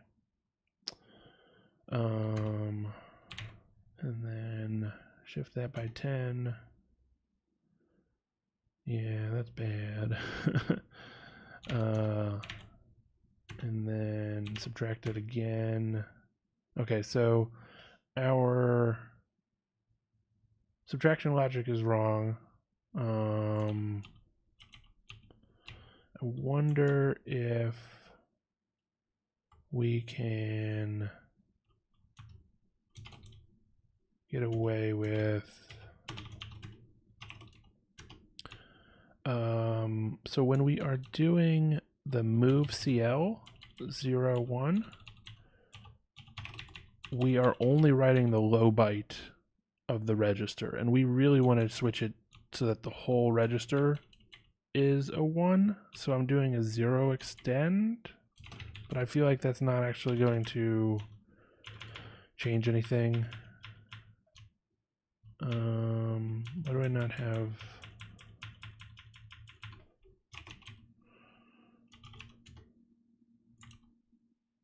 Okay, well, I guess I can quit out of this one because I know it's not going right, and we need to make a couple changes. Operand size mismatch. Okay, so we can't do it that way. That's fine.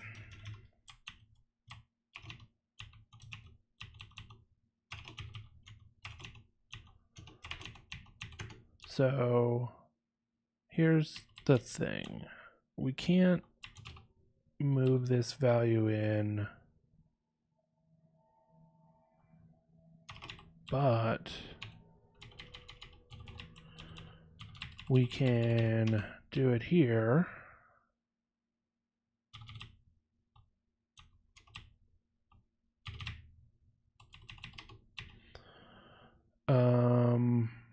Or you know what? We don't even need to do it. We don't even need to do that move. We can shift it and then subtract.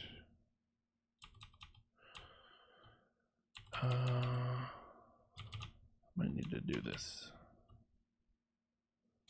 I'll have to see what the sizing is on stuff. But one thing that I noticed up here when we came back from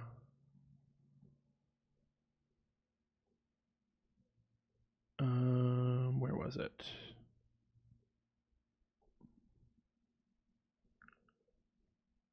We returned from the helper gadget. When we come back from there, ECX is already 1. And we don't do anything with ECX. So we don't need to move 1 into it. We just need to shift that over 16. And then add and then move into the low D word, or the low word rather, this value. So I think we can make that work. And then we can do the subtraction. So it's a little simpler than we originally intended, which is fine by me. This does get offset a little bit. So 1, 2, 3, 4, 5. So starting in like part 6, I think, where we are doing the shift, we have 3 additional bytes, but I don't think we can do, or sorry, we have 2, no, we have 3 extra bytes there, but I don't know that we can do anything, because this takes 5 bytes, 1, 2, 3, 4, or rather it takes 4 bytes. So we just need to put NOPs in there, because I don't think there's anything else we can do.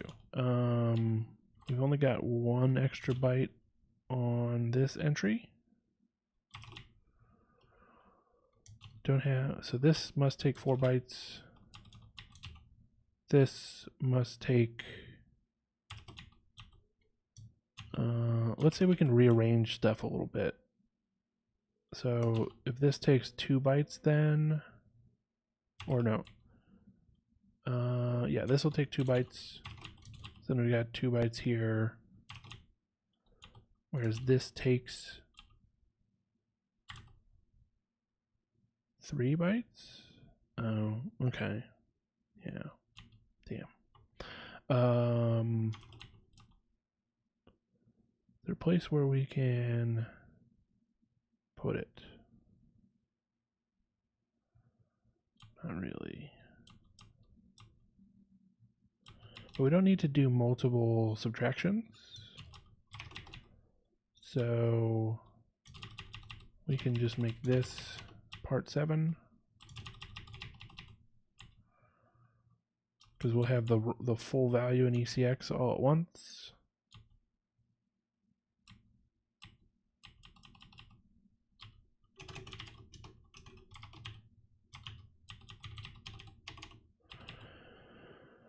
Alright, so we got 3 NOPs there for spacing purposes. It just kind of sucks to like waste so much space when we're already space constrained, but instructions are long, so we can't do a lot about that.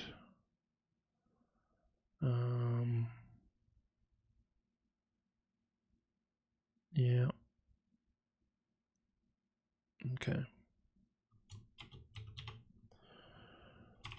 Could we... Does it matter? It doesn't really fix anything for us to do both of these together, right?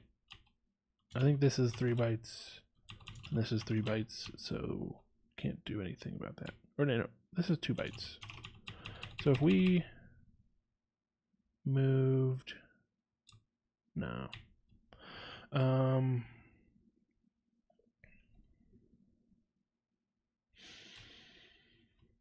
Let's see.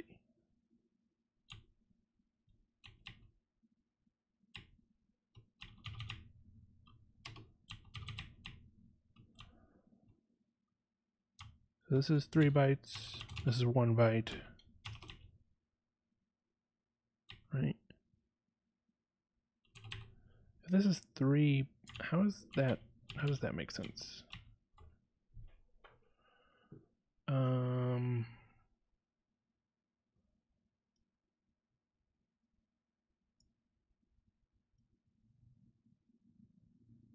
Oh, sorry, we've only got 1 extra byte in that spot. Yeah, okay. So that's fine. Okay, that's not as wasteful as I thought.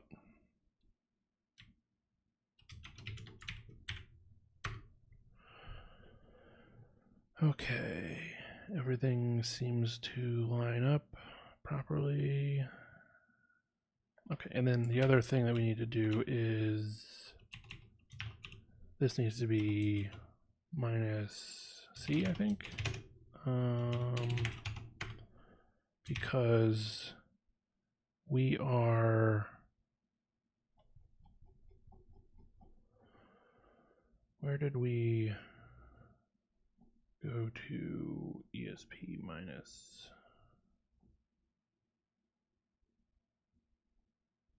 minus 4?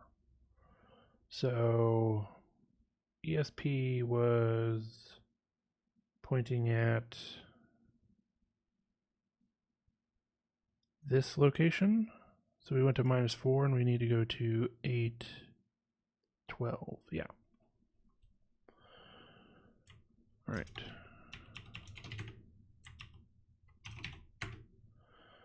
So 8B4424F4.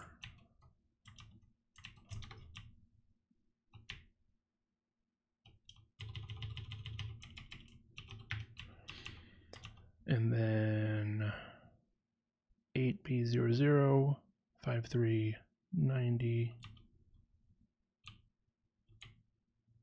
Okay. C1E110 with the 90, and then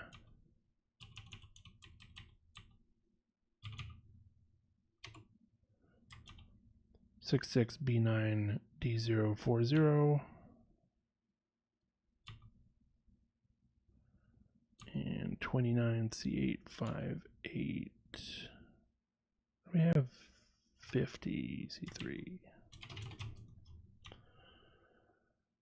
Push EAX. Oh, that also could be why we're getting some issues. I think we didn't go that far when we were walking through the shell code.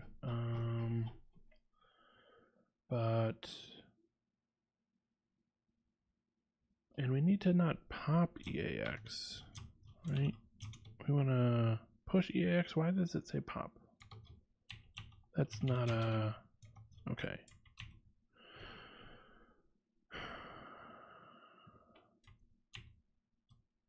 Oh, because we had a 58, which is push EAX, or pop EAX rather. Okay.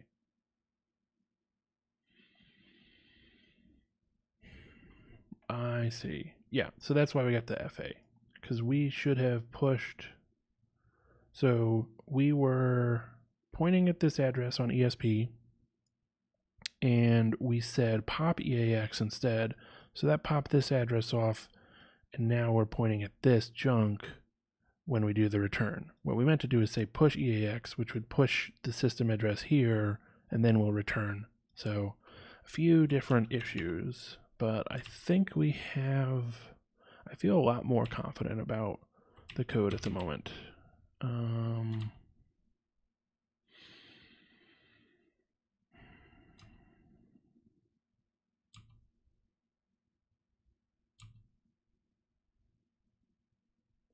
1090 D040 and then 50 C3.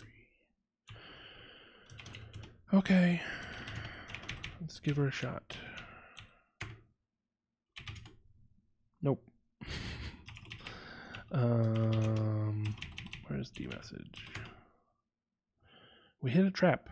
Well, that's interesting. At 804C041. Is that one of the addresses that I have in?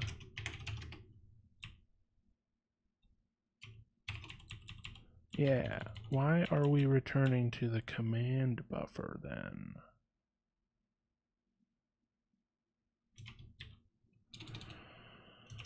Okay. Also don't know why the command buffer was trap, but set that aside.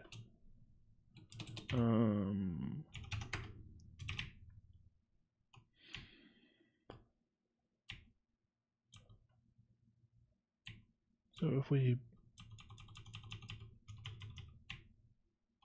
this is our address of what we've just pushed the command buffer, and then we also push system address. Well, I'm gonna just debug it because rather than spend a lot of time trying to work it out.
Okay. Whew. It's been longer, but still sucks when it takes that long. All right, let's look at our shellcode again.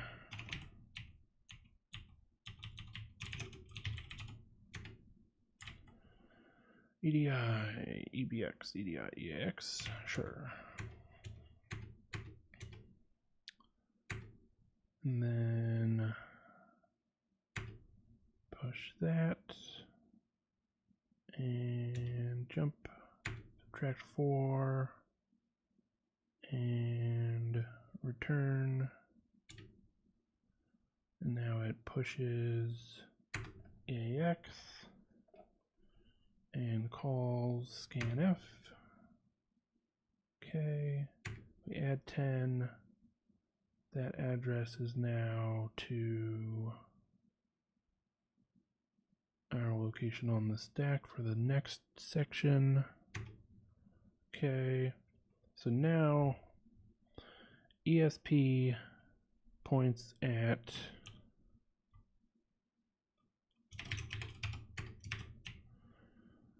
this junk. Okay. And then we are going to subtract 4, 8, 12 from it. And move that value into EAX. So that value is the address of the printf. Okay. And then we jump to our next section of the shellcode where we now load that address into EAX.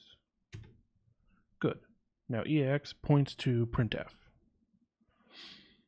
And we're going to go ahead and push EBX, which is the address of the command we want to run. Sure. Up, jump to the next section.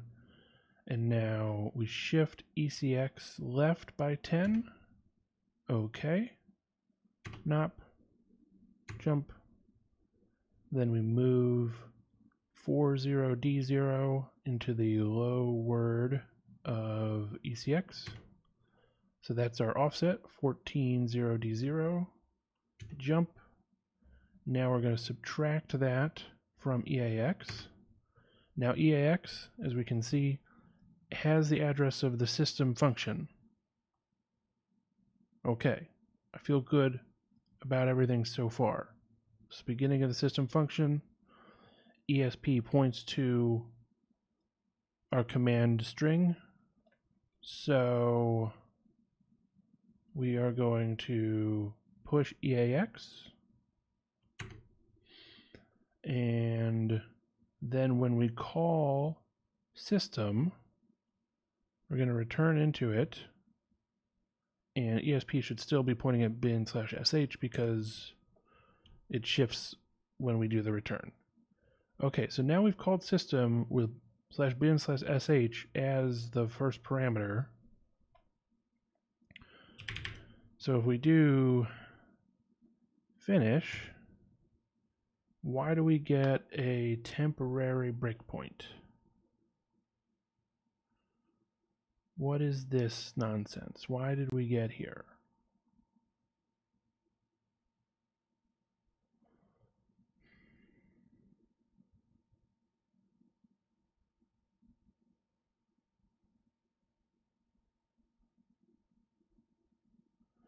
I don't even know what these addresses are. Is this... Oh. Is the system call not waiting? So maybe it's working, but we need to have a better command. Maybe we can do ID.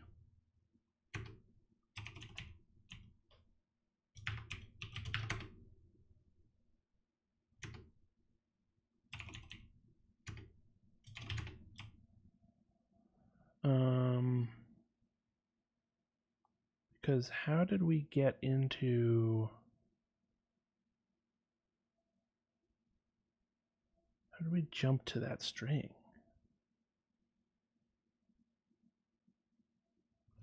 Because this address, EIP, is somehow pointing at the string. Oh, because that's also where we are returning to? Let's see. So we're going to subtract 12 from ESP. So ESP is 90. So it's going to be 84. So we up here. And then we're going to add 16 to it. So should point at, wait, pointing at this address? Why? Oh, because we're not doing an actual call. Maybe we could have just done call. Can we do call ESP? Is that a thing? Because we're returning into system, which is different. Okay. But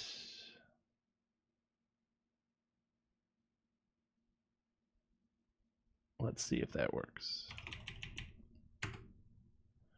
Interesting. Okay, we could try that instead. So we've got 50 FF. No, we don't have space for that. Okay, so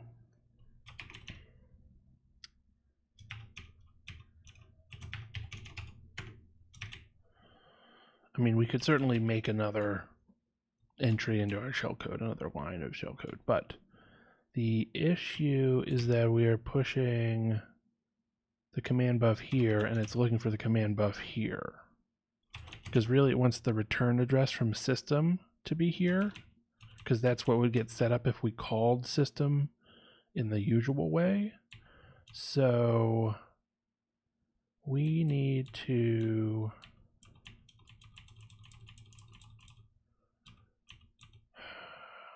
we either need to subtract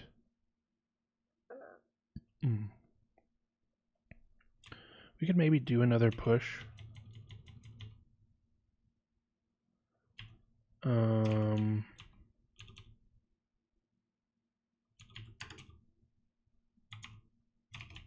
don't particularly care. What if we did it that way?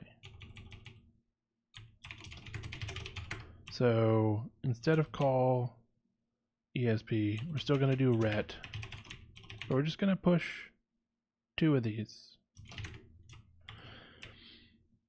So we'll push system here, and we'll push system here.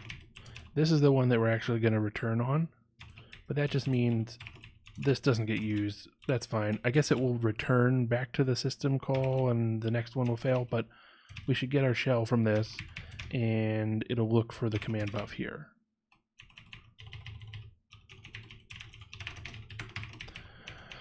Fingers crossed.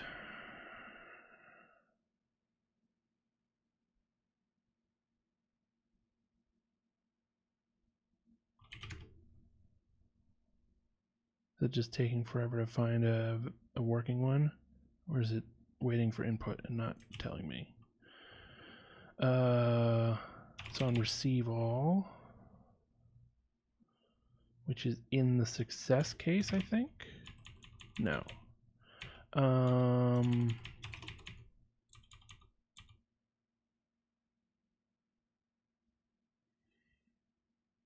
So that should be fine. Okay.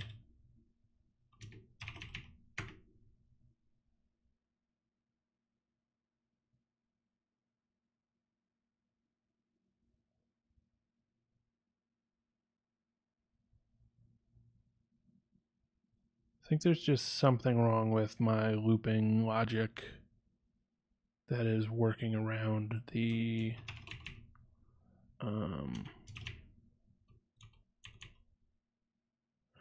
right. Okay, so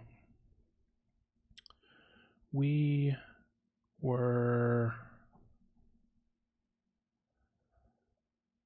looking to read everything and then see if it included this. But I think we need to read up through 67 and then read one more line.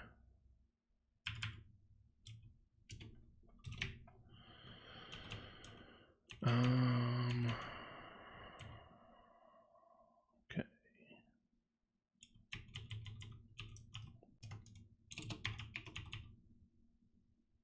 And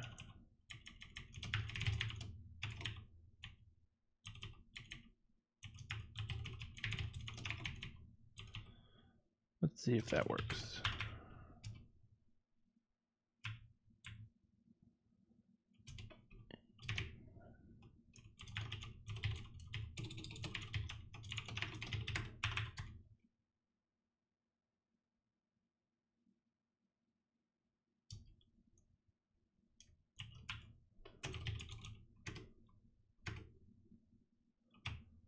Right.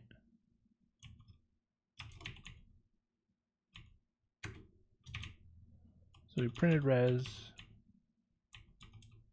and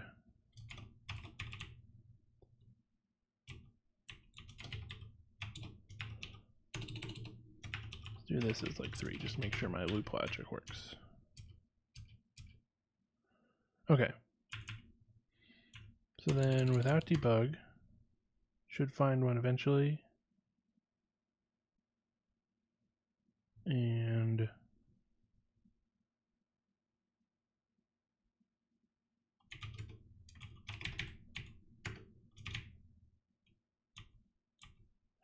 maybe it doesn't get another line.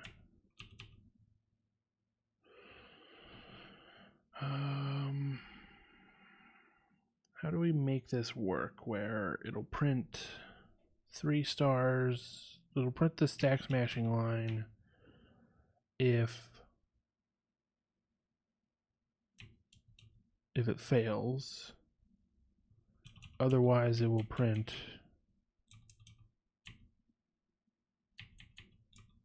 I think we are waiting on this receive line. For some reason, it's not getting a line. Can we do ID, see if that'll just print out a thing?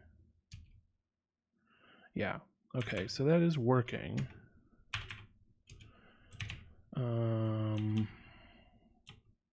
mean,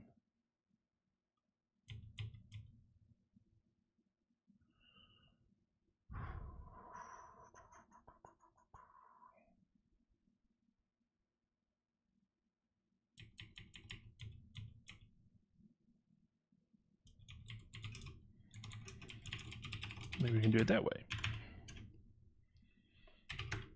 No.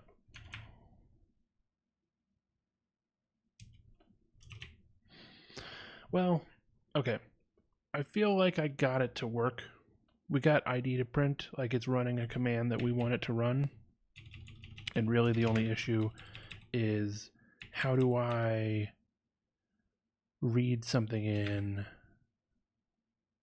Oh, let's add a timeout. Maybe that'll work.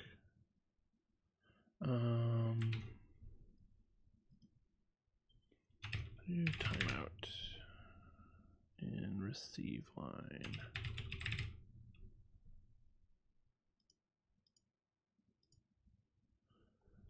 Is this not?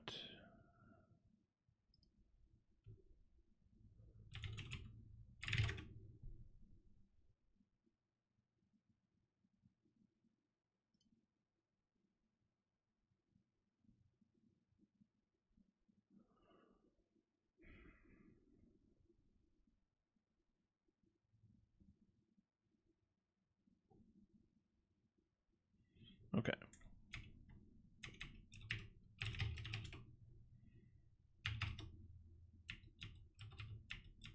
Should work immediately or not.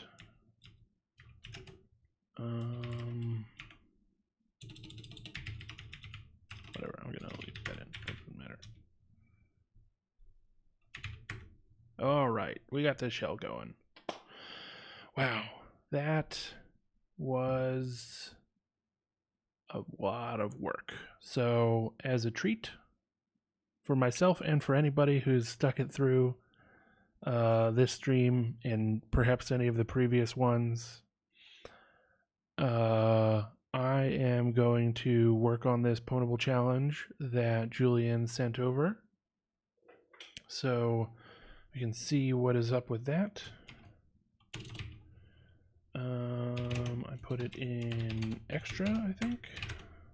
Yeah, easy shell. Okay. And then, nope. Let's see if we can do this one significantly faster than we did that one. So it is a 32-bit ELF binary, dynamically linked, not stripped. That is handy. It has no protections of any kind, so that should make things easier. Maybe we can just write some shellcode in there. Let's open it up in Radar.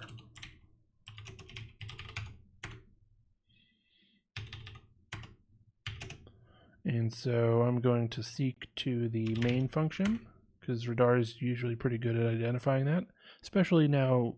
I mean, with the symbols not being stripped, it should be in there. And we'll open up in visual mode, and we can see it's got the prologue for the function, all of this stuff. Push ECX. So maybe we are passing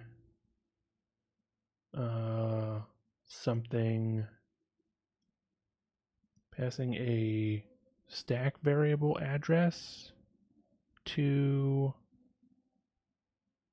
do stuff.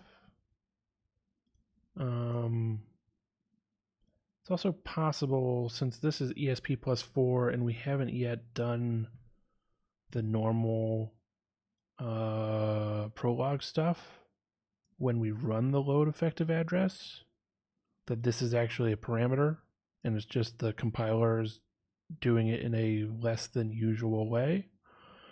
So first we align the stack on 8-byte boundary, and then we push, we push ECX -4. So since this is main and we'd have argc, argv, if this is the address of the first parameter, maybe, or I guess this would maybe be the second parameter, then yeah, this will be the second parameter. This will be the first parameter, argc. So we're going to push that onto the stack, I guess.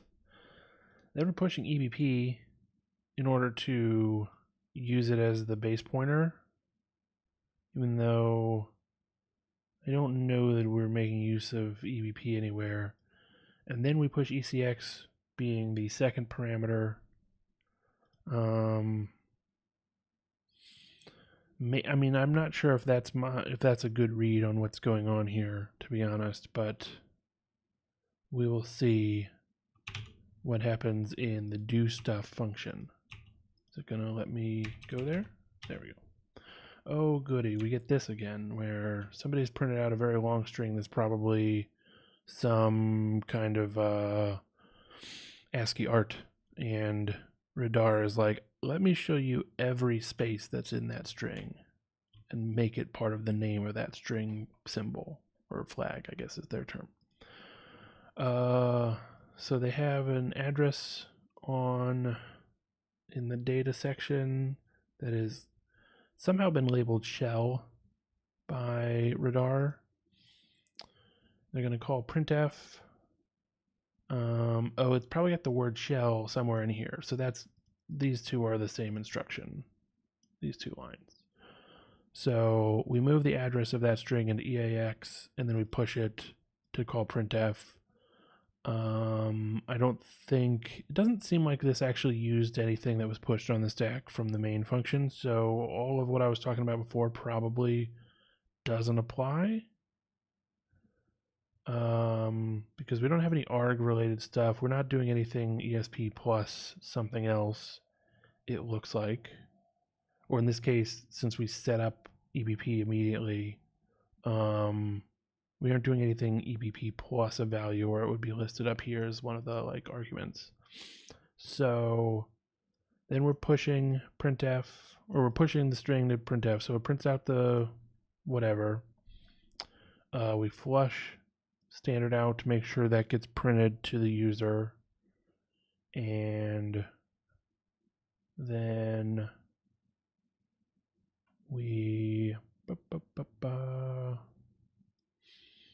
print out a prompt, I guess, and call flush, and then call gets with this local like stack buffer that is EBP minus 32. So effectively we've got 32 bytes for our buffer, but gets is always buffer overflow if you call it. So we can overflow the 32 bytes, and we know that we've already pushed EBP before it gets set, so we've got at least 4 bytes after the 32. So 32 gets us from EBP minus 32 up to where EBP was, what ESP was when we set EBP originally. Then another 4 bytes gets us past the EBP that we pushed just prior to that, and then the next 4 bytes will be our return address, so that we can return to our shellcode on the stack, for example.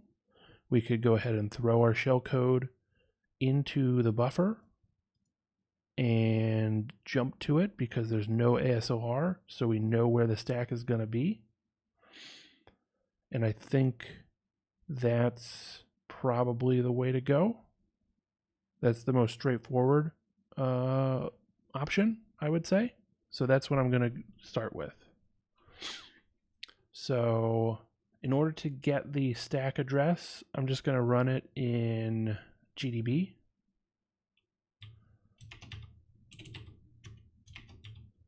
What do I want to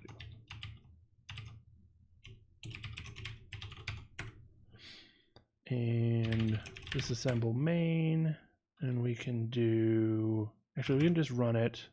There we go. We print out our nice shell,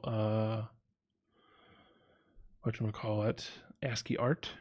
And then I'm going to Control C just so that we can see what the, oh, you know what? No, I want to continue, or I'm going to actually rerun it, but I need to put a breakpoint on. Oh, I can put a breakpoint. I don't have to rerun it.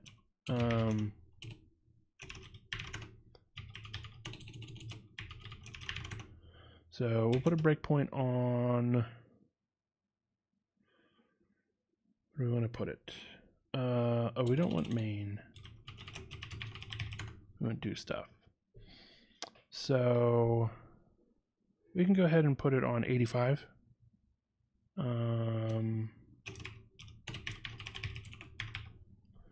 Which is the instruction immediately following the call for gets. And then we'll continue the program, type in test, gets will finish, and now we can look at what is the address for EBP minus 20, I guess, hex. Oh no, it's 32 bytes. Okay, sorry, it's 32 hex. I was misreading that. Which gives us 50 bytes. So we do need to overflow by, oh, have I lost the stream again? No, the bitrate is fine. It's just coming up red on Twitch. Okay. So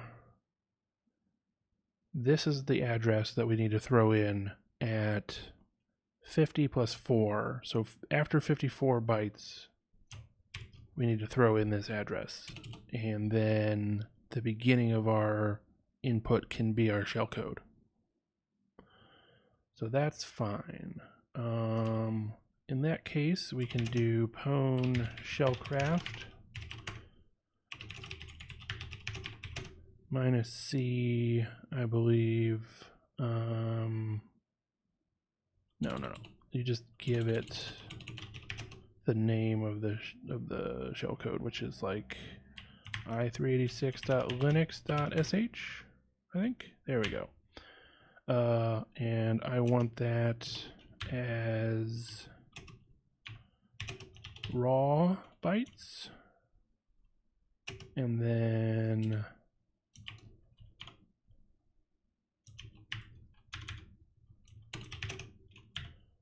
we'll also cat on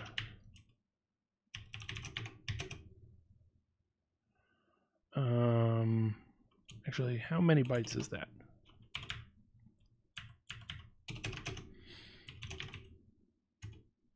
$44 bytes. So we need another 10 bytes. And then our shellcode, and then our return pointer. So we can do cat the output of that with the output of Python -c print a times 10 plus x 16 d5 ff. How many bytes is that? But I wrote that wrong. 62 bytes. That seems wrong for what I need. I need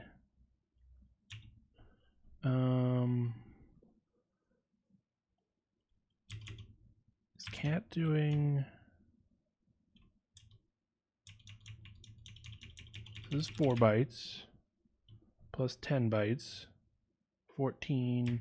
Oh, we don't want the /n. What was that thing that you say in this?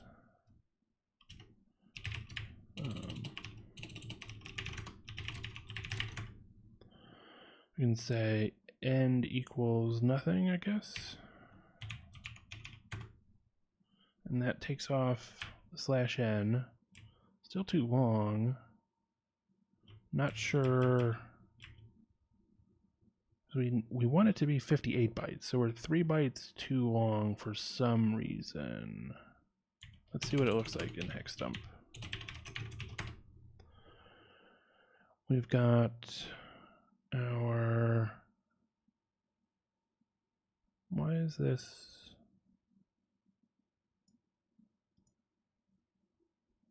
What? I'm 16, but then this stuff is like gibberish.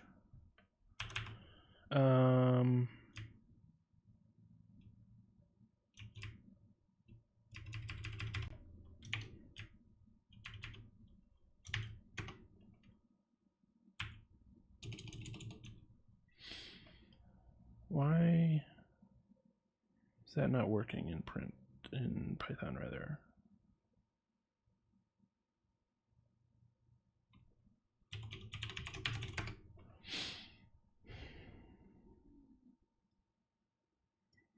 Yeah, that's rather confusing. So we've got all of our shellcode, and believe this is all the right stuff. There's no like, cat hasn't put anything in between these. So the issue is we've got 10 bytes, 1, 2, 3, 4, 5, 6, 7, 8, 9, 10. And then what is this? Why is this what Python is printing us?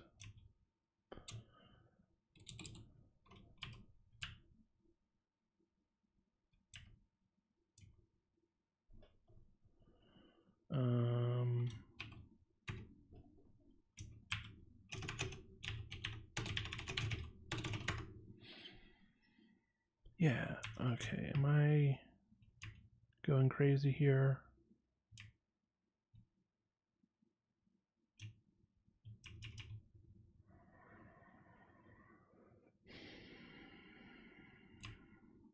Can we use bone tools?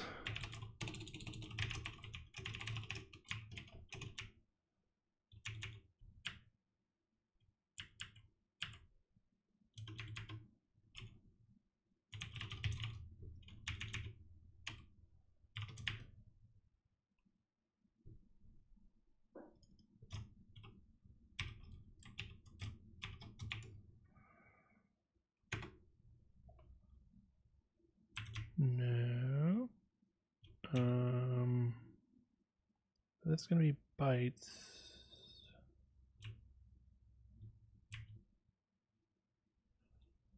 Oh, because it's probably encountering it as Unicode. Okay. How do I get Python to print out? What? I feel like I've done this very easily before.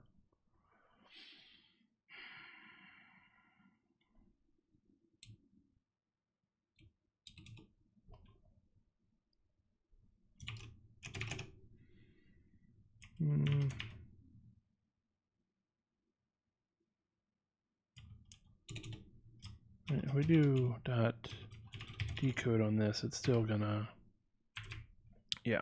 How do I print bytes? I can do maybe import sys.standard.write, and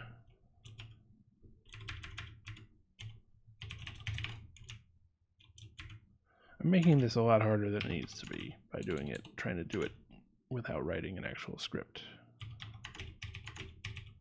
But this is entirely what I would consider the fault of Python 3. Don't like to print bytes.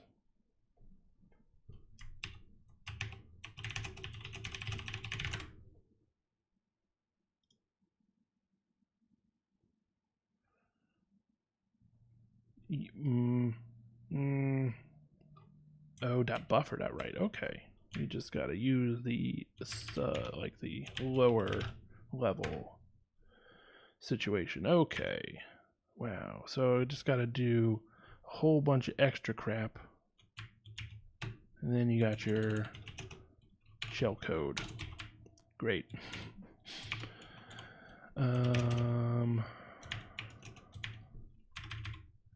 Which is what did I have before? Pwn shellcraft minus f raw i386.linux.sh.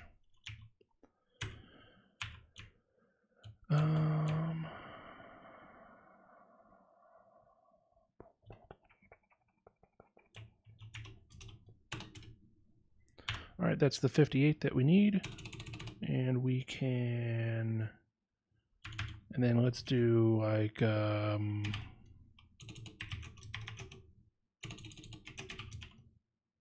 command after that for cat.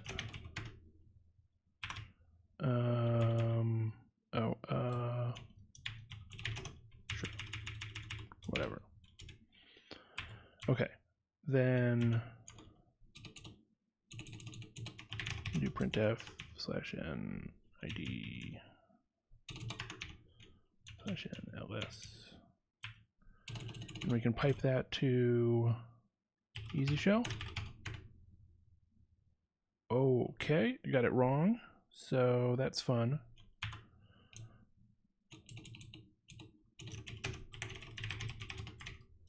Let's do it in GDB. Where did we get to? All right.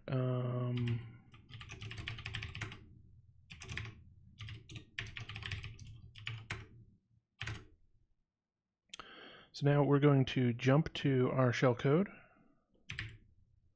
Oh, I bet it is overwriting stuff. Where's the stack pointer pointing? 54. Maybe. This kind of thing does happen.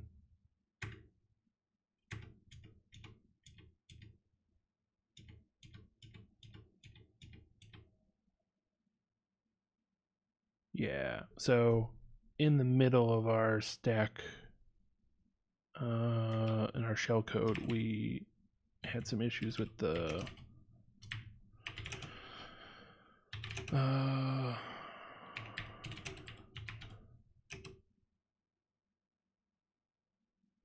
so basically the stack pointer also points into the middle of the stack that we wrote our shellcode to. So when we are pushing stuff onto the stack in our shellcode, we're pushing over the. Has this died again? I don't know if anybody can see me.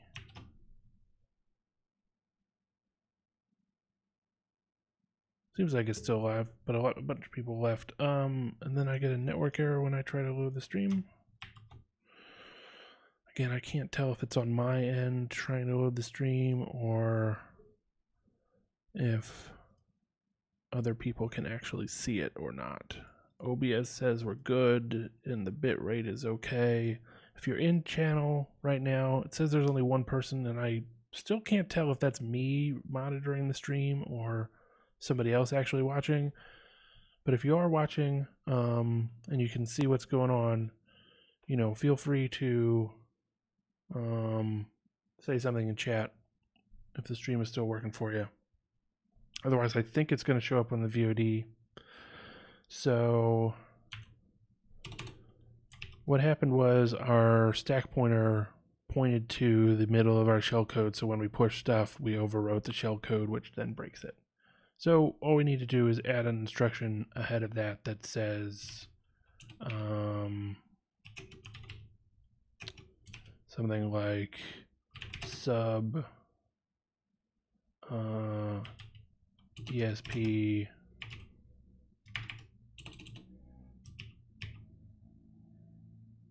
$256. I guess that's probably enough. And let's see if we can just run it. Still doesn't. Okay. What do we get this time?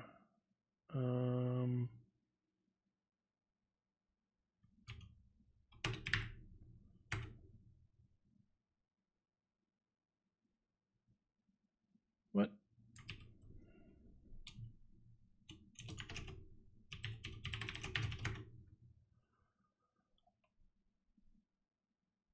Okay. We must have picked a bad. Okay. Let's subtract it like a lot.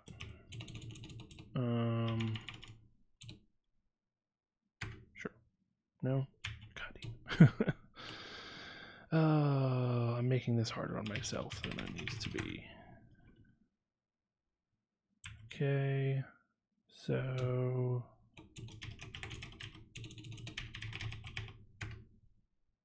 oh, now it's too long, of course. So we've got 1, 2, 3, 4, 5, 6 additional ones. So we need to subtract this to be 4. That's the issue. C shell. Still no. Okay.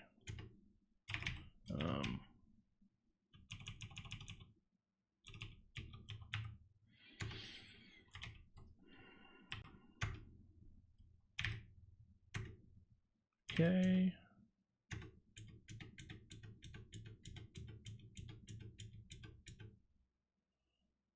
And then we in 80 and it runs dash. So what is the issue?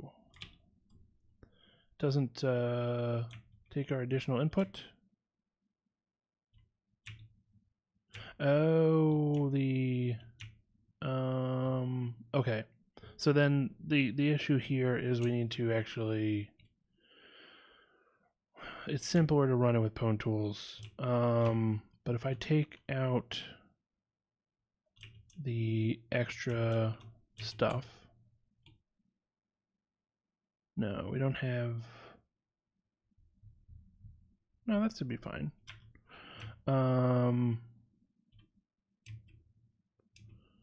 Then we also need to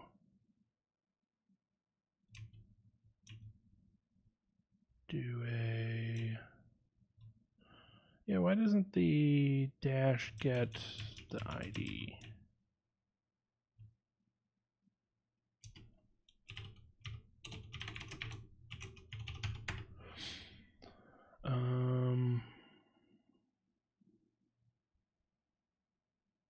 Well, okay. So what we can do, I'll take off the printf. I thought I was going to like have it run that command automatically, but it was not. So then we do exploit. We'll just use Pwn Tools. The user bin env.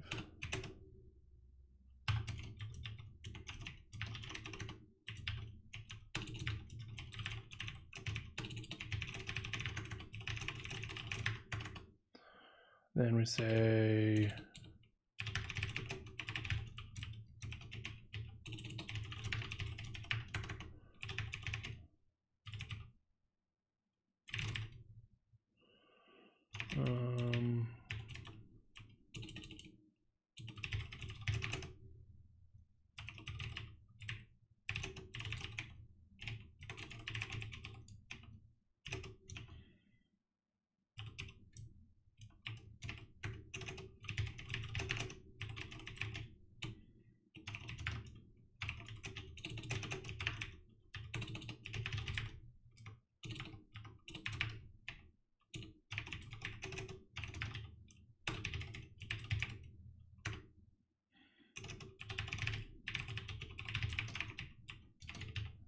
I think that should be fine.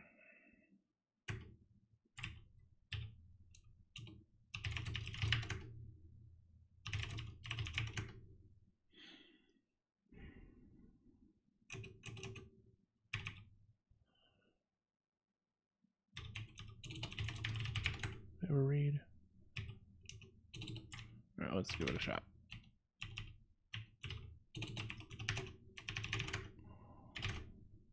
No, still segfault. Okay.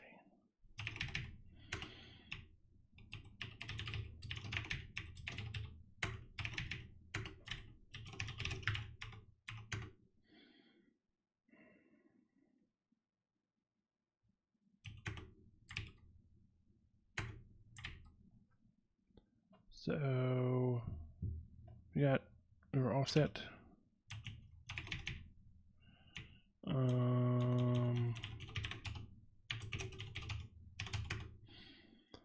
What do we have wrong here? Should be 30, 1, 2, and then, oh, okay. So we must have still output. There we go. Okay. Then,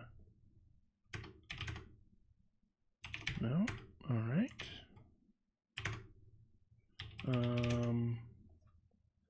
Attached to 5019. And why did it segfault on that address?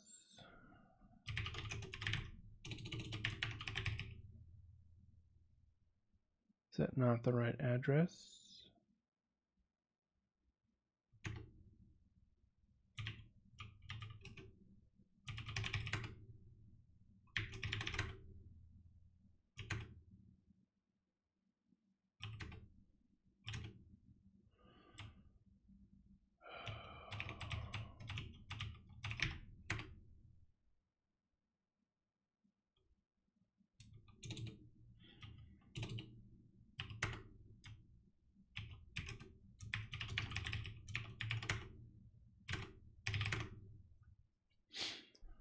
Okay.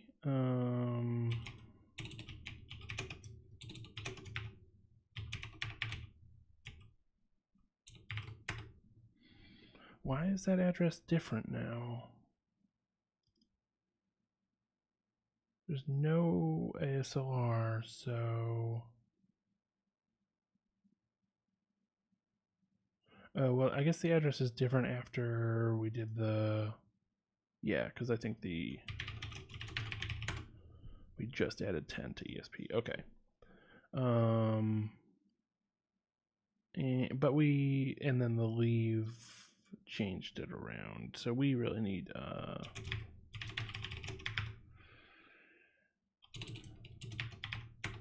nope, 85. God damn it.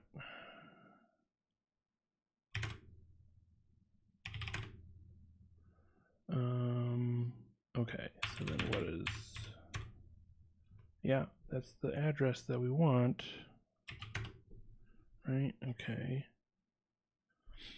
Wow. I can't believe this is taking me so long, and I have still no idea if anybody can see what I'm doing, because I can't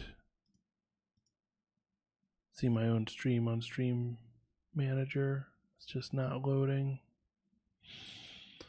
Oh, now it is. Okay. So... Whew. What am I doing wrong at this point?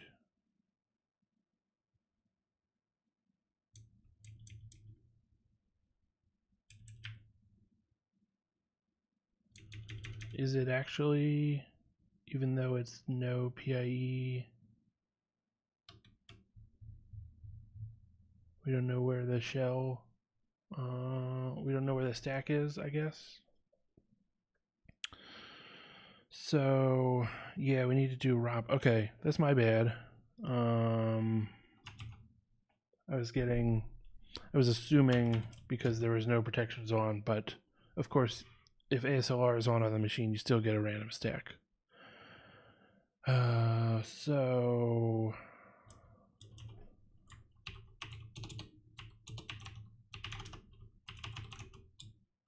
from pwn import everything. Oh, it's too late. Can't have dinner now. Great. Is there any chance? I'm gonna take a minute.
Is that light work with the bass on the track, on my face to the back like I'm taking a slap.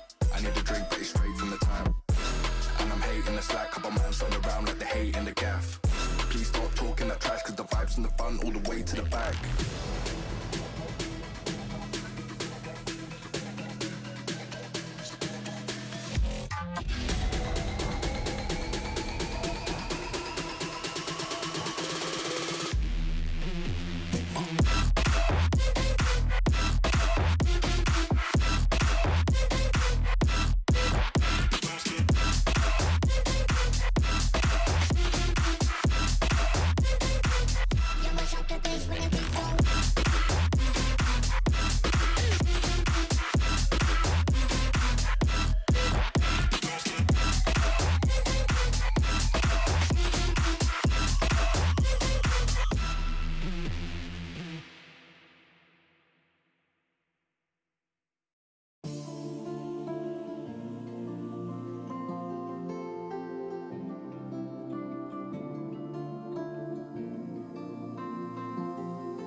Okay, so I ordered some food. Hopefully I can figure this out before the food gets here.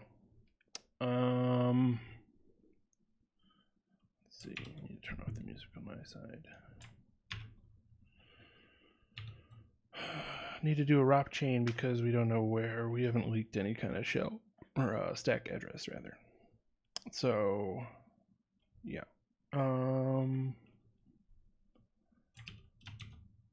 Let's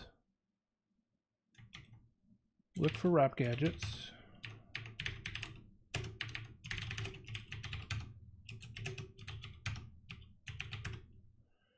And then let's also, oh, I had it open.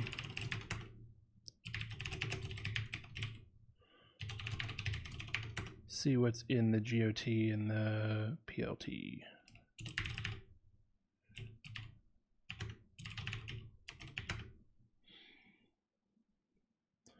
Okay, so we can do printf, I guess. We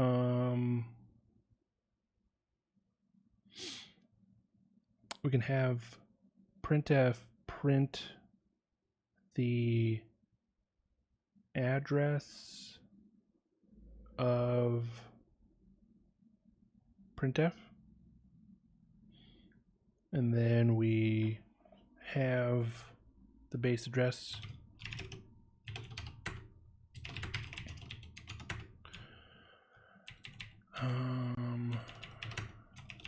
actually, okay, I'm gonna just delete all this. So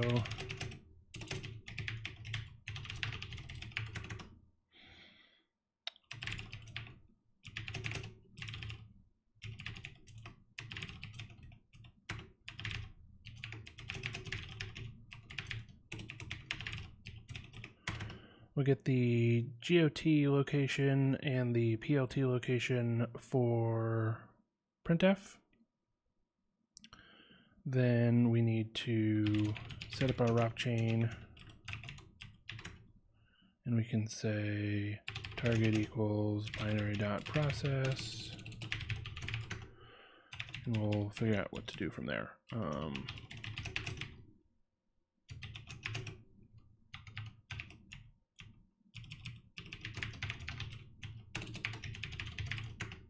Probably something like for entry and ROP chain payload plus equals P32 entry. All right. So we've got some gadgets. We need to pop EAX, and then is it pop EAX?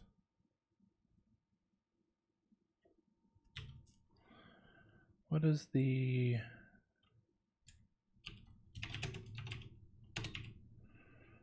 practice? Dynamic baby boy, or yeah, what do we do here? Did we get no?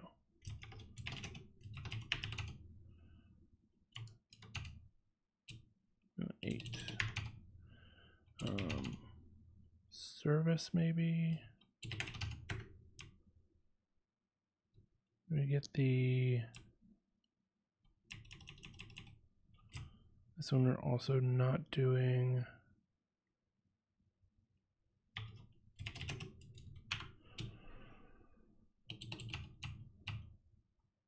Not overflow, maybe story time we did. Yeah. And then we can get the main address. And so what we use is we pop RDI. So I guess the GOT uses EDI.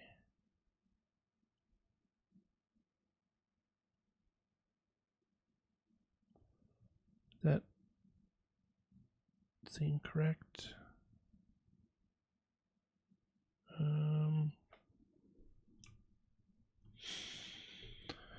Can't even follow my own code. Oh, but that would need a leak, right? We would need to actually be able to print that stuff out somewhere. Foon12345 Hello, how's it going? I'm working on a challenge that requires doing a ROP chain, and I guess we're just gonna do the traditional ROP chain approach of make the syscall. So we need to set up, do a x86 syscall on Linux. That's not what I want. I should have this memorized by now, but I believe I've forgotten at this point.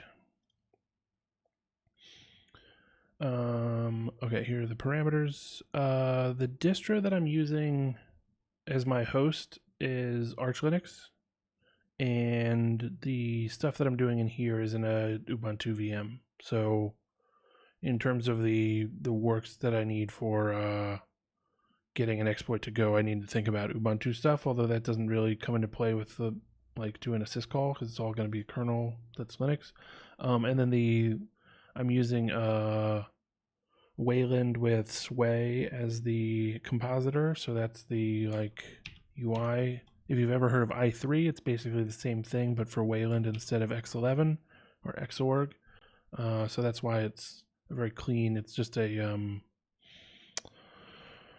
what do they call it? Tiling window manager rather than like moving windows around with the mouse, because I prefer keyboard based stuff. So okay, so we'll put EAX, we'll do the B in there for execve. Then we need to push /bin/sh onto the stack. And we need to then load the address of that into EBX, I guess. We do that. How do we? Oh no! We normally find. Can we just find? I'm like trying not to resort to looking at my previous stuff, but given that I'm under kind of a time constraint, I'm gonna look at what I did in some of these other ones. No. Oh, and I don't want the dynamic ones because this is given that we have no. We don't have a way to leak the. Could we leak? Oh, yeah. We can do the leak approach. Okay, never mind. So we went the one from Storytime. So still have to figure out what we need for the GOT.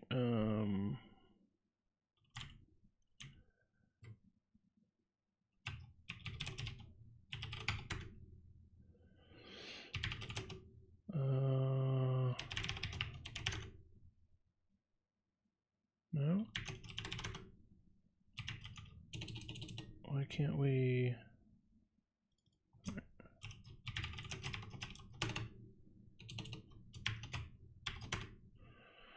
No function. Okay, well, let's just disassemble some instructions. Don't have that address? That's, oh, yeah, okay. So it will jump to this address.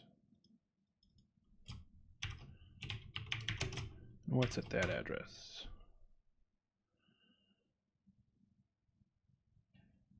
EAX plus ECX times 1. So what do we think? Do we need ECX to be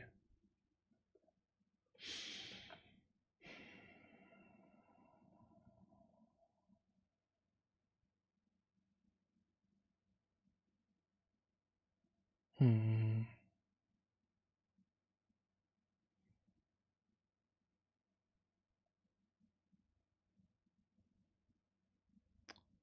Oh, what am I saying? Of course, we don't care about how the GOT works. We need to set the first parameter, which needs to be pushed on the stack. Okay, so so the first thing we want in our wrap chain is the printf PLT address, and then we want the printf GOT address. Okay, so that's going to print us that address. So we can run target dot receive until target dot send line payload target dot receive b receive n. We're gonna receive n, which is gonna be 8 bytes. No, 4 bytes. Okay. My voice is very soothing. That's fine. Thank you. So the printf address is going to be that, and then we need to work out the address of printf versus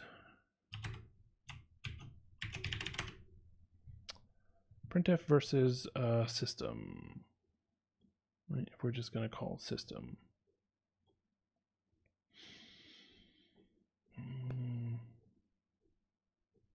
Oh, and we still need to get. Oh, we could just do the one gadget.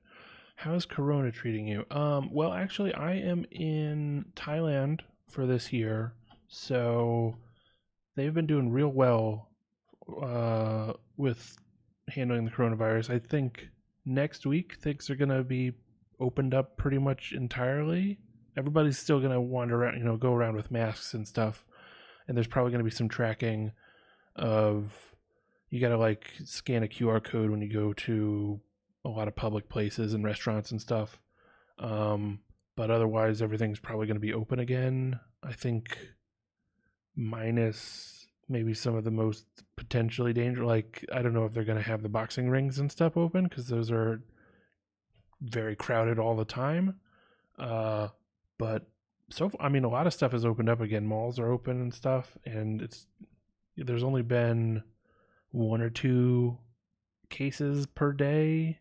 Not even like, I don't think we have had any more deaths in like several weeks, maybe over a month at this point, but only a handful of cases, and most of those are people coming in from other countries at this point, and they're immediately going to quarantine anyways. So I'm lucky in that I left I went here at the beginning of the year from the US, where things have not been going very well, I would say.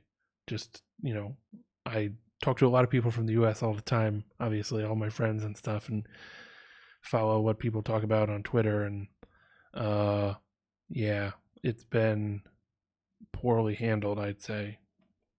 Here in South Africa, our economy is going to be fucked after this. Yeah, I mean, a lot of the economy here in Thailand is probably pretty fucked because it's so tourist heavy, and they had to shut down tourism 100% for a couple of months. And I mean, I don't know how that ripples through the rest of the economy and stuff. I don't even speak Thai barely at all, so I can't. There's a lot that I don't know about what's going on here, other than the numbers that come out of the WHO. But I think the economy is going to be pretty bad everywhere. Like the way that capitalism works is, in order to extract the best rate of profit and to to be working on, you just have to be on the razor's edge, basically. So no money has been spent around preparing for the potential that there's a big sudden downturn across the whole world. And as a result, it's just incapable of handling this situation, because it would have been seen as too wasteful of money to be actually spending money on preparing for this ahead of time. And yeah, unfortunately, we are stuck with the results of that, and a lot of governments that are too beholden to corporations and their continued profits, that they're not going to take the measures that they need to take to support the people. They're not going to, they're going to maybe focus more on austerity measures as a way to get things back on track, rather than reducing corporate profits and maybe taxing extremely wealthy people and corporations a lot more in order to figure out how to pay for stuff. Or even, I mean, in the case of the US, because of our position globally economically, we could just spend absurdly large amounts of money that we don't have and still kind of make it work. Not every country is in that position, of course, but I think a lot of them are not going to go for the, like, let's make sure that every person, every worker out there has the resources they need, even in this climate. So I don't foresee good things coming out of this for the next while, unfortunately. Yeah, Julian, working on your binary. I spent a little while thinking of it as just a shellcode thing, but we didn't leak any kind of stack address, and I wasn't thinking about ASLR because it had no protections on it from checksec, but of course that's part of it. So I'm working on getting the ROP chain going at the moment, and we're just going to do one gadget. I need to do, let's see, LDD of Easy Shell. My food is about to arrive, so I'm going to take a few minutes to come pick that up, and then I think I can finish this up in the next 5 minutes or so. So rather than like eat the food right away, I'll just get this finished and then end the stream, and we'll, fingers crossed I can manage it that quickly. So I'm gonna go AFK again for a few minutes, and I'll see you back soon.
When I'm lonely in the dark, I know you are with me.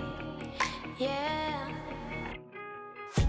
Don't you see that I need you so much?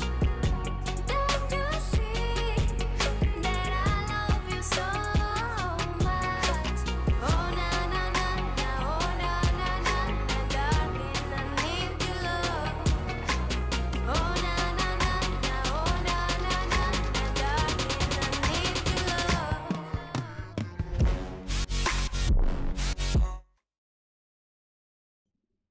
All right, I am back.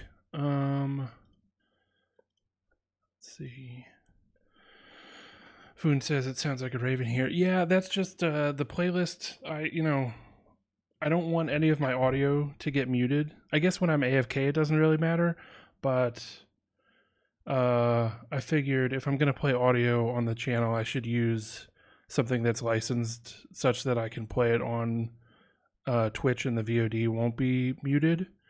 Especially if I'm happen to be talking over it. I hate when that happens and I'm watching somebody else's and suddenly if they're explaining something I have no idea what they're saying anymore. And so when I was searching for it, I just found this company that does it, and their playlist happens to be kind of like EDM stuff, which actually is a lot of what I listen to anyways, so it works out for me, but I assume it's not necessarily to everybody's taste. It's just simple thing that I can do to have some music playing when I am not talking. Let's see. Is the stream still working? Whatever my download side is like completely borked. But okay. So it looks like the video is back to, you can see what I'm working on. So I did LDD for Easy Shell in order to find the address of the libc file that it is linked to. So then we can pass that to one gadget, and it's going to find a couple different gadgets that we might be able to use. And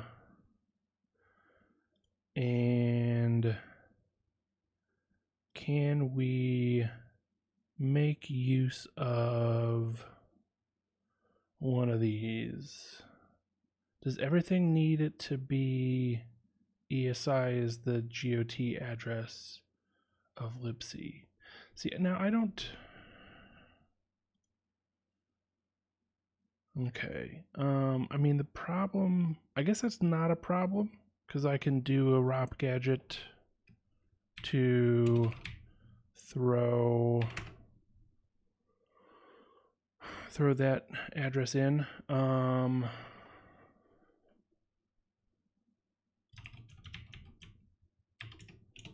Libc GOT is going to be,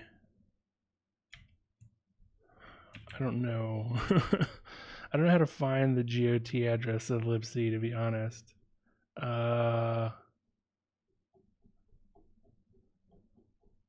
Let's see if we can work it out. Or just Google search for it. Like,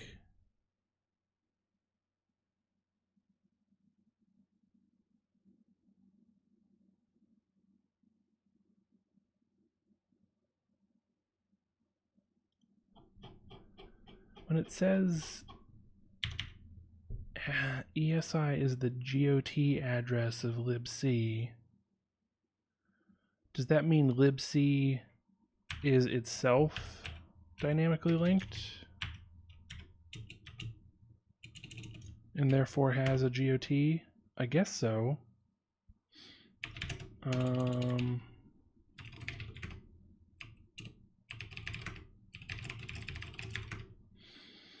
We could do binary equals elf.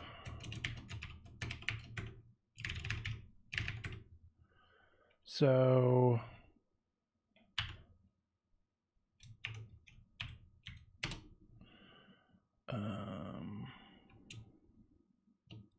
can we do binary.got.sort by? No, just sort. Super object. What is?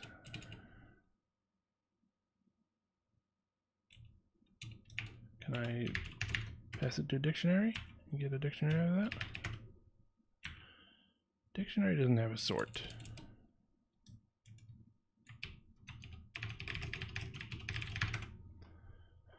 You can use one gadget, but there's a easier way to solve it. Okay, well, I will keep that in mind, Julian.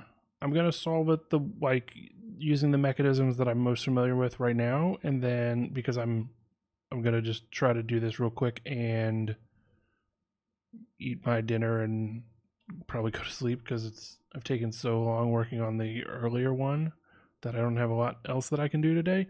But I will try to come back to it maybe on the next stream and figure out what that easier way is. Because certainly I would like to know, the different approaches that can be taken. But the one that is occurring to me right now is to just do the one gadget thing. All right, we'll just do sorted like that. I don't need it to be a dictionary again. Don't need that. How many milligrams do you take of Adderall per day? 0 milligrams of Adderall. I guess I can share that I have been diagnosed with ADHD, so it would be appropriate, but I felt rather different taking the prescribed ADHD medication. I don't remember if it was actually Adderall or something else, but I only took it for like a couple months because I felt like stuff was really different. I don't know. Okay, let me double check that this is 472, and then all the rest of them are in order. So I think this is going to be maybe the start of our GOT.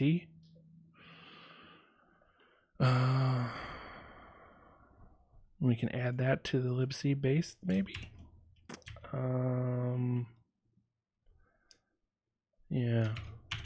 Yeah, I've definitely thought about going back to that because I'm sure that there's definitely a lot of things about my personality or I don't know, behavioral patterns that I think are attributable to that, which I would prefer not to have, that I think would make me more successful in life. But it's a constant sort of mental philosophical struggle of like,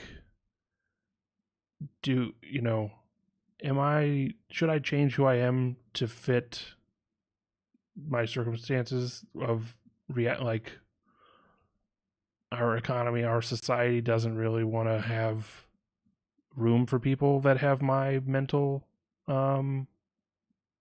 makeup or whatever. Like, I don't know, they say like neuroatypical or whatever these days, but just if you're far enough out of line of what the like mean is, then you're going to have a harder time in our society. And for the purposes of capitalism, it's easier to just say, well, those people have to suck it up and figure out how to survive, and everybody else is going to be in a better, position to do that. Do I believe in God? I don't know. I think I barely understand computers, and I've been spending a lot of time on them. So I don't honestly know how I would determine if God exists or not. I'm going to leave that one unsolved, let's say.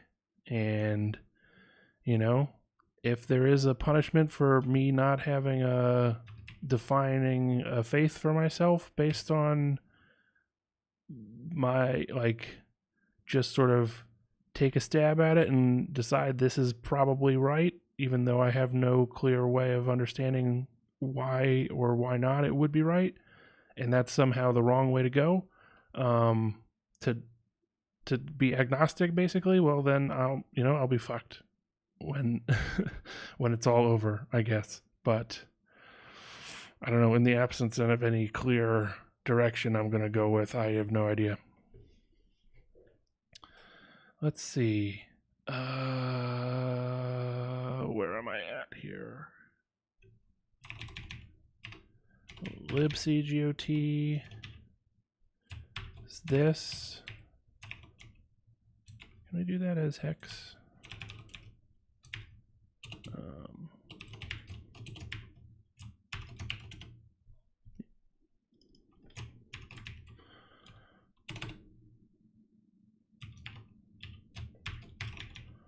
Okay, so then maybe that's what we'll add to our libc base once we figure out libc base is equal to printf adder minus printf offset. And we got to figure out what the printf offset is. We can do in GDB when we run the program and find printf in here somewhere. I'm sure there's a faster way to achieve this. I guess it's just like let's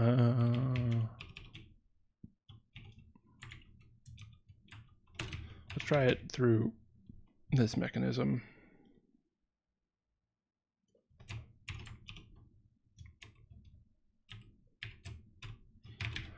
So we get libc there.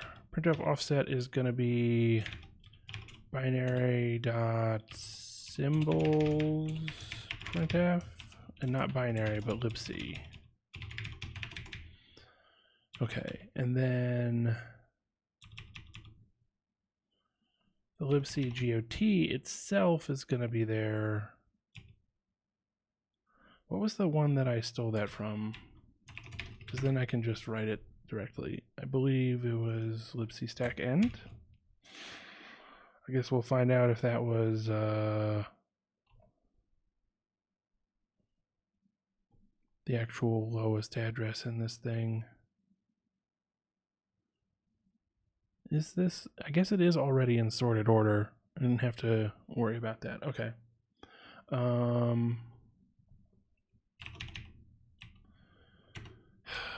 I just feel like whatever this is not the right way to go. But we'll find out. Okay, and then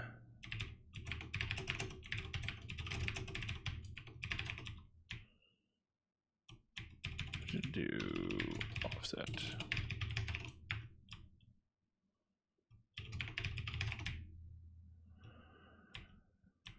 Okay, so is this even gonna work?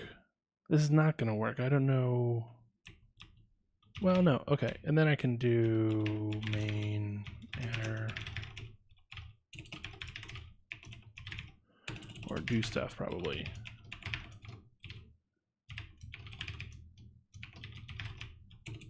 Just do stuff.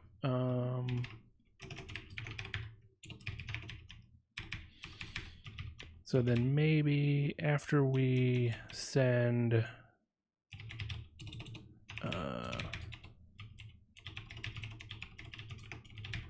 the payload for leaking and we receive the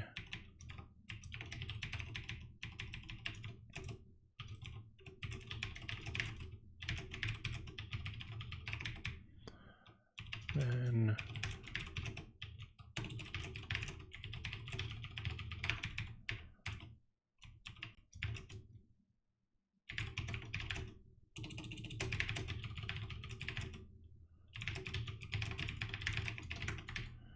okay, let's look at those one gadgets again. So we kind of have our pick at this point, but I'm gonna say we want to let's just start with some of these and go from there. We'll start with the first one, I guess. One gadget is this address, and then we're gonna need the a pop ESI gadget.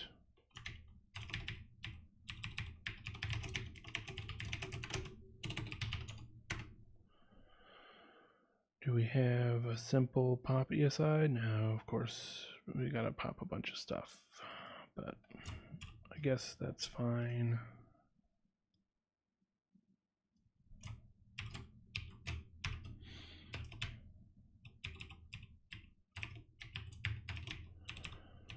Okay, so now our payload for the shell is gonna be pop ESI, and then libcgot is the value that'll get popped into ESI, and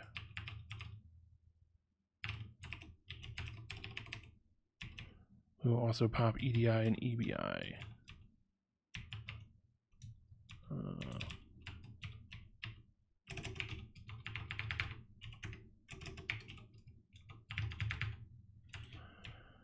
Okay, and then the return address is going to be one gadget. Let's say, okay, so then, yeah, and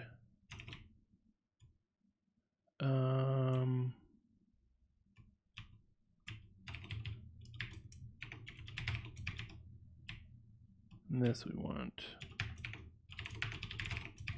That's a rock chain actually. So then our payload for the shell is same prefix.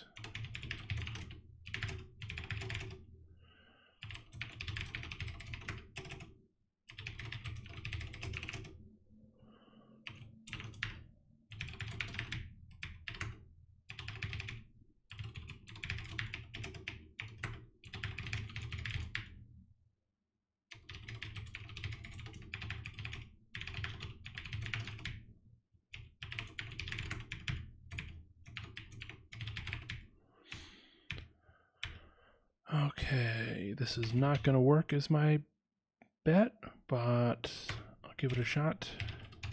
Easy shell. Okay, double check on that. All right, what did we get wrong? EOF on receive 4. So did we even get a? It's unclear. So let's do Where's our receive for? Here we go.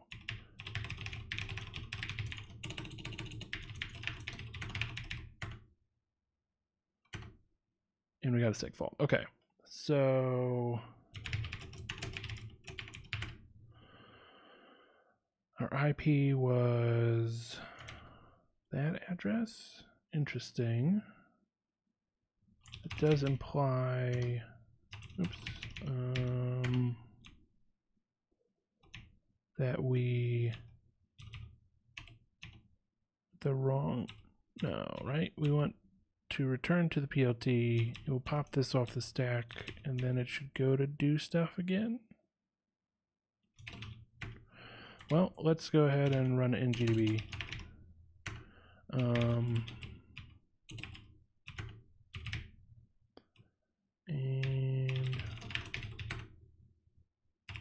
actually, just for consistency's sake, do it this way. Okay, then run that and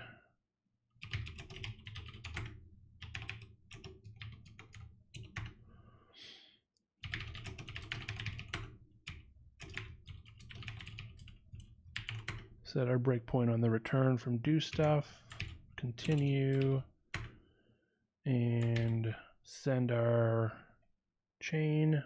So now we're going to call printf, or we're going to return to the PLT entry for printf, and that is going to actually call printf. Good. Stack pointer points at that address, which is the address of the printf function. So where do we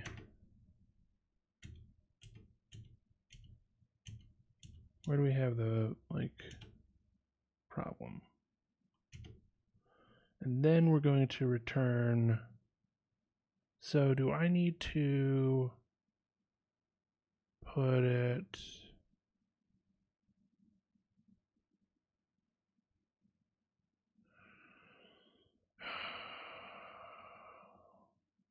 I thought the printf is going to print the thing that is on the stack. Oh, maybe that can't work.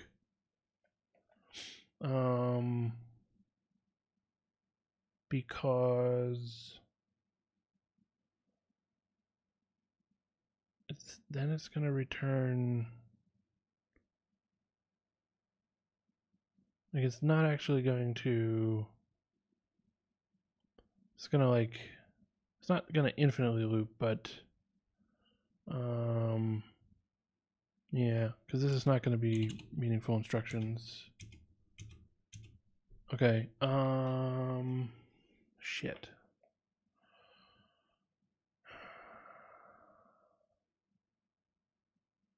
So I thought printf is going to use the thing that I have on the stack at ESP. But I guess it's not going to modify what's on the stack. So we push EAX, then we've got to update the stack.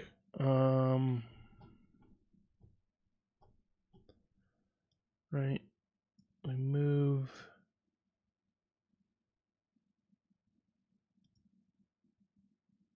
Is that actually what happened? Let me hit NI. It went over the call.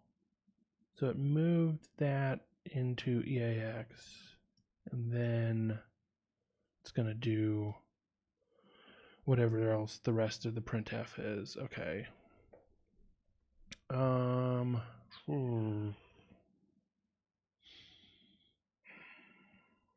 But yeah, we need to do something else, because then the GOT is where we try to return to. So can we return to the printf call that's in do stuff? Problem is, I guess if we return to this call, maybe this is the easier thing you were talking about, Julian. If we return to this call, that it's going to flush. Maybe that's why the flush is in there in the first place, is to make sure that those bytes get written before we do the gets call. Because this is really what we want to get around to in the first place. We want to have gets again. So let's return to this address rather than the libc one.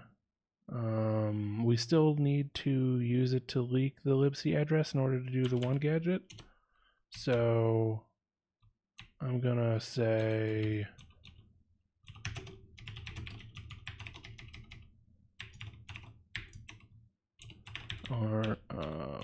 we will do it this way.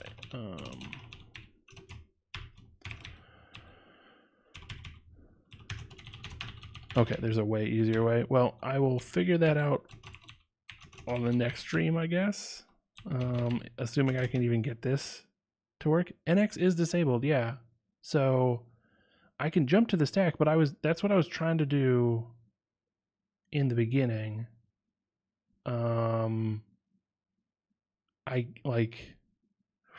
If I can do a gadget that allows me to set ESP relative to where ESP is and then jump to that might work, but like I was with ASLR on this system, I was not getting a consistent stack address is what it looked like. I could be wrong. I could have been misunderstanding what was going on, and my attempt at writing a shellcode was failing for some other reason, because I was doing it in a really lazy way, trying to just kind of do it on the command line without writing a Pwn Tools script. But I did not get, I got it to work in GDB, but not on the terminal, which often tells me that, oh, hey, ASLR is messing this up for you. So I don't know. Let's see. I can go back to that next stream though, if that's the right way to go. So we'll return to the leak address with this on the stack, and then we don't even need to return to do stuff because it's going to come back, it's going to flush, and then it's going to gets again. And that's when we can overwrite for the last bit. So let's see how this goes.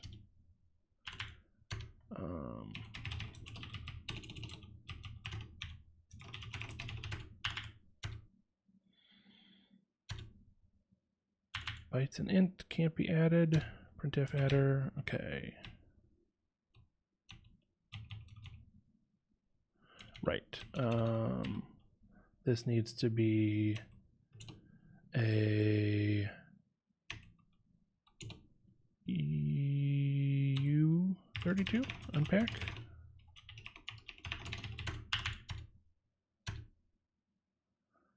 Int object is not subscriptable. Yeah. Oh, that's only because struct does it. I'm sure that the unpack that Pwn Tools gives is better behaved. What did I do? Did I get an infinite loop? I guess so. Or it's just waiting for receive until. Interesting. On this one? Right, because we're not doing the prompts again.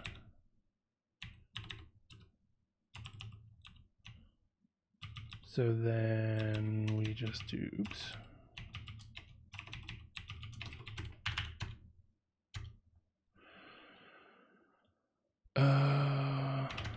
No, we got the seg fault. Okay, we don't need to print the address that we just got. Where's my print? Of course, I've got printf all over the place. Why didn't we read that in with our receive?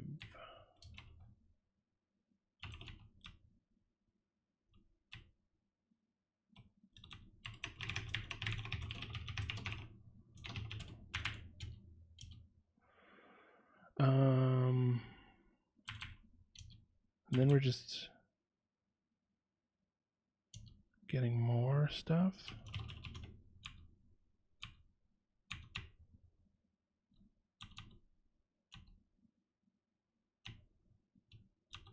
So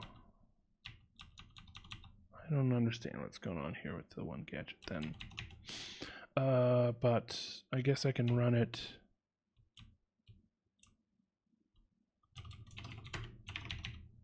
In GDB.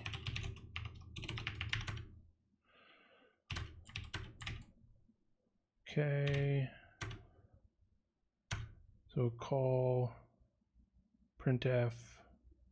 It has presumably printed that address of the printf function and do whatever we need with the stack. Make sure we flush.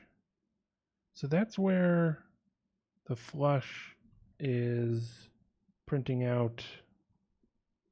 So what were we receiving before? I don't understand what we were receiving before.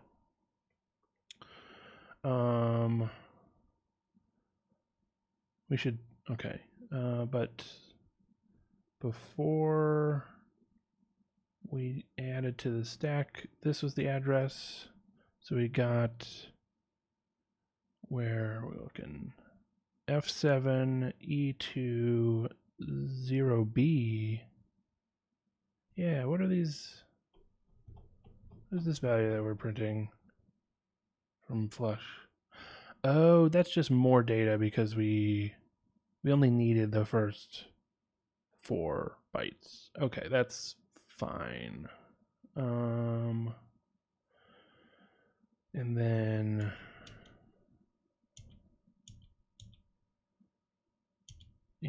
we should segfault this time. So probably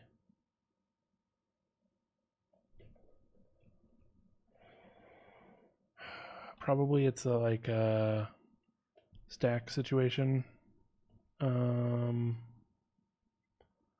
dereferencing ECX to write to. This is, did we even,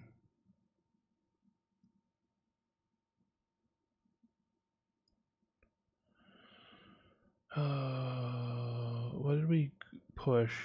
We pushed EAX, which had been munged from other stuff.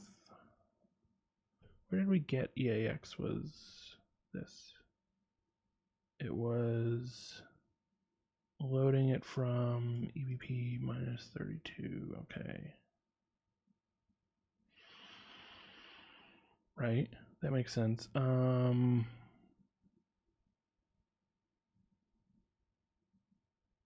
Well, sort of. Why is EBP? Oh, because we overwrote EBP. That's gonna be an annoying thing to handle. Okay.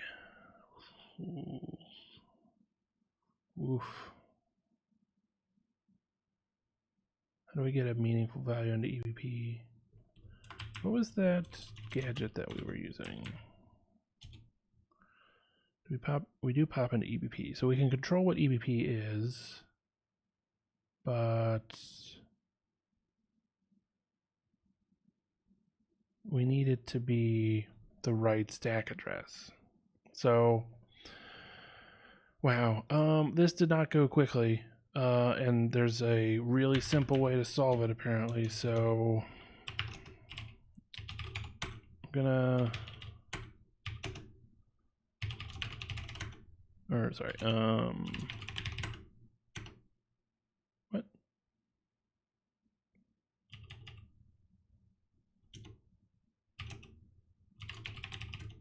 Why is it not finding stuff?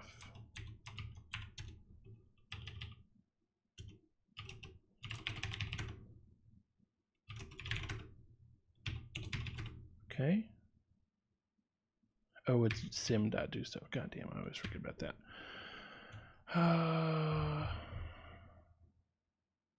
when it gets onto the stack, but then how do I know what address to overwrite with? Can we do a ROP chain that leaks stack address and then come back around and do a shellcode thing? Is that what you're suggesting? Maybe? I hadn't thought about doing it that way. So we need to get I need to get ESP, I guess. And then can we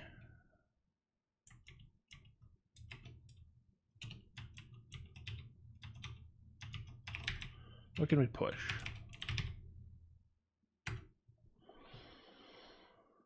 We can push CS. I don't even push the selector. Does not help. Okay. So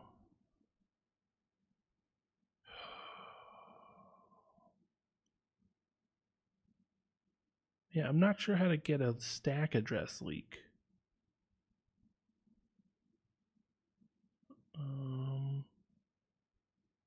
I guess if we just return to printf, then probably the address will be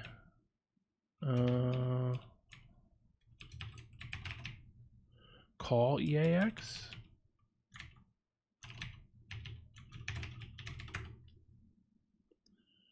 I don't I mean, I don't have a gadget for that.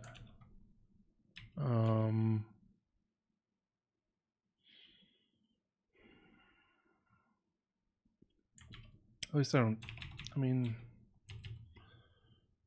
unless I am searching for gadgets poorly and not finding one, that would be a call instruction.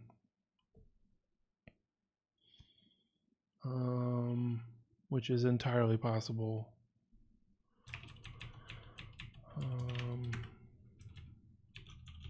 Can take that out.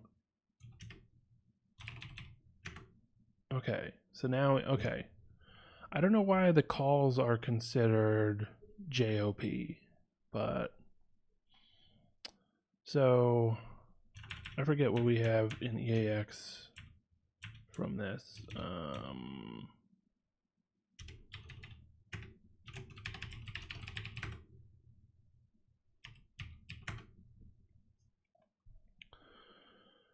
Yeah, okay, I see what you're saying. Cool. Thank you for just telling me the smart thing to do. Which is actually, I mean, the fact that that would not have occurred to me is a pretty clear sign of I need to think about and learn about more ROP techniques, basically. So, I mean, I guess it's like it's not ROP because we are going to an address, not through a return. We're not going to something off of the stack, right? So in that sense, it's a jump kind of thing. Call versus jump, not that big of a difference. So, okay, so we don't need any of this. We don't need any of this. I'm going to call this payload, and then our we can just copy this out, throw that in our ROP chain, our one entry ROP chain.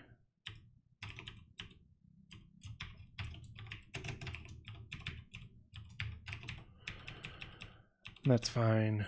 Okay, and then we send the payload, and then we need shellcode in here instead of padding. So shellcraft dot I don't remember how to call it from within the library.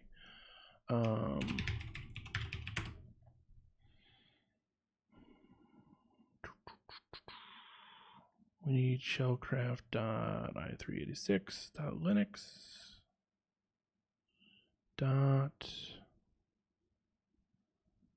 So we can say, what is it, assemble or something? I keep saying run assembly, but I don't want to call run assembly. Linux.sh. Okay. Why is it? I see. Okay. So we have assembly in here. ASM and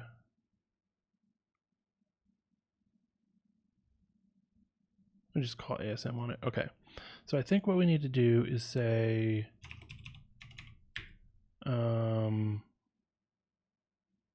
ASM ESP sub ESP plus shellcraft.i386.linux.sh and that comes back as bytes. Yeah, okay. Then payload plus equals 4 Ty Cabmo, thank you.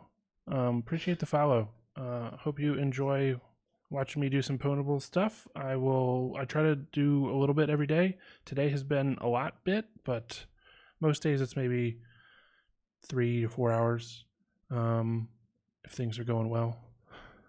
So yeah, tune on in whenever you feel like it. Somehow this stream has gotten real popular compared to how my streams usually are, so hello to everybody that's watching.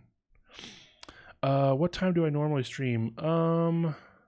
Probably on the order of 11 hours prior to right now is when I usually start. This one I did an evening stream. It's evening my time right now. And usually I stream in the morning so that I get that out of the way and then can work on stuff for the rest of the day. Yeah, basically midnight EST, which I'm sure doesn't help with people being able to come and watch. But it's the right time for me out here in Asia. 4i in range 54 minus len payload.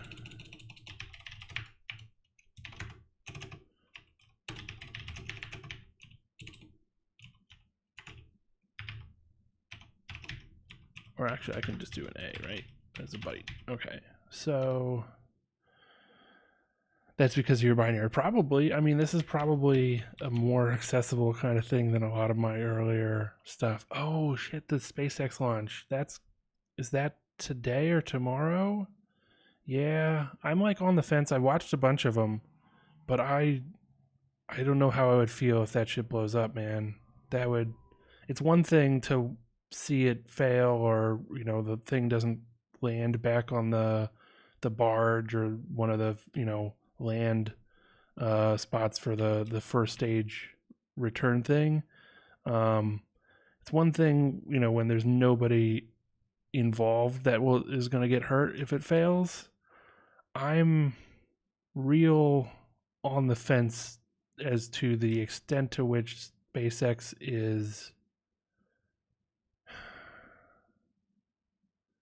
I worry that they might have more recently started just trying to push stuff to meet deadlines and not ensure that everything is going to be perfectly safe.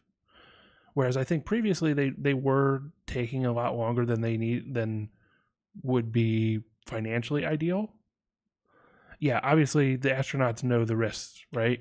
And I'm sure that anybody working on it from an engineering standpoint is like 100% behind making sure that this thing is as safe as possible, but I worry that essentially management might be being like, we need a win right now. We need something to start going well. Exactly. Yeah, Elon is not giving me any confidence that his decision making would be putting the safety of those astronauts first, basically. So I'm hesitant to like watch it just from the fear of like what could happen, but I guess that's true in any, a NASA launch or anything could also have that. And they put people up there to go to the space station on a regular basis, so it's probably an unfounded fear. I should probably watch it because it is going to be, if it succeeds, it'll be a really big moment for private space travel, at least. And I think there's genuine improvements in the way that SpaceX is trying to go about things. And so seeing that happen and progress to having manned payloads, manned expeditions, or whatever the right terms are, I'm not all that convinced about the Mars stuff, but there's reasons to be able to send people into space, and being able to do that at a much cheaper cost than what we currently do, not because we're cutting corners, but because we've developed a better way of doing it, is a real improvement. Yeah, I'm sure that also on NASA's side, right, they're not going to send their astronauts and to just whatever somebody says, hey, we can do this. But at the same time, I don't know, there's a real trepidation on my end.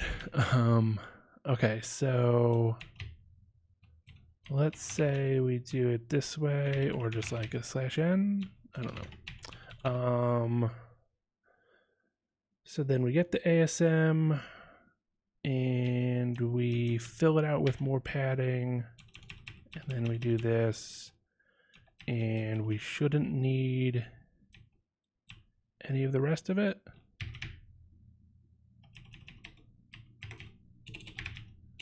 Let's see.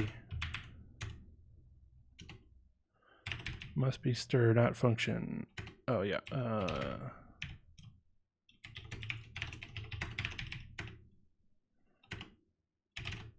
Okay. Yeah.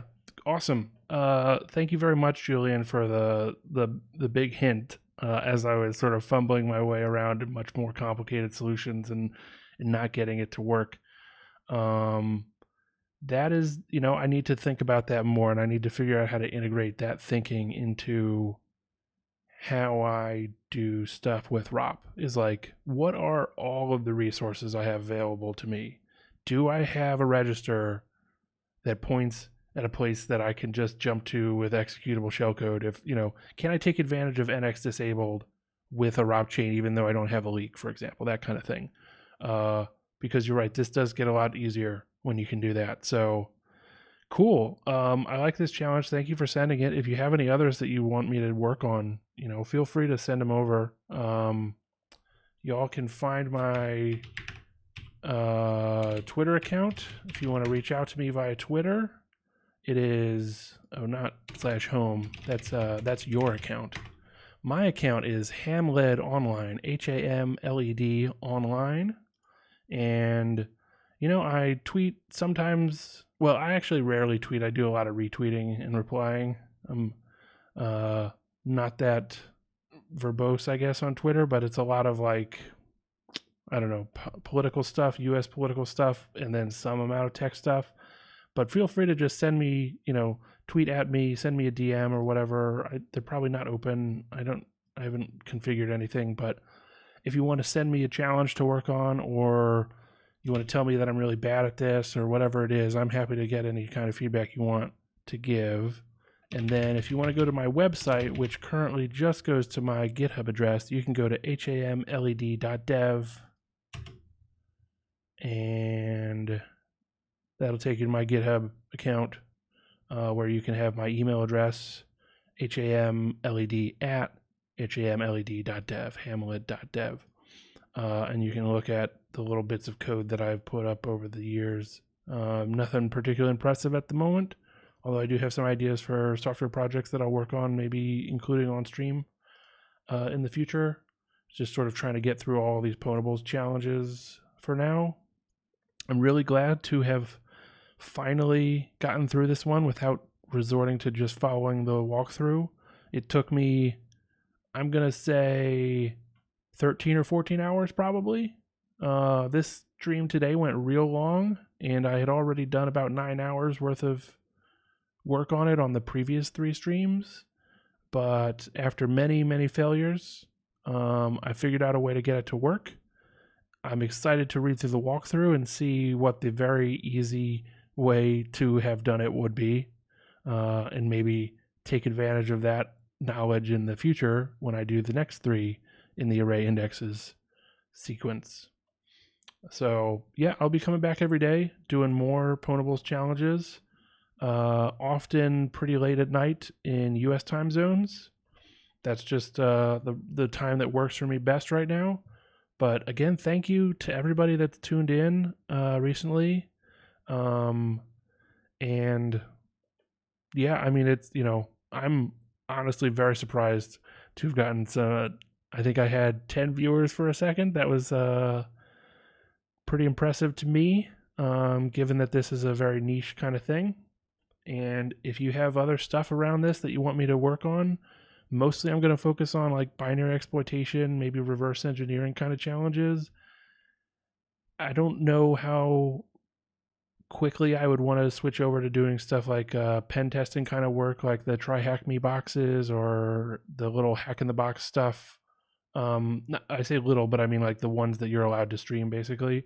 Those are somewhat interesting, but also, they're not nearly as interesting to me as doing these Ponables challenges, and that's really what I want to focus my practice on.